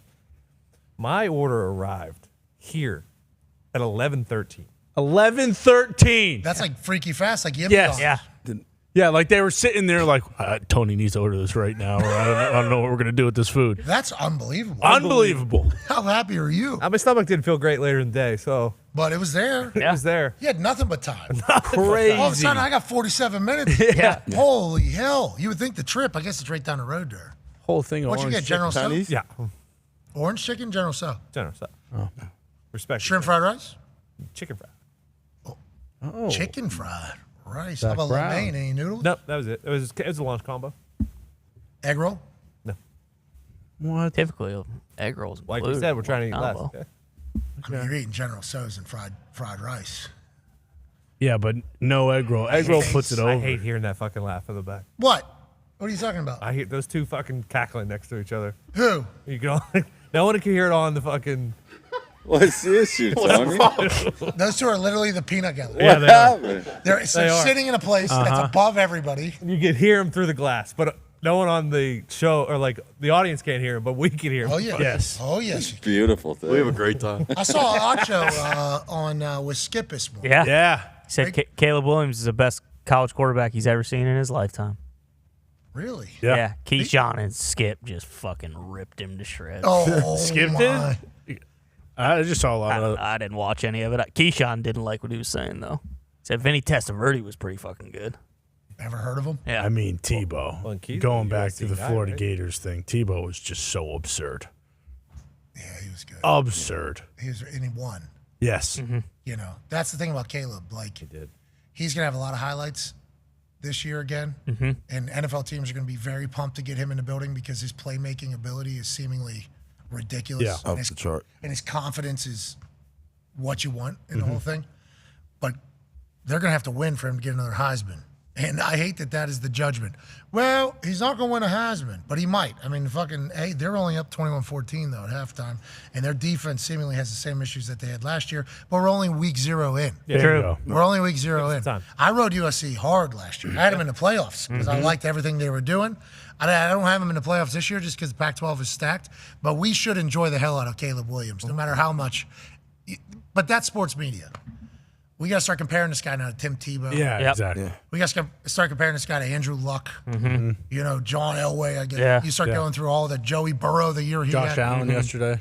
Like you start comparing these. I don't think coming out Josh Allen was being talked Oh, about. no. He was stunk being, his senior year. someone was being compared to him. Yeah, but immediately it has to start happening. Yeah. And it's like, it's a gift and a curse of having success, especially in LA, but let's just take him for what it is. Well, yeah, That Fun Zachariah Branch is unbelievable, though. Fucking He's so phenomenal. good. Love dude. that kid. So good. Had no idea that was going to happen, obviously, but they put a stats together for former USC greats, He had like 184 yards or 200 and some yards and 2 touchdowns accounted for with the kickoff return and also the wide receiver. Like, that's going to be good. Taking him to score every week. Because Caleb can extend plays. Yeah. So that Zachariah Branch guy, who's seemingly faster than everybody else on the field, he should be having a big year, especially because Caleb's got a big arm. So that seems to be a great little weapon that they found and added in there. They lose Jordan Addison. Oh, that would have been sick. That Pac-12 is loaded. Tonight we get a chance to see Utah. Yeah. Pumped. Against Florida. No calm rising, but yeah, because his knee injury that he suffered or whatever, and in the Rose Bowl. Yeah, who they said somebody's name, notable name playing quarterback. I heard For him? Yeah. For them, it was the guy that came in for him when he got hurt in the. I can't remember his name either. To be honest with you, There's a lot of people in college football. Yeah. it is. It's tough. Yeah. In a lot of schools. And a lot of transfers. A lot of schools. A lot of things. Yeah. A lot of everything. A lot of time between now and Monday. That's right. Oh. There's gonna be College Game Day live. Yeah. Charlotte Saturday morning. go. We are back. yeah. Hey, we are back. Hell yeah. So back. We are back. On location. We got big games tonight. Pumped. I don't want to give away anything about who's going to be at this Charlotte College Game Day episode. Ooh. I don't want to say it. Pretty Who is it? Has it already been released? I don't even know. I don't think I've seen anything. You guys all know. Yeah, we do. Has it been? I don't think I've I seen don't it. think it's been announced yet. No. Pretty big names joining us. I think this year is going to have a fun, energy. It's be a hell of a year. Yeah, I think there is a little bit of a thought of like, yeah, game day is something that a lot of people are big fans of and would want to participate in if they were asked. And I think we're going to take advantage of that this year. Yeah. Hell yeah. And I think this weekend there's some awesome things in store. I do believe. And I'm speaking as if I have any say in any of this. I do not. I'm just saying like the show itself is going to be a lot of fun. It's going to be a good watch. I think so. I think it is. Now, there's going to be people that hate it, obviously, for the first few weeks because it is going to look a little bit different than it has in the past with no David Pollock, which I will certainly miss his presence around there, and Gene and Bear, obviously, got a good deal with Fox. He was in Australia, I think. Yeah, 8 months. Yeah, living. I love that. That was a big part of he was very excited to cover soccer and horse racing and all these other things that he's interested in alongside college football. He goes to World Cup, Australia, super pumped about it. And then, no offense, but this is the worst United States World Cup ever Yeah. for our women's team. Just the least amount of interest in it for whatever reason. Messi certainly affected it. There was a lot of personal feelings about a lot of things that were happening. Time was tough. Yeah, all the games are on at 4:30 a.m. And then they lose early, the earliest they've lost. So it's Bear was super pumped to go over there and do some coverage. That thing was over before it even. So now he's back on the road. We will miss him and we will miss everybody that's not there. But I think Saturday's show is going to be a fucking good one. Hell yeah. And then guess what? Then we're back Monday. What? Then we're back Tuesday. What? Then Wednesday there's a full and then Thursday. It's go time. We begin. Let's go. Then Friday Tuscaloosa. That's right. Big surprises. And I'm reacting to an NFL game. Oh, yeah. It's also exciting. It really is. Best time of the year. By a mile. By a mile. By the way, I don't know if you guys have seen week one stats. Chiefs score I think it's 38 points per game in week one. Did see that. Yeah. Well, Andy Reid's told Chris Long that he will actually take a play from anybody. Yeah, it doesn't matter. This is from the Green Light Podcast. Shout out to Chris Long getting the Inside the NFL gig as well. We're massive fans of his. Super Bowl champion multiple time. Everybody loves him. This is him talking to Andy Reid about his plays and where he finds the incredibly creative concepts. You look everywhere, though. High school, college. I mean, at least I've heard rumors that you've got guys that go down to the bottom of the ranks to find new concepts and things you might want to go with. Have you ever actually taken something from high school? Oh, absolutely. Yeah. I took one from a janitor one time at Green Bay. I mean, No, wait, you got to tell me this. Well, no, we had a janitor. It was a mom and pop group that cleaned our facility forever. And then they worked game day. And, this guy kept telling me he was the owner of the company, the father of the family. And he goes, I've got this play for you. And he kept telling me this over and over. Finally, I said, okay, here's a card, draw up the play. And he drew up the play. I go, dang, that's pretty good. That's pretty good. We called the play just before halftime and it scored. And he starts hitting his wife and he's going, that's my play. That's my play. And she's going, yeah, right. Yeah, sure it is. And that, we'll take it from anywhere. That's football. Yeah. Unreal. Shout out to Chris Long for the Inside the NFL gig, the Green Light Podcast, Andy Reid being electrifying, and we are just 1 week away from all of it. Come on. Be a friend, tell a friend something nice. It might change their life. Have the greatest weekend of all time, because next week is going to be electrifying. We appreciate the hell out of all of you. And instead of just leaving, we're going to run the latest Foxy flick, The Road to Tahoe, presented by PXG. This thing sucks. We need to get rid of that one. We throwing it. Foxy flick, behind the scenes at ESPYs and Lake Tahoe. We hope you enjoy it, and we will see you on Monday. You're the greatest humans on earth. Be nice to yourselves. Goodbye. The all-time leading tackler for the Green Bay Packers said that he would actually drink his own urine every single day for his 12-year NFL career. What?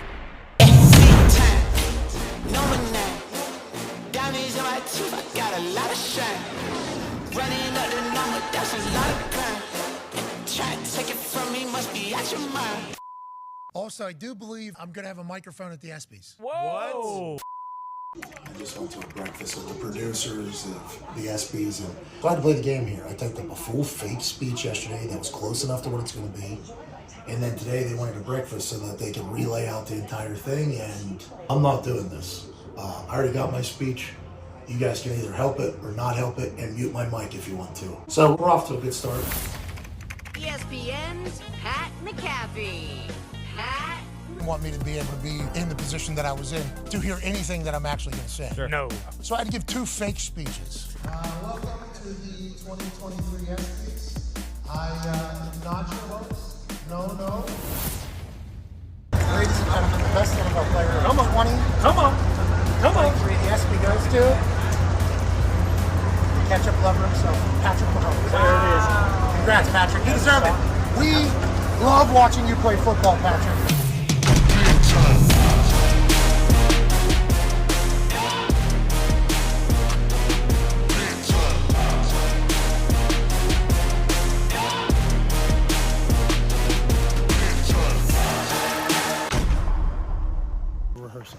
Rehearsing. Welcome to the 2023 ESPYs. As I'm walking out to go do my final fake speech, I get a text from Plane Lady. They just had to U-turn because something was forgot. Took off 7 minutes, turned around, flew back there. Connor forgot the roll. I've never heard of that. Tell me what it's like to live with superpowers. I don't know, but I'ma get it. I just know that I'ma get it.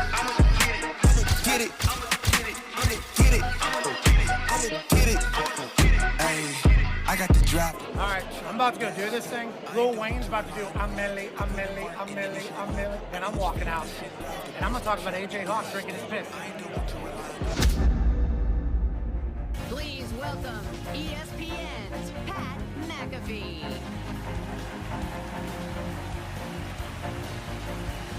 Welcome to the 2023 ESPYs. I am not your host. No. There was supposed to be a funny host, a host that's friends with The Rock, a host that does interviews out of a cold tub, a host that I've never met, but from the pictures on the internet, I think that some bitch is about yay tall.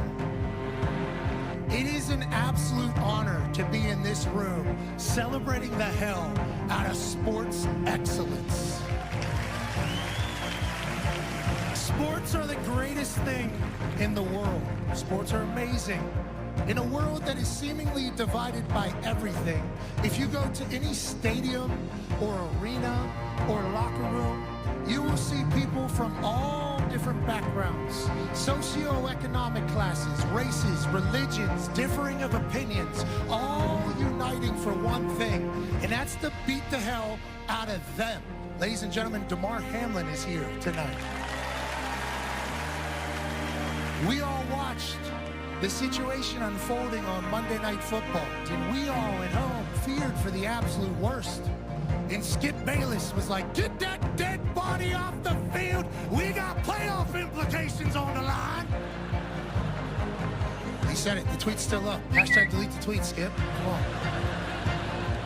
I still don't think Skip should put that tweet out tomorrow. I think it was a little insensitive.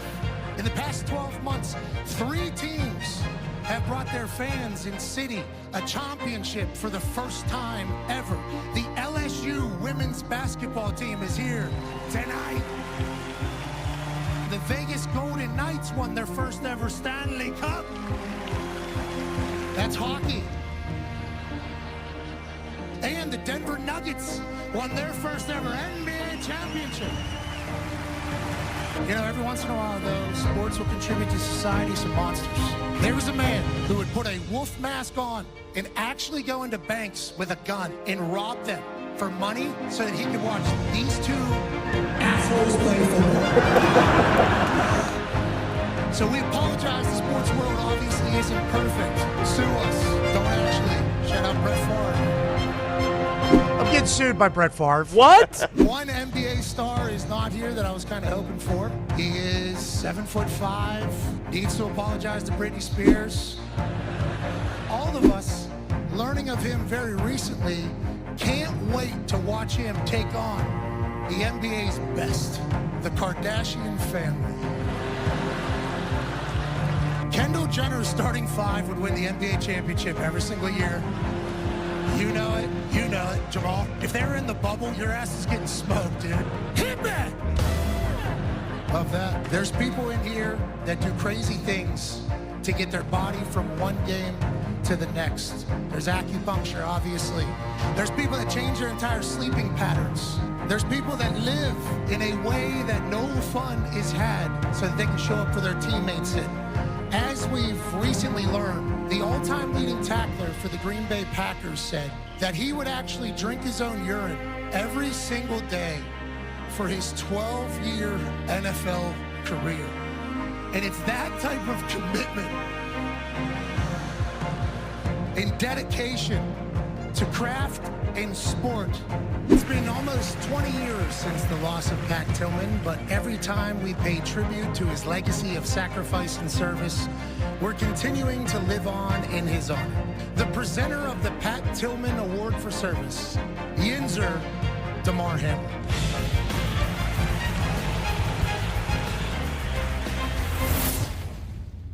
That was a pretty good time. I bet all Walter Hazard moments before I went out there, so vibes were super high. I feel damn good.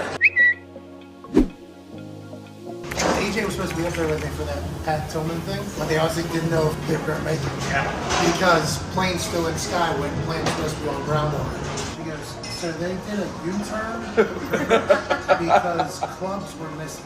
So then I do my 8-minute fake thing, and I get a little bit more of an update. Hey, the plane actually turned around, landed, one passenger was on the scramble, had to exit plane, go get golf clubs, and come back. And then they had to get gas. Oh yeah, had to refuel. We were leveled off, headed out here. Oh, okay, so we were already at like 40,000. No, we were not. We were about 25,000. Yeah. Wi-Fi just started working. Yeah. You started to jump out of the plane. Yes. I was like, dude, you don't understand. That was legit. Let's not do that. I was like, I'll open up that door. Yeah, I'll open the overnight fucking door. Bruce could have overnighted in. What are you gonna do? I had to get him to turn around the plane. You all could have seen him walking without gloves too. Like, hey, Oh yeah, we should blame teammates. Yeah, But real quick, offer to do. Yeah. I think it's only $27,000 worth. At least. The older pilot will go the rest of his life wanting to shoot him in the car. with Ain't nobody know what the fuck you was gonna say. Like, I genuinely fucking love you. Hey, fucking killed it, you hear me? All right, I appreciate you. Love you too, man. Have a good night. Tell Tish we said what's up. I obviously just blacked out completely. I don't remember anything. Just kind of get out there and just start ride. So I'm like, man, I'm excited to see what the reaction was to that. Like, I've not done stand-up comedy in 4 years. I wonder how that was going. I was like excited to get it. No service. Travis Kelce came in, we took a couple shots, and he's great vibes. Still no service. We get side stage, service. Ooh, I mean, we're talking text messages from every human that I care about, from every stage, pretty much of my life, which was really cool to see.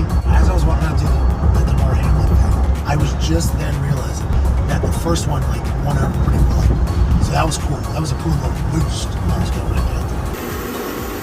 I'm faded, bro. Expensive clubs.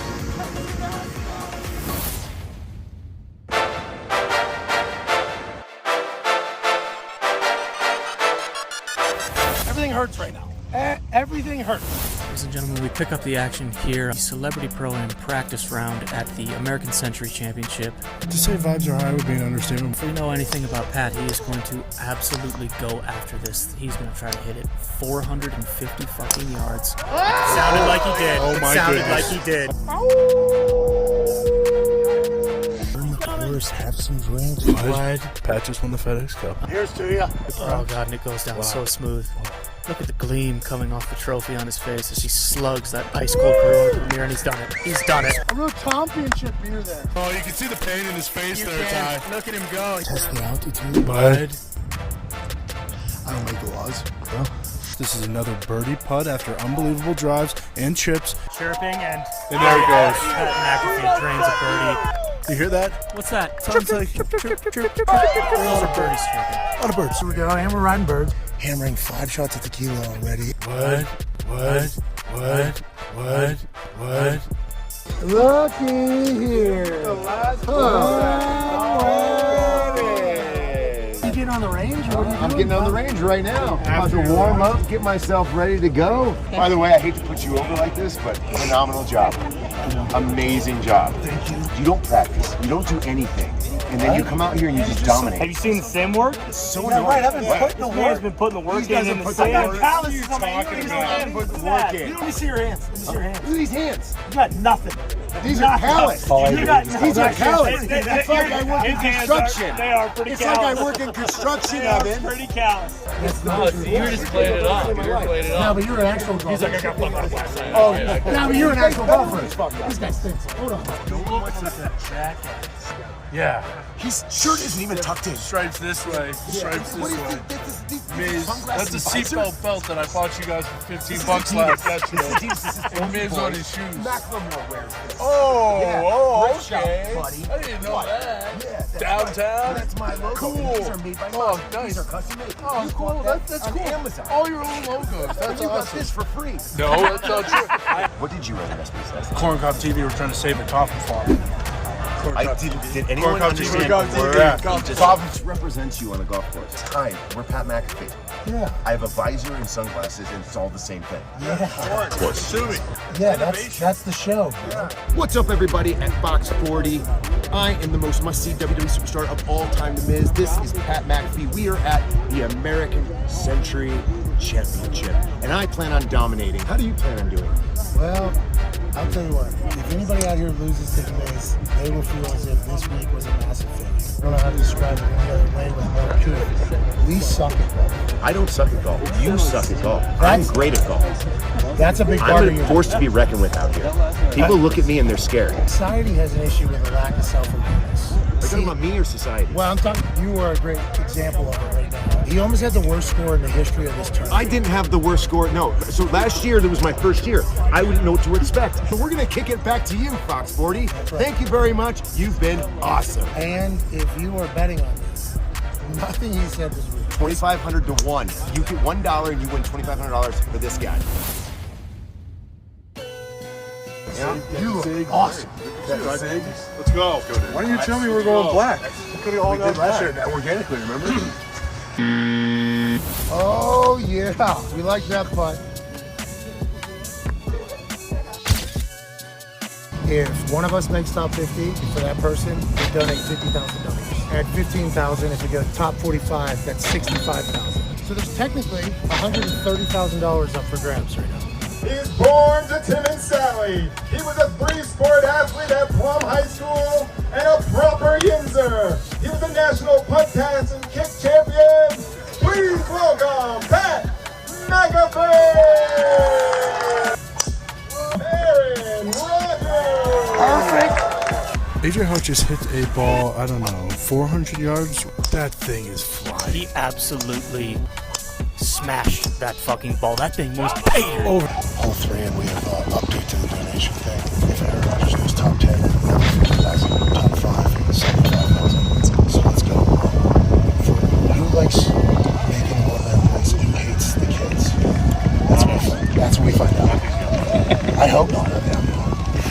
Pat needs this one. There was never any. What an excellent putt. Those are the ones you have to make if you want to compete in this tournament.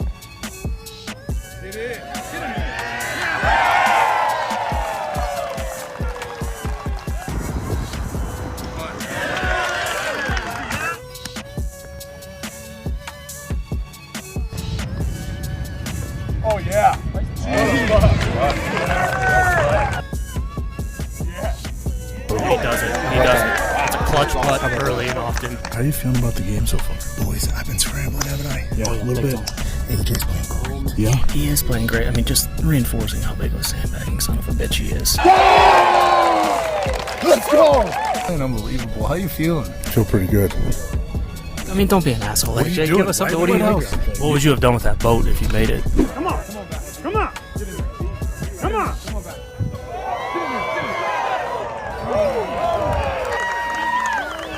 I would have taken it in the lake right now. Yeah, very graceful. Hey, AJ, I don't do hypotheticals. Support the troops or support Ukraine?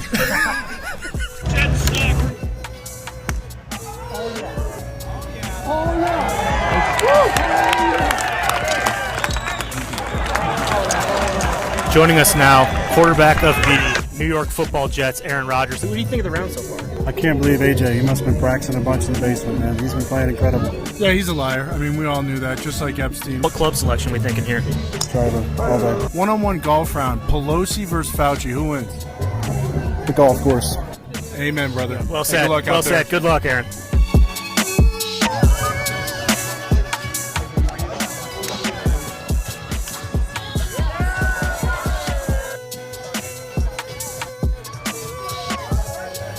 To 17, we send you AJ Hawk is on the tee.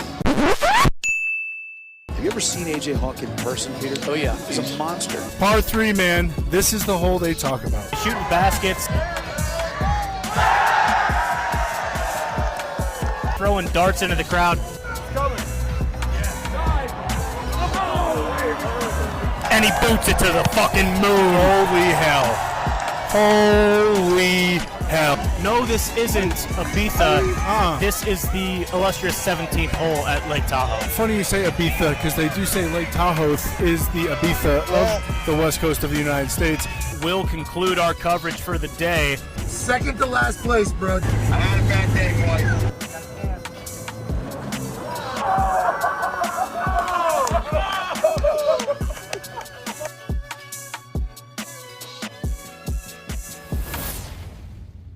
Moving day. Moving day. He's got one to move this way. I almost got a birdie first hole. Second hole. No way. Field's going to be number one, and I'm going to be right there with you. Hello, ladies and gentlemen, and welcome back to round 2 coverage of the American Century Championship. Let's go. Oh, wow. Oh, what? What? Now, making his way to the tee from Plum, Pennsylvania. He lost at WrestleMania last year to a 76-year-old man, but this year came back with a victory over... Hey, I forgot. Please welcome Pat McAfee! Chuck Berry's #1 fan and a father of 10. Please welcome AJ Hawk. Please welcome Dahn. Can't help Pat's been hitting this 2-wood very, very well. That's what he talked about. This being 2-wood, And he absolutely sauteed that one. and we're putting for birdie. He's on. Oh, you're going to take it, man? Hell yeah.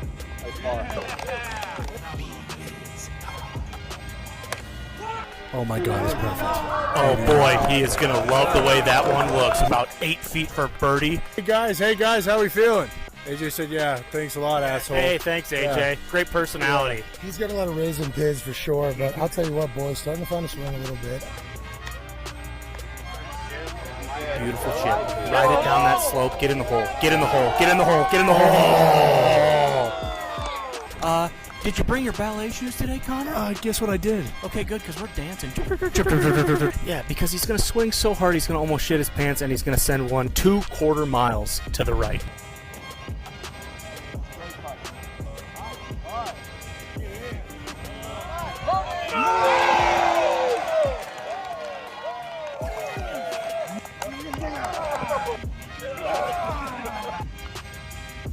It looks great. It's tracking it straight up. Lipped out. And Pat just hits an absolute stinger with the PXG2. Oh He my loves goodness, it. and it is rolling What up a to the shot. You green. hear the crowd going wild. Yeah, I don't know. Is that an eagle opportunity?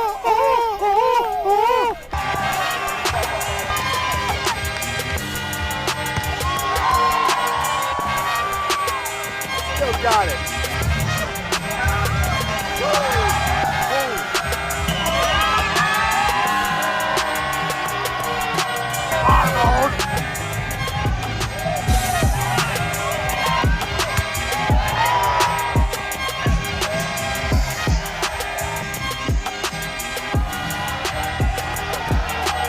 Here's a big-time personality, Pat McAfee.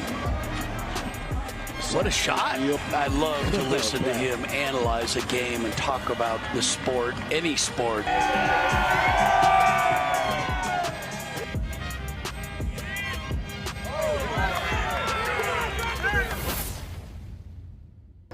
last one, huh? Why don't you bless me like that?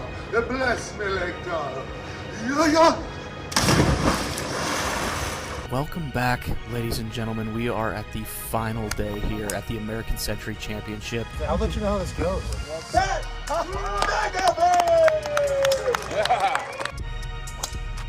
Way to go, Coach.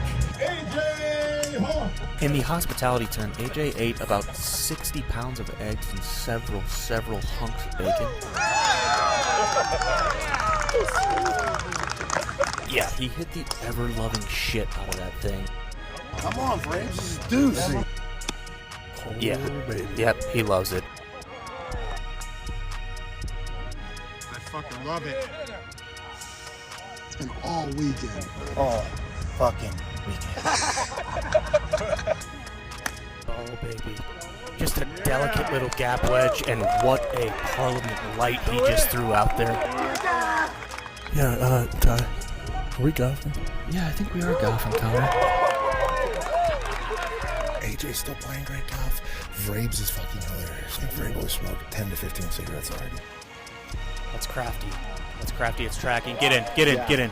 Oh.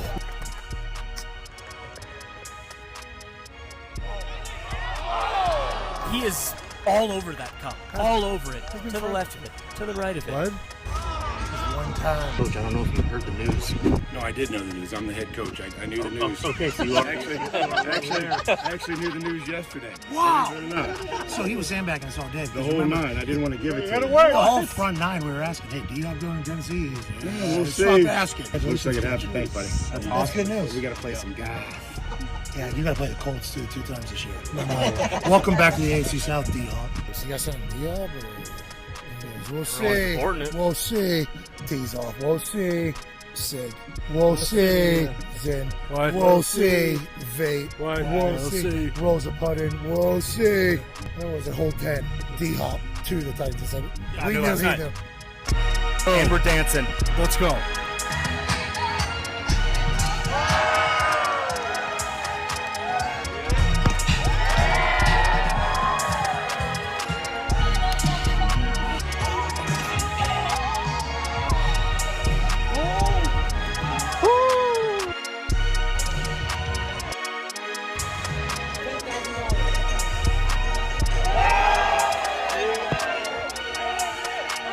Pat McAfee is third at the 18.